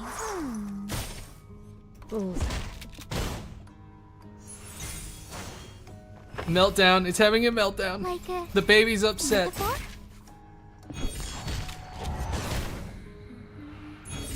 Fucking lullaby in the background is fucking. Okay. Source of fear. Let's see. This. I hear something. Please don't get hurt. Talking out calms people down. To transcribe. That did pretty good damage. Everywhere.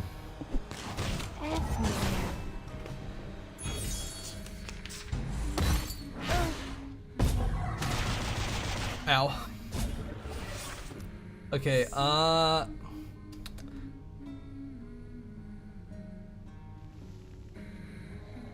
Run free. No. Do this. Be the protector. Do this. Do this, Marcus. This and this. Loaded. Let me be the shepherd of your dreams. Barbara, go sicko mode. It's time for your support. And now it's easier to understand. We need the sustain. This goes kinda hard. This fucking horde, baby. The trail was all too obvious.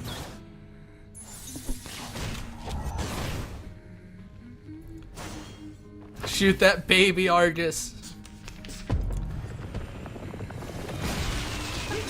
You're a hard nut to crack. It's fine, we had the shield. Damn, that hurt. Well, that's fine. We should listen to what people say. I always hit my mark. This book? Do this, and... We're only disarmed for a turn, right? Yeah, 1 turn.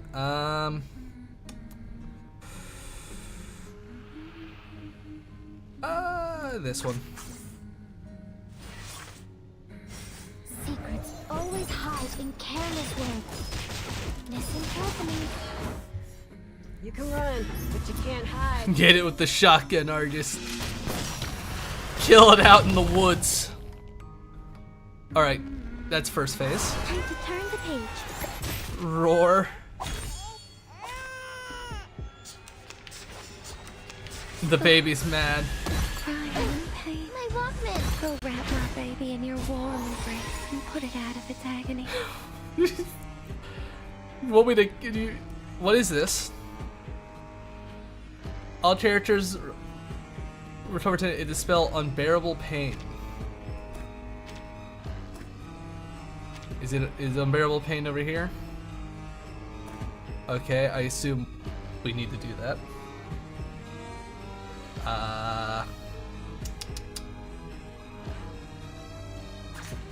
Whose heart is beating so Do loud? this. Are we really doing this? Time to get to business. I hear something. This is exactly the honeyed comfort my baby Talking desires. now calms people down. But it can never be allowed to taste its Don't waste my time. What in the fuck are you going on about? It'll always be dangled Agents have guns. just out of reach. It's called common sense. How exhilarating. That's fucked up. Continue. Continue beating up my baby.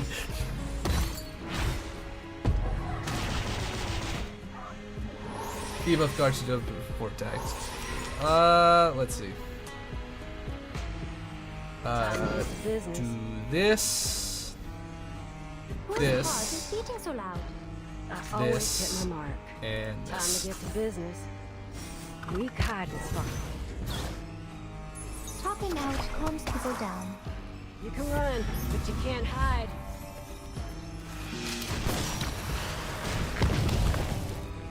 Big Don't miss damage. the Texas.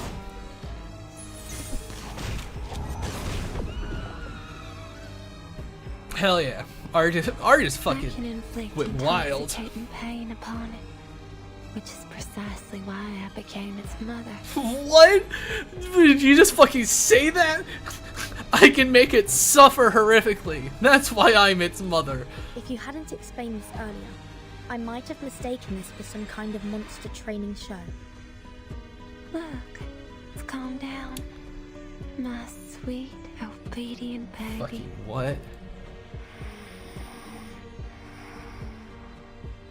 It fell asleep. Fell asleep after we beat the shit out of it. Proceed now. You may proceed now.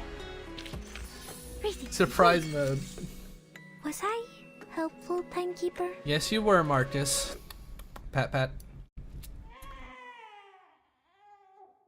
What in the When I fuck? found it, it was still called Sweet Home. Sweet home. It was all alone, abandoned in the wilderness. A poor little thing. Little Marcus. So you took it in. Some unknown, growing arcane consciousness that takes the form of a motel, yet somehow also exists as a baby. Why didn't I think of shooting it? The maid bends down and picks up the swaddled baby from the crib. There. But it seriously impacted the lives of the locals.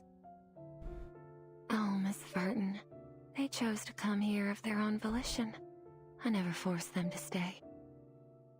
But after leaving, some of them went mad or even committed suicide. Well, they made those decisions themselves. They made them decisions. My cognito hazard has no Not the time effect to on their dwell such choices. trivial matters, Miss Verton. Oh my god. Haven't you been searching for Miss Barbara? She points to the open door. Don't get any bright ideas made. Her eyes shine emerald, then she presses the barrel of her shotgun against Tuesday's back. Stop using magic! Burden gets so much as a scratch. I like I'll that Tuesday's blast playable. your She's the chest only open. evil playable character. Along with your baby. Fuck. I Go see. inside, boss. I'll keep an eye on her. I mean, I wonder.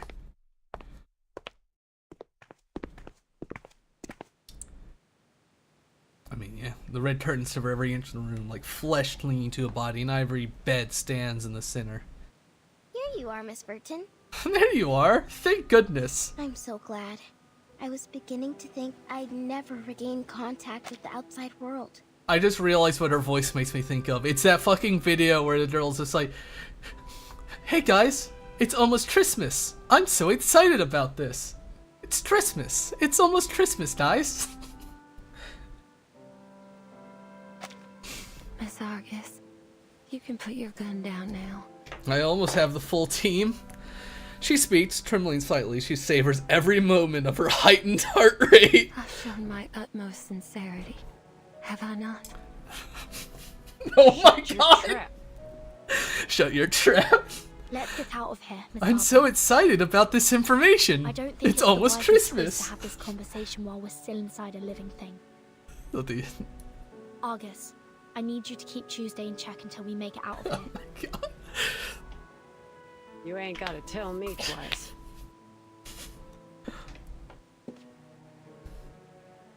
A beam of light shines in through the window. Dawn is breaking.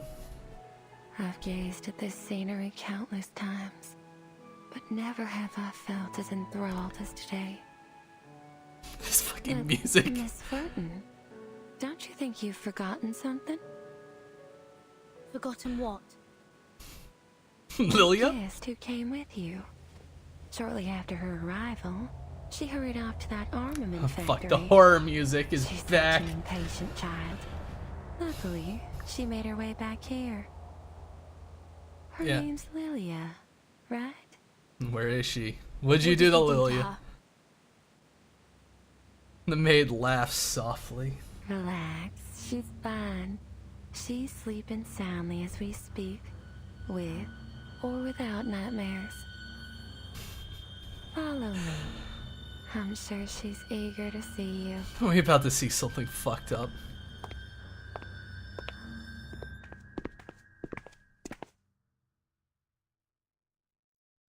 This is the room. Open it.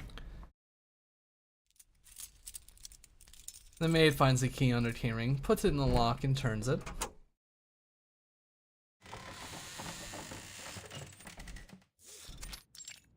Tuesday's Motel. Room 203. The room is empty. Oh. Oh? The maid frowns, her annoyance visible on her face. The owner of the suitcase rushes to the window and looks down. Lilia sitting exhausted below, their eyes meet. Vertin, there you are. What the fuck? You woke up? Listen, those Manu scum have already wormed their way into the town. We can't go there. You look terrible. I couldn't sleep at all in that haunted room. Every time I closed my eyes, I saw all kinds of creepy stuff. Can you come down here, Capitan? Talking like this hurts my neck. She's fucking Okay. tired. She hasn't slept all day. No one slept. Everyone's tired. If Manus walks up, then someone's getting fucking killed on the spot.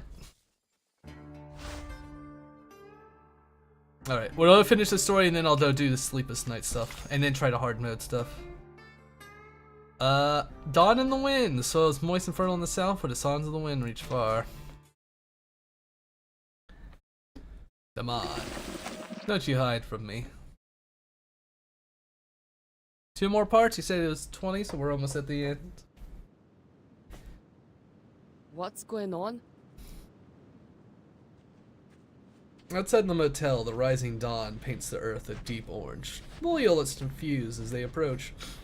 Are you okay, Capitan? I'm fine. Sure. I have good news and bad news. Oh boy. Don't bother with the order. Just lay it on me. The good news is, we found Barbara.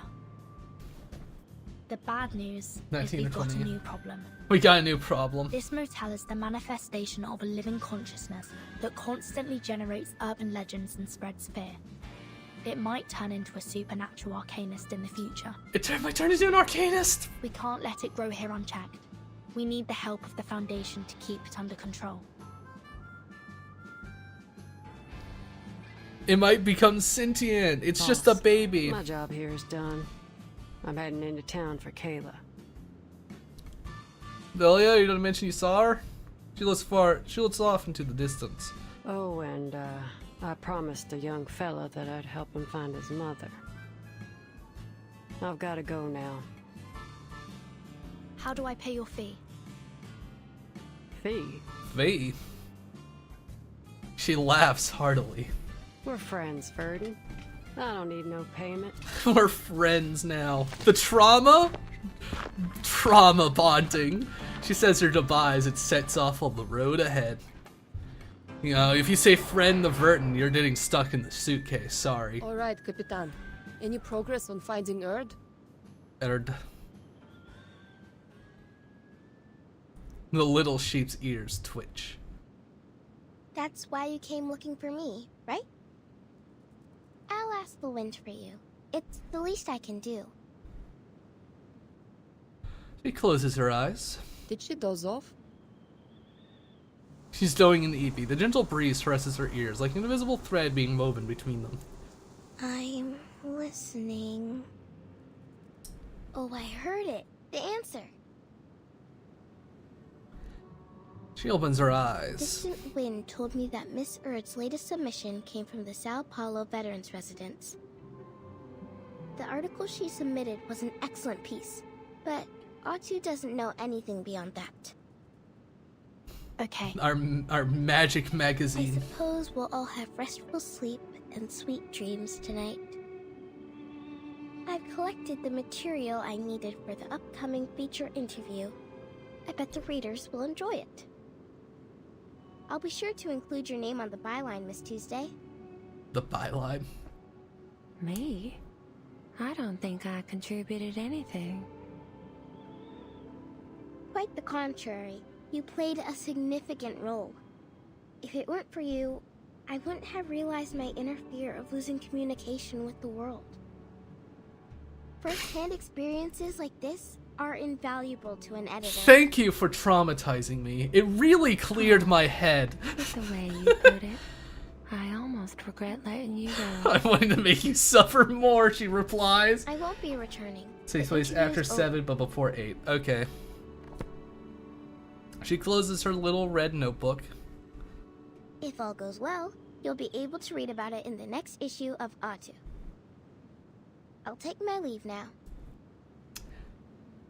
Goodbye. Yandere Tuesday. Good. I can't wait to leave this place. We can't leave yet. I just contacted the Texas branch.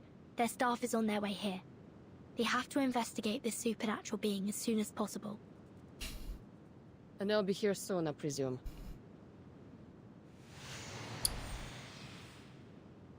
Whoosh. I can feel their energy fluctuations of teleportation rituals. It must be them. She turns her head to see a stranger standing before her. Excuse me? The girl in front of her has chestnut hair and carries a woven basket on her arm. Looks like you guessed wrong, Capitan. I met her in town. Name's Kayla. Kayla? The girl smiles brightly at her. Do you know someone called Argus? The girl's smiles becomes more gentle. The name doesn't ring a bell. How strange. What kind of parent would name their child after a 100-eyed giant? Some You must ain't have right. mistaken me for someone else. Kayla's a common name after all. Like Emma, Anna, or Catherine. Skidwalker. More importantly, miss, you look... Ugh. Girl smiles once more. Although I've never met you before, you seem familiar.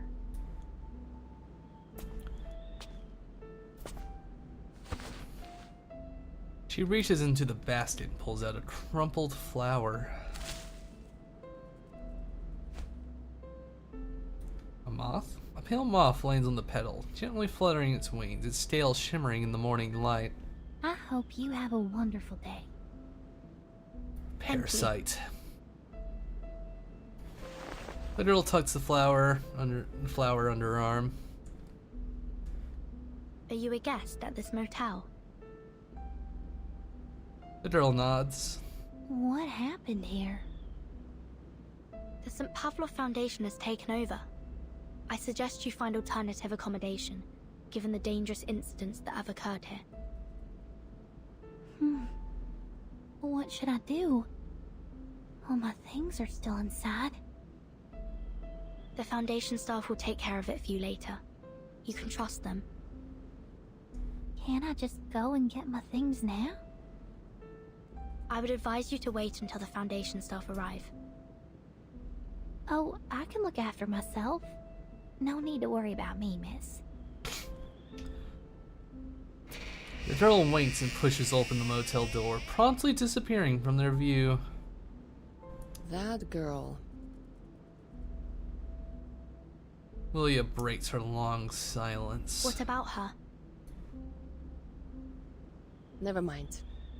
It's probably nothing. It's not nothing. Something's wrong with her. The light from a teleportation disc flickers nearby. Apologies for our delayed arrival, Miss Burton. We'd been unable to locate the motel until about 10 minutes ago. It's as if something was deliberately interfering with our sense of direction. While the Foundation staff is busy assessing the situation, a faint sound echoes from the depths of the motel. Oh.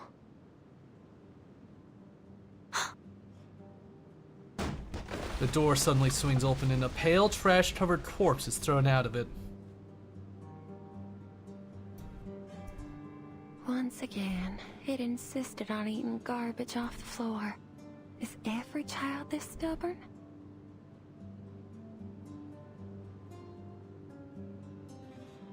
It's Stefan, a Xeno officer. Stefan. Sounds familiar. The staff member flips through his records, quickly finding the information he's looking for. The records show he was a high-ranking Xeno officer who went missing after the vacuum bomb footage leaked. Xeno issued a staggering bounty on him. I guess whatever he did really angered Admiral Igor.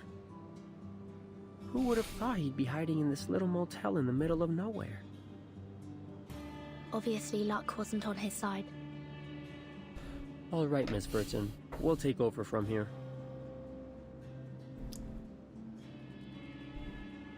The maid remains calm, gently patting the bundle in her arms. After the branch completes its procedures, you'll be sent to the headquarters for a more thorough assessment.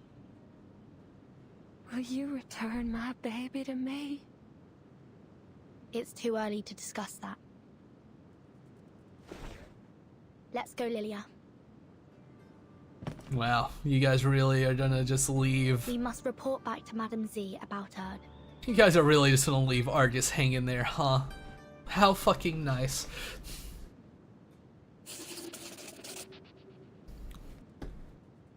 To be continued, which means it's not done. Oh boy, what do we got here? Orhosis cleanliness, read the record. Clean carpet stained with vomit. Clean stains and fingerprints off wall, broken glass, contact. Clean carpet stained with blood. A lesson needs to be taught. Replace our head. Cracks in the glass in room 205 disappeared. Table needs repair. Floor storage, I saw that, I'm sure, but storage parts disappear. That's a good baby. Bloodstains, carpet ruin. It's time for punishment. Glass completely shattered, repaired all by itself. A good baby deserves a reward tonight. Room 105, of course.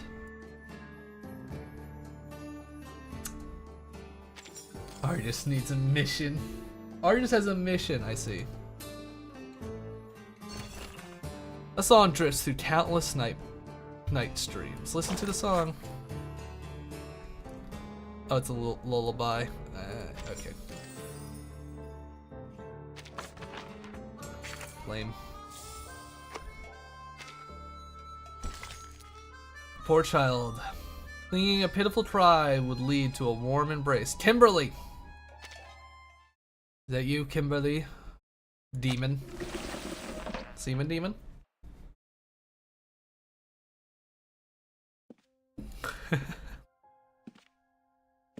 I had to say it.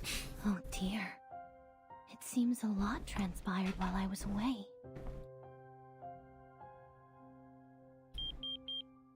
After a moment of thought, she dials a number on her phone. A few rings later, the call is answered. Miss Grace, I thought you'd forgotten me. I've been exposed. As expected, the voice on the other end is restless. Kimberly, care to tell me what happened in this motel? There's blood and brains splattered in the hallway. Who died and how? Did you play Golden City? No madman. I have not played Golden City. This is the first event I've played, period. Still haven't managed to destroy the ritual sigils under his bed. And I couldn't find the... What?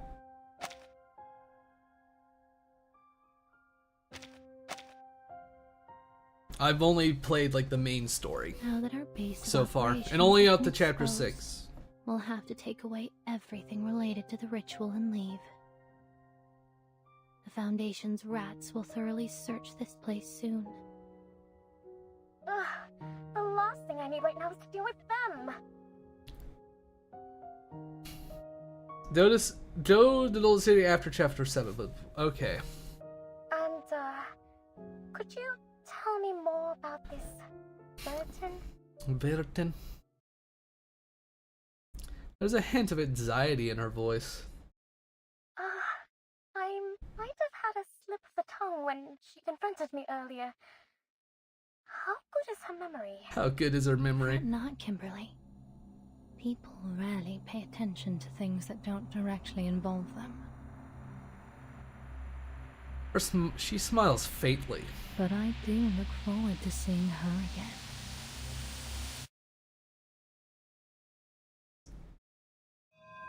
Several days later. St. Pavlov Foundation. We're just here to have a conversation, Ms. Tuesday. Relax. You've been taken all the way to Britain. I found it in the wilderness. You mean the motel with arcane powers? Just to confirm, the base form of this arcane consciousness is a heart-shaped fetus, correct? Yes. It's about as intelligent as a one-year-old human, and it lacks the ability to deliberately plan or cause the incidents in the motel. Meanwhile, it sees you as its mother, displaying remarkable trust and dependence on you. Therefore, we believe you were a major contributor to these incidents, or rather, the one who pulled the strings.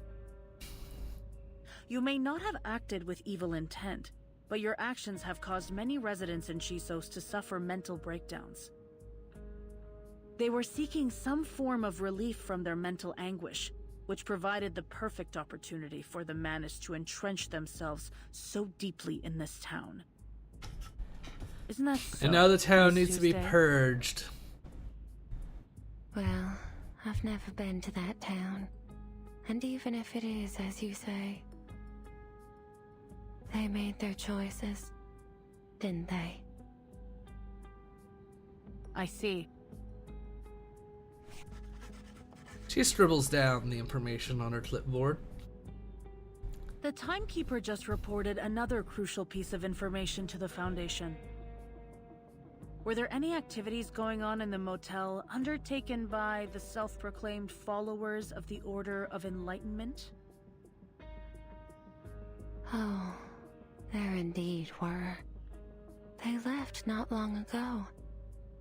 I still remember their faces. What did they do at the motel?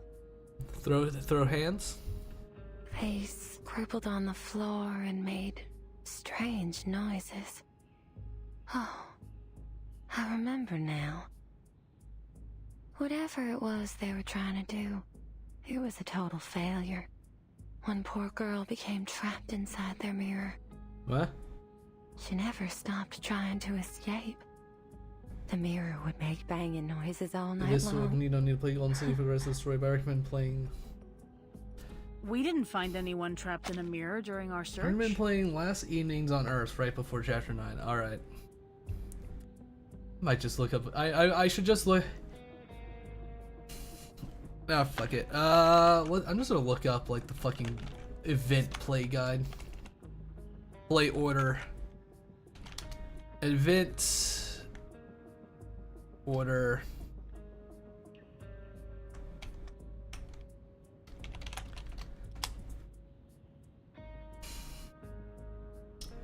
Release order. Okay, it says played release order. Yeah, we'll see about it. I'll look it up off stream. I'll figure it out, maybe, if I remember. Well, that's sad, I suppose. What did they fucking say about the girl in the mirror? They're still trying to state the mirror. Her expression remains calm as always. If you knew they were from a dangerous arcanist organization, why didn't you report them to the Foundation? That one's considered important to the story, but the other ones are whatever. Okay. Why would I? She licks her lips. Fear doesn't frighten me. No, quite the contrary. It excites me. I would embrace fear any day of the week.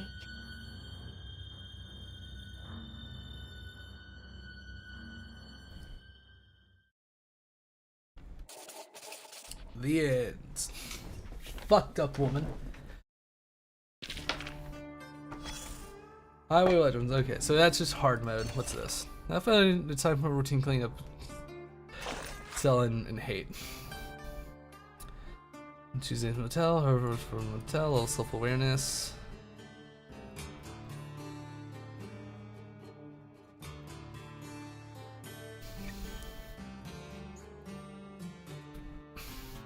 One in nature of nurture and partnership. Exhibit characters. It's no permission to Mothman and Poltergeist.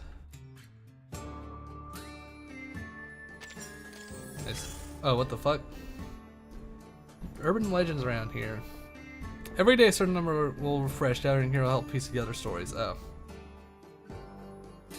The implication about Taylor is crazy. Yeah, that's unfortunate. I sort of was thinking that.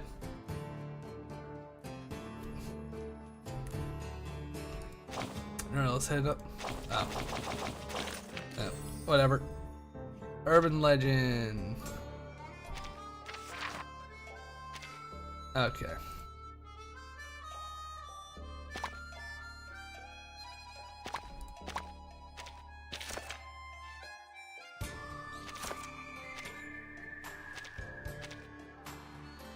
Night driving.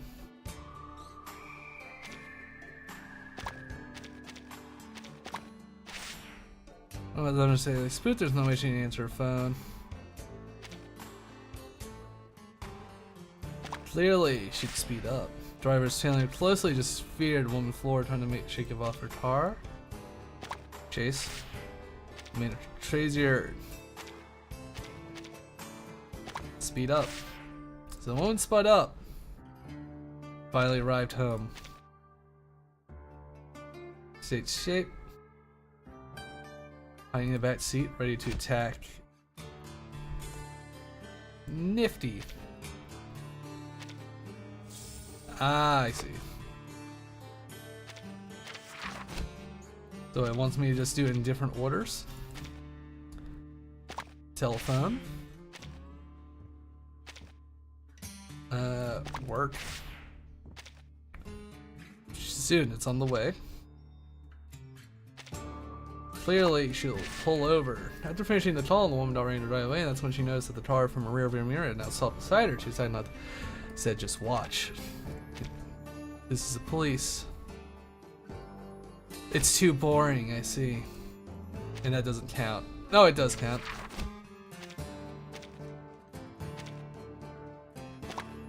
Pull over.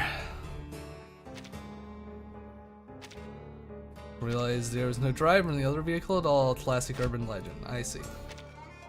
No. Easy peasy. Lots of gold coins. It's also very unfortunate that they sort of left Argus hanging there with, you know, Kayla. Sorry, we were too busy worrying about the other things, so, sorry about that, Kayla. Trapped forever, eaten by the fucking house. Let's finish beating up that baby a few more times. Surprise. Insight 2, level 1, so I mean...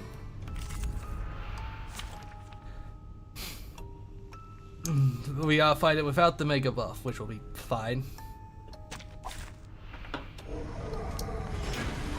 I'll do my best. That's what you think. Do this, do this. I hear something. Run Do this, 3 on the meadow. and this. The trail was all too obvious. Slap on a bajillion debuffs. You're so sleepy.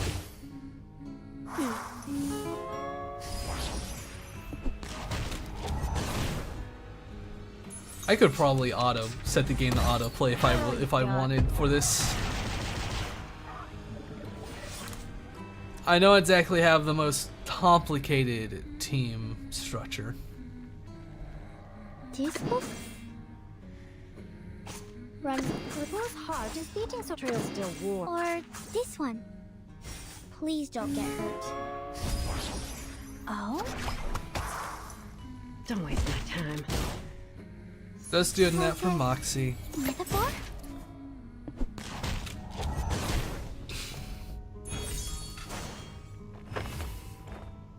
The nightmare fetus creature needs to just go back to nappy time.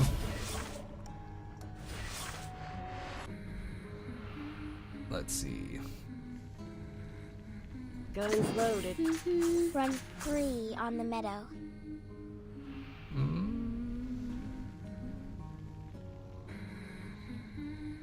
Yeah, that'll be fine. I hear something. Weak hiding spot.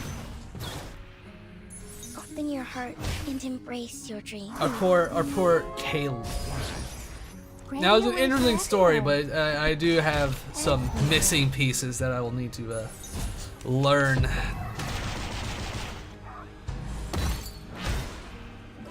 How rude.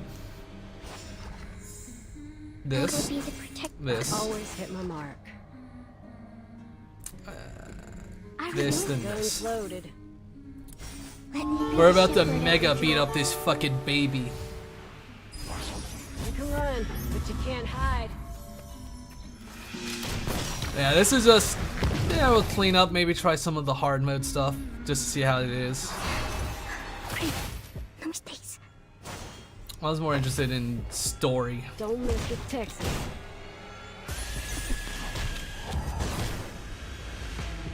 Oh, we're in phase 2. Henry, I'm the support staff. What? I can't make the call? Yeah, your dollar store ult ain't gonna work on my sleepy deer girl. I mean sheep girl.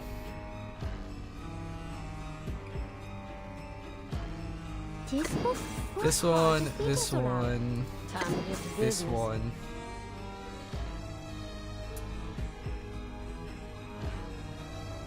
Alright. This. This. This. This one. Time to get to business. That's fine. Talking out calms people down. Agents have guns. It's called common sense. Turn the page. The trail was all too obvious. I should probably read up on Argus's kit a bit more, but Unga Bunga works fine enough. My Walkman. With the Walkman. Unfortunate.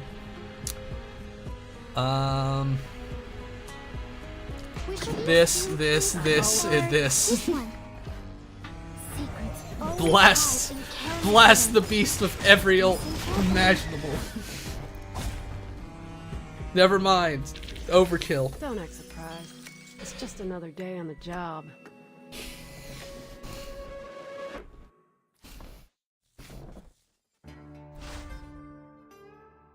I don't want to fill this up with this. I think this was a pretty fun stream. I had a good time. I like this. I like this event. I assume this is just fights. I'll pretty much do it on my own time, but that was interesting. I'll try to do this stuff on my own time because I'm still interested in playing a little bit, but I just don't want to force my yappage. This was fun. It was a fun stream. This game intrigues me much. I'll repeat it again. I like it. But I mostly played it because Argus, and I was just like, look, I've had Argus sitting on the back of my screen for like fucking weeks now, and just like, I might as well see the Argus story. So let's raid out to somebody. I'm gonna play this more. I try to stream this every Tuesday, as long as I'm, this is just like the extra day, because I wanted to play a bit more, and I noticed that the event ended before next Wednesday, so I decided, I want to play a bit more. While the living stays What the silent, hell? the dead would die again for a chance to talk. Let us see. This game is fun. What? Jesus. Who do we want to raid out to that's fucking insane? Main Shark. What the fuck are they playing? Yaldis, Juniper. Too strong. Number too big. Jesus.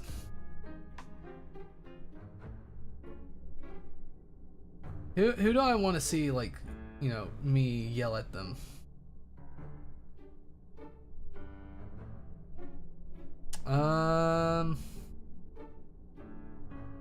I'll try to raid Aurora Tempest. They're building Warhammer Warp Spiders. It didn't work last time I tried to raid them. I play for the story, but I like the characters, so I pull and do in-game content. I'm enjoying the story so far. I'll say the start of the story was rough. There were some events there that I'm just like, sure, okay. Yep, okay, I can't raid them. I don't know what their deal is, but they definitely have the settings of, you can't raid me for some reason. Very rude. I think I saw some funny. Oh, I know. This.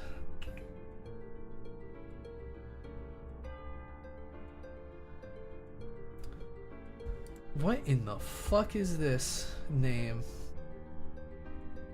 More chapter 4, Rever Bussy come chat. I'm reading that and I'm just like, I take psychic damage. The story has definitely gotten better, but the early story was, yeah. Yeah, no, yeah, you just heard a part of that. I'm just like, yeah, no, they're fine. No, I felt myself, corrode a little bit. You know what? I'm just gonna raid the same person I raided yesterday. they were playing Reverse 1999. Wait, why are they playing Honkai? Should I bully them for that? They're playing Honkai Star Rail. I played that. Madness. Building the wet. What in the fuck? I don't think my my Twitch is being very smart. You should bully them. Yeah, you know what? You're right. Let's bully them.